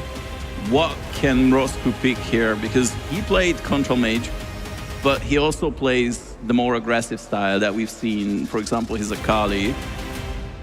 I want to know if he goes for something to help with the engage, or maybe he will be the backline himself, like alone. For now, they need to find a pick that works against a Tariq Maokai duo. Maokai release the wines and they just grab everyone. Huge CC amount that can be followed up with a Tariq. I really like what Team Excellent is putting together. But what happens if you send those wines back on the enemy? Yeah, Stefan's ultimate, Grasping Vines, would be able to engage but also disengage. If you see someone trying to engage from Team All-In, you just send out the vines and it's done. But Moscow now will be able to send those vines right back at Team Excellent. So I think I really like this back and forth between the teams so far. This is a game really worthy of Silver Scripts, and the Aatrox to close it out for Team All-In. I think they will try to... Ooh, and the Olaf. Okay. Well, they picked a Darkin, the destroyer of worlds. Yep. Guess what? They answer it with a Viking who doesn't care if he goes to Valhalla. He just wants to fight till the end. And that's what we want to see in a Game 5 in the finals. Aggression is the name of the game here. Yes. In the top lane, and I think the entire Summoner's Rift will be... For sure. Painted red with blood, basically, because these teams just want to duke it out for the final match and decide for once and for all who is the best in the T-esports Championship. Exactly. They're fighting for the eternal glory. They're fighting for the ultimate win. And obviously, they're fighting for the 12,000 euros, which will be the prize for the first place. And everything, every single game that they played for months now comes down to this one. This will be the decider. And I have to say, I'm really happy that the drop turned out as it is, because 2 of my favorite champs, out of my 3 favorite champs I played, so let's get this party going. Yeah, that's the same for me, because there's an Aatrox Olaf matchup in the lane. So yeah, I think they just gifted me a good game to come. Yeah, it's so a welcome gift, I you know? really like, I love the Mel pick into the Hui and into the Jhin. I think what Team Excellent tried to do in their first 2 picks was that they tried to negate the engage potential that Team All-In put together with range. And the Tariq provided a plan B for that, right, with the Tariq ult. But I think the Mel just takes away one of their tools, the range. For sure. You have to be very careful when you do the curtain call with Jhin. You have to be very careful with Fei's entire kit, basically, because everything is a skill shot that you really want to land. Yeah. Fear is a skill shot, the ult is a skill shot, and the other abilities are great, but they require some setup. And Fei can do it, but if Mel sends the right projectile back towards Wei, Wei could be in trouble, right? Yeah. Or the entire team could be in trouble. Just imagine. Yeah, that's true. An amplified Wei ultimate just flying back with a homing missile system. You don't want to catch that. You definitely don't want to catch that, especially because what I really like, even if you don't aim for the Huey spells, Yep. you can just send back one of the Maokai wines, and basically you have the wines and you have your own E to just CC your opponents. And with that, Mel possibly could be the carry. Could be the carry. One of the carries. I mean, Roscu played phenomenal when the team was winning. Also, he had a strong match on the Akali, which was not win for them, but he tried. And we can see the priorities. We can see the multitasking. We can see the priorities. I love it. Well, you love to see it. I mean, League of Legends is all about multitasking. But what's also interesting, even if the Mel is not the carry, which can happen, right? But he or she would definitely be the game changer, or could be the game changer. What is really interesting, I think, is the AD carry dichotomy in the two teams. So the Jhin can scale, but he needs like 2 or 3 items still to be really useful, to deal enough damage that it would matter. And that's true for the Kai'Sa, but the Kai'Sa can provide much more survivability and self-clear for herself, so the team can focus elsewhere, right? And also, I think if they decide to go the AP Kai'Sa route, which I don't think is necessary anymore. Not really needed, yeah. But they can still do it. I think that can pop off very hard. We will see. We will see which Kai'Sa build are we gonna witness in this match. There is a tiny technical issue with the headset, which will be sorted out shortly, and the game will begin. The teams are, I'm pretty sure they're quite excited. I don't know how nervous are they. I've seen the guys in the backstage here, and they are not the first time doing this. They know what they're doing. Not their first rodeo. This game can go to the distance. Like, we might as well just witness a 40-minute game with close to 100 kills. You never know. Did you anticipate the series going to the 5th match? Or honestly, my prediction was if it's going to be 1-1 or Team Excellent wins the first game, then it will be a 5-game series. If Team All-In manage to go 2-0, then they will just close it out with a 3-0. Yeah, that sounds about right. Lucky for us. Yep. Lucky for us. And lucky for everyone that's watching, that's following these guys. Guess what? We're here for game number 5. And it looks really interesting. Because I think a lot of the matchups, or would you say that Aatrox Olaf is a skill matchup? Because I would. It could be, yes. You can easily mess it up, but also for both champions, you can mess up the match, but also it can be very, very equal, like close to equal. Both champions have a tendency to look, I don't want to use harsh words, but useless on the Rift. They could, but they can take over games. And I think taking over the early game suits the team comp of Team All-In once again better, right? Yeah. So I think if Excellent and his crew can hold it out until the 25th minute or so, the 3rd item of Jhin. Yeah, roughly. Let's say 3 or even 4. Yeah, the 3rd item for Jhin, I think they can close it out. But it's a 5th match. It's not their first time doing this, but you can't make mistake. Yeah, you can't make mistakes, and you might be. You're definitely more tired than during the first match or the first 10 minutes of the first match. But that's true for both teams. So this is where it all comes down to experience. How cool are you? How calm are you? And how well can you execute your game plan? All right, the guys are still smiling, so that means they're not too tired. I mean, just as you were saying, I mean, bit of a nap between the League of Legends players probably all know what it's like to play marathon 6, 7, 8, 9, 10 games even. Yep. So 5 games on a stage, that's like a 10-game marathon at home. I think it's more. You feel like it's more? I can't imagine how hard it must be to play in a stage. Even just watching these guys throughout the day. I mean, was yeah, at the event at Hung Expo. It was an insane feat what they did so far. That's right? true. That's true.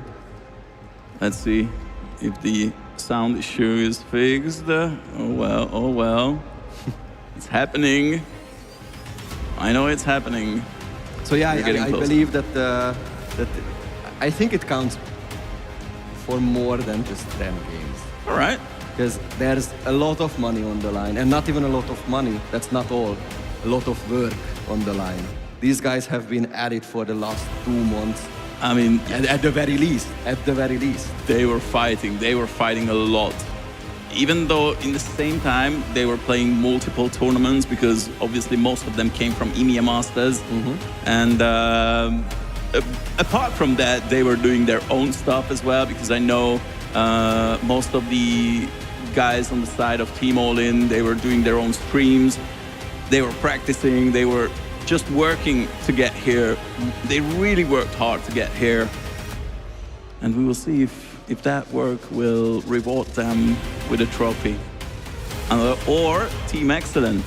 They worked hard last year to be here. They got here and they got destroyed 3-0. They did. Still not the They best. switched a few bits in the team. They managed to come back once again. They're here. This time it's not a 3-0. Can they win the last game? But it's not a trio. Might be one of the hardest BO5s and finals that they've played. That's the true. hardest. That's true. And we will see. We will see. All right, the guys are getting ready. I have a feeling that's the sign. Let's make some noise for Team All In and Team Excellent. This will be our last game, and this will be their last game. Let's get this party going. It's interesting to see, just looking at the key storeroom that the teams have brought into Summoner's Rift, that Thomas opted for the the Unsealed Spellbook. He's playing Unsealed Spellbook the whole series, almost the whole series. Which is a good idea. I think I can respect that. Minamaciak has opted for the Aftershock, which is also something that makes sense, but I'm not sure if Team All In would miss some other summoner spells, right? Because if Septico gets started, and Exhaust might be good. Not for the slow, because Ragnarok just ignores slows, but for the damage reduction, it might be good. And I think the heal could come in, summoner heal could come in clutch in some situations as well. In this way, he will just use the Ignite to reduce some healing. And if we look at the side of Excellent, they do have quite nice sustain. Just Septico, Stefan and Thomas, the 3 champions they're playing, has got a lot of healing coming in. All right, early wards are placed out, and once again, Red can start tracking the movement, the clear of Stefan. On the other side, they did the same thing, which is great. I like it. Team Excellent plays the ward to the Raptors. I think it's interesting that Douglas has been revealed, right? Yeah. But I think it's interesting that he started bot. I'm not sure if he wants to start top, but that's a good engage from Whoa. Level 1, that's nice. Go in, come out, swing in. A bit of trade. He showed that he can land his Qs. And he knows how to just weave in and out of fights. Oh yeah. From the Haze and Moscow. I'm curious if Douglas will try a cheeky gank, an early gank towards bot. He could. Because the wave is pushing towards Zamulek and Minamaciak. Yeah, Zamulek needs to hit level 2. Yeah. And even, I mean, the ammo doesn't really matter. That's a nice trade. You hit your E with Tariq, then you got 2 quick auto attacks, then you press either W or Q, and then you got 2 auto attacks. Tariq is really strong into melee opponents who doesn't have big burst. And as you said, Douglas is coming, and Thomas is in a really bad spot. Thomas, that's not where you want to be. 1-0 for Team All In. they had information about Douglas and they still didn't respect the fact that the Wukong can come in for an early gank.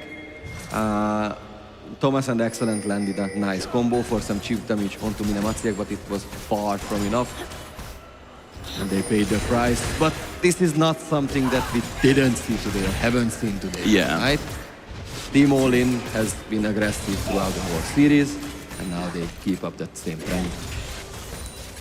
And we will see if Douglas can build up a bigger lead. He got 1 kill, but also the tempo for Stefan is quite nice as well. And I really like Maokai's, who just farm early game, get level 6, and straight up they force the opponent to a team fight where the Maokai ultimate is just winning it all for them. That can give you a nice little snowball for the match. Yes, but usually we see these kinds of matchups in the jungle. One farming jungle until level 6. Who needs it? There will be. Oh, Stefan! That's the flash. Nice pushback onto Mrozku. He's flashing out using his E perfectly, but not enough. Mrozku, no mana, no life, no health. But at least a little bit of gold to D-Haste. And my train of thought has been derailed, because this is an active Maokai in the early game. Yes. Douglas for the Bambi. I mean, he's trying. D-Haste, no mana. Minamatsiak is perfectly coming in clutch. And even the second Q lands. Stefan is really low and in a bad spot. Mrozku come back with the TP, and that's 3-1 in terms of kills. That's the feat of warfare completed for Team All-In, and that is one thing I was fearing for Team Excellent, because if this snowball gets rolling for Team All-In before the Maokai can hit level 6 and can start forcing team fights where the Maokai can turn everything around, it doesn't look that well for Team Excellent. And even then, they have Moscow with the reflection. Yeah. So it was a dicey. I think the Maokai made sense, but it was a dicey pick in Champion Select, and now it just got even dicier. It's gonna be really tough to pull off that Maokai. Thomas is being hurt, but also Zamilek is getting the damage by Excellent. Fourth shot, I don't think it's gonna be enough, so Excellent is not even risking the flash. Flash 4. That's nice trade, but Frigo is level 6. Wait a minute, Septico is level 5, and Septico doesn't have any mana. I don't think Septico can do anything. Frigo was already on base. He's having the Executioner's call in. Obviously, you can't do anything with that. Yeah, that really screws up Olaf's laning phase. Even more so if your opponent also has some sustain. Yeah. So Septico could also opt for the Executioner's calling. He opted for the Phage to be able to better dodge around and just chase down Frigo, because if both of them will, and Septico can stick to Frigo, I think he can kill him, because the sweet spots are really hard to land. Yeah. The Aatrox, if your opponent just runs straight at you. For sure. And that's why Frigo needs to just probably play for like short trades and maybe just use his Q and keep the distance from Septico. But for now, he's a very happy Aatrox on the top lane. He's not behind at all. And slowly but surely, Douglas hit level 6 while Stefan is still fighting with the Dragon to get that 6th on the Maokai. But the first Drake could have quite big value here, especially if you take it on time and you can track Douglas's movement. But Douglas's movement is indicating that he is pretty much one to come for that Drake, either to fight or just to double check what's happening, what's going on here. However, the Dragon has been secured by Team Excellent 6-9. Yeah, that's their full team name, but the 6-9 sometimes is left. It's just not saying it just I doesn't forgot. roll off the tongue. That's nice. Yeah. Team Excellent will do fine, and the Infernal Drake will be there for that fact and that fact only. Okay. They are nowhere to be found yet, so Douglas and the rest of his team couldn't answer so far. Not really, not really. But the tempo is pretty good on Douglas. He's just went back to base, do a bit of shopping. His damage is quite nice from the little components he already bought from the Trinity Force. And if he managed to clear from bot to top, might as well just take the grubs. Let's see if Stefan gives up some of his tempo. Nah, he's going to farm as well. Grub's not going to be taken straight up when they spawn. Yeah, because Douglas will path towards... Well, Unless, he yeah. can go to wolves and then grubs, and the pings indicate that as well. Yeah. But Team Excellent has a great setup in terms of wards. Yeah. So they will be able to see everything that Team All-In will try to do. Their vision is great. Yeah, Team Excellent is ready to answer here at the grubs. But funny enough, the whole series showed that Excellent don't really care about the grubs as much. Definitely, Team All-In is the army that I'm looking at when it comes to Void grubs and early game pressure, early game push. And they take, once again, all three of them. That can come in handy for closing out the game quicker than Team Excellent. Like, still a small lead towards the side of Team All-In. But they can play for the later parts of the game as well. Because I was afraid that they would draft for really for the early game fully, and they wouldn't Luckily have a they backup. didn't. Yeah, but luckily they they do have the Kai'Sa and the Mel as Yeah. a backup, so they don't have to rush the game. They just have to play not hastily, but on the quicker side. Yeah, basically. they try to keep up a decent pace just to enable Douglas, because I feel like he's the engine of the team. When he managed to get a bit of lead in the jungle, when he managed to control the game throughout the jungle, he is the carry jungler for the team. And even in EMEA Masters, he did that a few times. That's why he got to the finals. Even today he did that a few times. Just remember the Rengar game. Oh yeah. Came out of nowhere. And he played pretty well. Well, Septico, you're not a happy Olaf. With that death, I'm not sure if you can go to Valhalla. It wasn't really the greatest death, especially because he's losing so much on the top lane. He lost minions, he's losing another wave and a few turret plates. And Roscoe is TPing. That's almost nice. If he hit that E, that's a kill. All right, let's go. Nature's Grass. Frigo dashing out. And that's wasted by Stefan. So no team fight forcing for another minute and a half from Team Excellent. Septico still lost 2 waves and 4 turret platings in total. That's a lot. That's a lot. And that's a lot of gold for Frigo. The sizable lead in this point of the game. Yeah, both top laners finished their boots. And now they can go for some damage.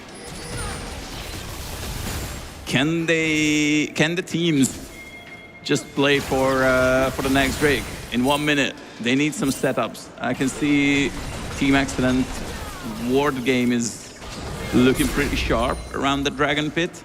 However, their numbers are not so great. All right, Thomas just came back with a TP. Thank you, Thomas. He's listening. Stefan is also passing towards the Drake. Only 30 seconds left. But look at Minamachi's position. They are waiting for Douglas. They need to stall for like, what, 5 seconds for Douglas to make it here and get into position. Both teams know about the positions of the other. And TPs are available in the top lane, but Ragnarok is not anymore. Whoa, that's an all-in by Septico. However, Frago was way too fast. I mean, that Aatrox has got quite big wings, and he just flew away. And Septico's Ragnarok weared off. Yeah, the Ragnarok always runs out. If you can't hit your opponent, if you can't hit Aatrox, you will always lose your ultimate bonus with Really first. sad. Yep, yeah, that's Very sad. That's what I meant by steal matchup in the Aatrox matchup, because that means you have to space insanely well with the Olaf, but you have to space insanely well with the Aatrox as well, because you need to hit your sweet spots, otherwise you can't wear down the Olaf. Ooh, Septico has to run. I mean, Douglas came in clutch. He even sacrificed his dragon just to make sure Septico either dies or losing his flash. Well, the later happened, but they took down the first turret, and because Red already secured 3 kills, They got the feats of strength, they got the boots upgrade, and that's a nice little boost for the mid game once you purchase the tier 3 boots. Also, it opens up a lot of possibilities around the top side of the map for Team All-In. Because you can, if you need to, you can send Zamulek there to freeze a wave a bit further up, because you can ward out the top side or the northern side of the Team Excellence jungle. So you have a safe farming spot now in the game, and also you can play for Herald. He spawns in about 2 minutes, as well as the Baron Nashor. The only thing I can't see right now is Atakan's position, because he hasn't arrived yet. Not yet, not chosen we his got home. time. We But got time. I would believe that it would spawn on top, and that also likely. gives another opportunity for Team All-In. Yes, and oh, that's a nice spear. That's a nice spear. Yeah, that's how you use the Mel W. That was great by Mrosku. Right, Frigo once again. You being caught. You being caught. Stefan coming in. Push Frigo back, and that Aatrox needs to run away. He's trying to buy some time. Septico, the Ragnarok is already gone. Frigo buying so much time, forcing Stefan to use his ultimate, but he's not gonna survive. He's got some survivability, he's got some healing, but this is not the Aatrox we will be seeing after 4 items. Mrosku sending back the 4th shot, and here comes Douglas on the other side of the map. Things are happening quite fast. Can Excellent get some help from the teammates? Can he survive? No minions. No more minions. Oh my god, that could be a really bad spot for Minimachiek and Douglas. They jumping on that Taric, and both of the bot laners are gone from Team Excellent. Septico coming in with the TP, and really nice damage by D-Haste. D-Haste is saving the day. Bot laners are gone, and TPs are out from both top laners. Septico had to join the fight earlier than Frigo. Frigo was dead, so Team Excellent could react really well to the advances of Team All-In. And Excellent did a really great job of defying that dive attempt, or that dive basically that Team All-In tried to do. And with that, we've got a 6-4 scoreline, and I would say no real advantage for either side. Look here, this is after the curtain call from Excellent, but there's only 2 minions left. The Mel tried to block, but couldn't do much, or couldn't do enough. But this flash from Minimachiek was beautiful saving grace for Red, as they could take down the bot lane of Team Excellent. Thankfully for Team Excellent, D-Haste played out of its mind, took 2 kills, so it wasn't as bad a trade for them as it could have been. Yeah. But it was all Red's plan. So Yeah. I think Team Excellent took that obstacle quite well. Exactly, Red wanted that fight, and they ended up losing 2 for 2. Not the greatest trade, especially because Septico stayed on the bot lane, and he almost took down that tier 1 just to equal in that aspect. And Excellent is scaling slowly but surely, and this Jhin is not buying Yumu's. He's going the earlier crit chance.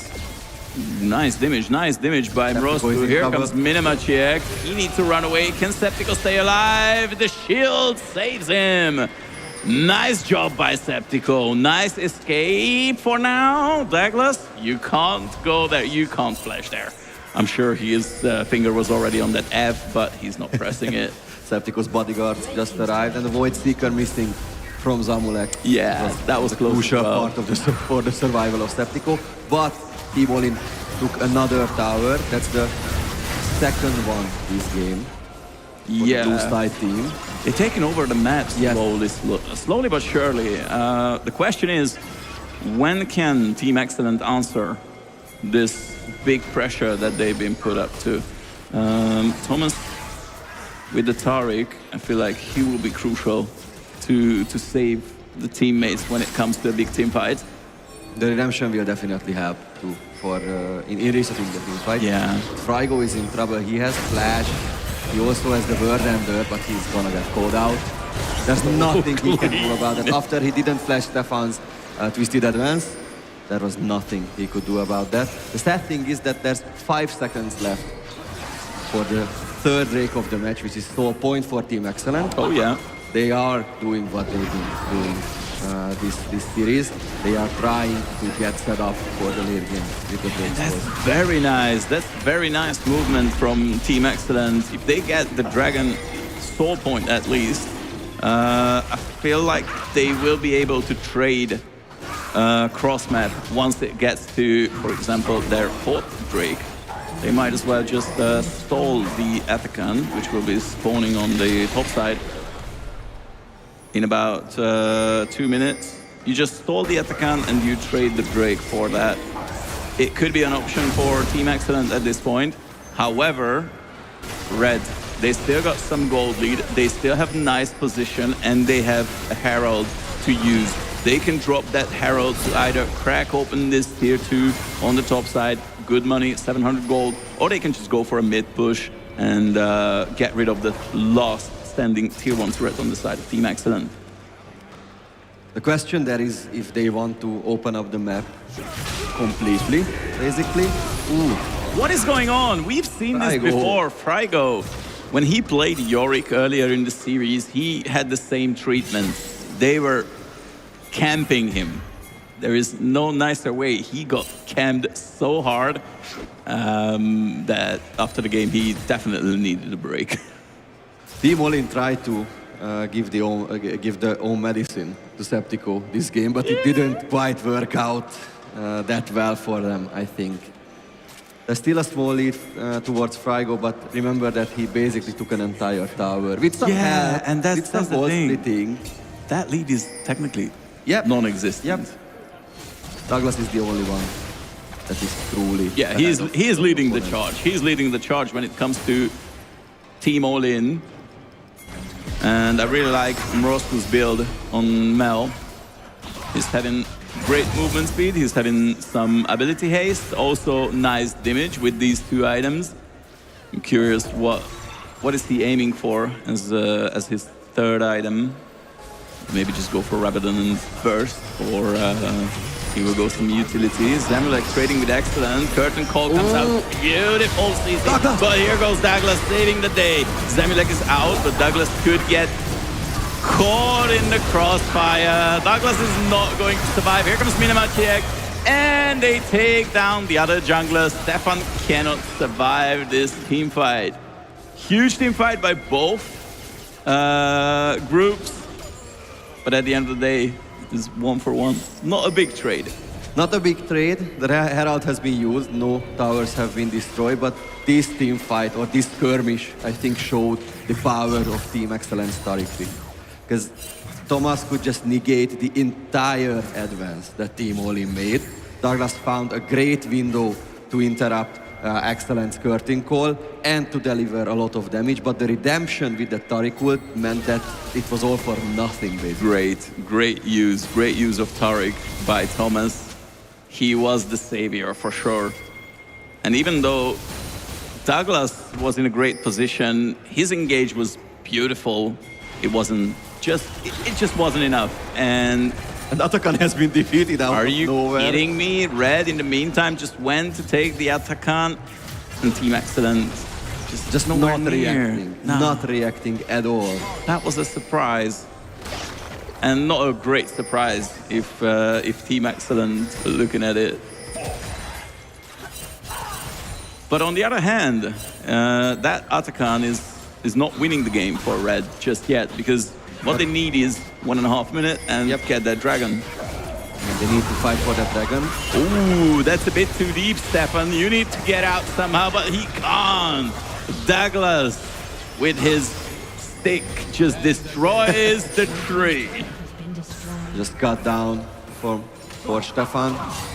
Luckily for Team Excellent, he will be revived before the Drake spawns. But the great thing is for Team All-In is that the haste is gonna die. What's happening? The haste is way too far out, and Frygo is just solo kills him. Roscoe used his TP, so it won't be available in the next few minutes, but does it really matter? I don't think it matters. Remember when I said how nice it is for Team All-In to destroy the tier 1 on top, because they can start and farm a bit more safely with ward placement? You missed the ward placement part about that.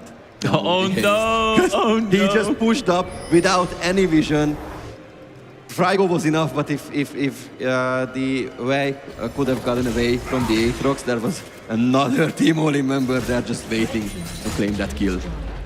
And that's the sad part. Like, D-Haste was dead at least 2 times there.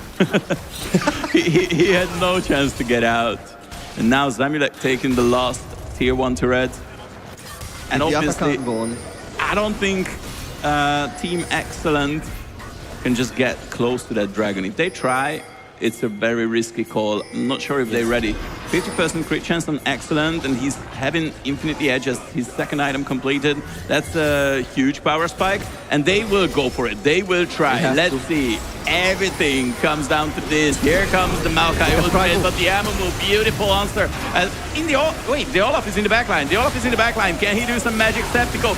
The Ragnarok wears off and he's gone. Septico dies. Kaiser right now, destroying everyone. Flying in. The Drake has been stolen by Stefan, but I'm not sure if the game has been won. Triple kill for the Mel.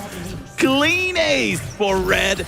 And they told everybody that they don't care about dragons. They're not coming here to take dragons. They come here to destroy Team Excellent. They come here to win it all. And they're doing just that. There's no Kills way. Can they win you the game. Kills can win you the game. 10 seconds left and 5 members of Red trying to go for that. No, they don't. No, they don't. They can't. The death timers are just too short right now. They can't end the game. But Team All-In has set their sights on the championship title. Even though Team Excellent somehow claimed the Chemtech soul, it might just not be enough. I didn't even see Stefan, how he like snuck through. He just W'd in there and stole it. But look at Frigo's position. He keeps up the entire team almost from Team Excellent. And look at Minamatiak here. 3-man Amumu and then the flash out. Yes, the Olaf is in the backline, but it just doesn't matter. Septico can't do enough. And Douglas' second Cyclone catches 3 people from Team Excellent. There was nobody left to look out for Stefan, but it just didn't matter. The Chemtech soul, I don't think the Chemtech soul will be the thing that saves Team Excellent. This is looking very dire for them. They have to answer the super minions in the bot lane now. Baron is up and the haste is dead with Baron off. He managed to stay alive. Not wasting his flash, using his flash to keep him alive.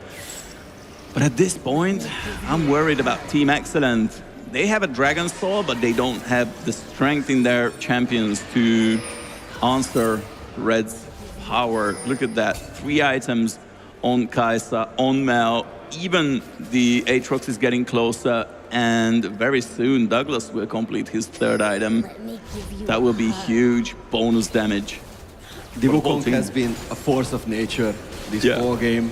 And with the 3rd item, he will be basically unstoppable. He can always dive with the backline. And Zamulek has been, or has already started to pivot into the AP build. Because we mentioned that you can't really get close with the Kai'Sa. Spamming W's is a much more worthy endeavor. But the Baron Nashor is just a bait. Yeah, they're trying to bait. The Haste has TP. He's on bot lane. He's farming, but he has TP. He can join the fight whenever he wants. That's not bad. And now Team Excellent need to stay sharp. They can't lose track of every members on the side of Team All-In. And Team All-In is trying to bait them into a fight. That would be the greatest scenario for the Polish super streamer team. But can they do it? Can they bait Team Excellent? Oh, Thomas. Nice trap placement. The Haste is joining the team. He can't let them down. Huge advantage in terms of gold for Team All-In, but the Dragons are helping Team Excellent quite nicely. Frigo, that's a nasty miss by the Case. That's what a nice dodge from Frigo. Yeah, at least ultimate for ultimate. It's a decent deal, but Septico's position is not where he wants to be. He needs to flash out. Ragnarok used. Zemlek also fly in, but he can't hunt anyone. Minamatiak, nice ultimate. Can Stefan get out? Of course, Minamatiak is gone. And the curtain call just worked out quite well. Nice spear by the Quay. but the health bars are very low on the side of Team Excellent. Excellent joining the teammates. Douglas flashing on. Dihe is trying to get rid of that Quay, and Roscoe finishing him. Stefan is really low, he can't re-engage, and Septico and Co must fall back. I'm not sure if Team All-In can take the Baron They Nashor. try it, they go for it, but the wards are there, the vision Yes. is there. The problem is, Can Team Excellent just No, come back or try no, to steal no. the Excellent W? No, they don't even try. Team All-In just takes the Baron Nashor. that's After huge a boom. very long team fight, Yeah. very long drawn-out team fight where the engage tools were used before the team fight, basically. But the Baron Nashor has been claimed by Team All-In. That's Now the they funny can start part. to look at taking turrets once more. You look at Team All-In and all they care about is topside objectives. They don't care about dragons, who cares? We got all topside objectives. That gives us loads of gold. That gives us items. That gives us strength, power to take down Team Excellent. And Team Excellent is trying to stall the game and slowly but surely scale up somehow. There is one bot-side objective that they will claim, or at least try sure, to claim. for Yeah, sure. that Drake is something that you just can't ignore. And as Douglas and his teammates are coordinating and positioning, I think it's a tier 2 for them in the mid lane. A nice push in the top lane, if you look at the minimap. Oh no, even more gold. Even more gold. We slowly getting past the 30-minute mark, and the Elder Drake is just coming alive. Funny thing is, Team Excellent has been in this position. They had to take down the Elder Drake before they got to the final. They managed to do it. They managed to end that series. Can they do it again? Can Stefan steal the dragon? He stole the fort to get his team the Dragon Soul, but is it going to be enough? They need to walk in a very dark jungle. The dragon is going very low. D-Haste is very low. D-Haste has been cut down, and Thomas is not surviving the Elder Drake. And here comes Frygo, the world ender. Douglas is chasing Excellent. Douglas will kill Excellent most likely. Yes, the dragon is tapping out. And with that said, Team Excellent came back from last year's final, but they can't take it. They can't bring it home this time. Instead, it will be the Polish super team, the Polish streamer team. But they not only here to make content, they're here to win it all. They're here to destroy the Nexus and win the T-esports Championship in 2025. GG to Team All-In. Insane performance by Team All-In. And Excellent and his teammates got closer than last time, definitely. But in the last stint, their strength ran out. And Team All-In just takes it all home and makes history. Team All-In takes it all home, becoming the next winner in T-esports Championship League of Legends. And Team Excellent, credits to them as well. They came back twice. They climbed the mountain. They climbed back 2 times. But the last game wasn't meant to be. There were times in the last game, throughout the whole series, Oh yes. when I was thinking that Team Excellent could do it and could erase the mistakes of the past. But it's just not happening. It happened for the Polish team. It happened for Team All-In. Give it up to them. Congrats.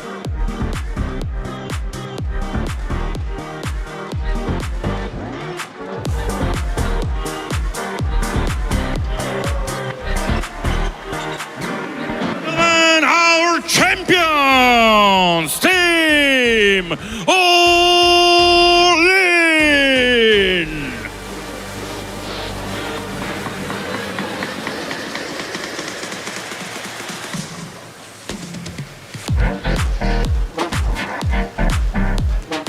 This is the moment they were waiting for since the qualification till whole tournament. Till now, the grand final, T-esports Championship here in Budapest.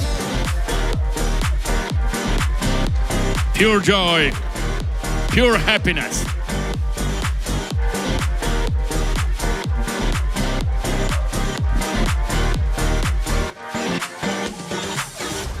All right, guys, stay here, please.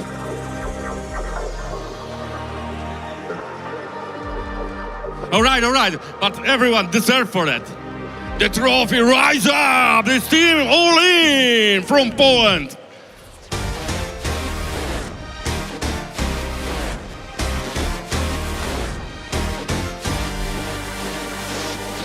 And the photo for socials. We know there was the song, but first, let me take a selfie. And this is the selfie.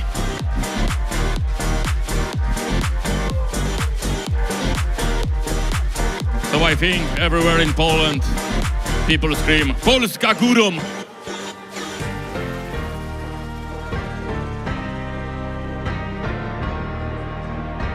But right now,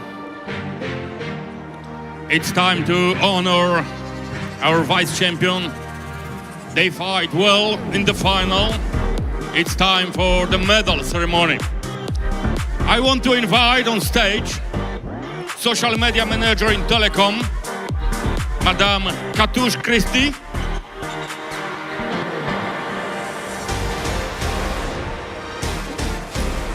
Guys, please join us in the middle of the stage. Team Excellence 6-9. Big applause for them.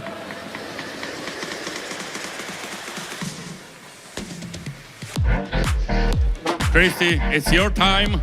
Silver medals go to the necks of Team Excellence 6-9. Septico, Stefan, De Haest, Excellent, Thomas, and Coach Panji.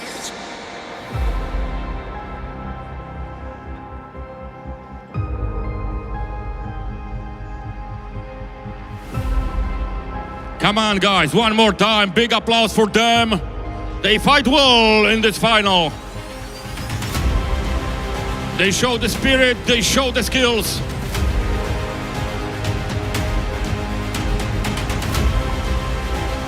And now, it's time for gold medal. So, it's time for Team All In. And one more time, Katusz Christie, social media manager for Telekom, will present the gold medal. Mein Maciek, Zamulek, Mrozku, Douglas, Frajgo i Makuk.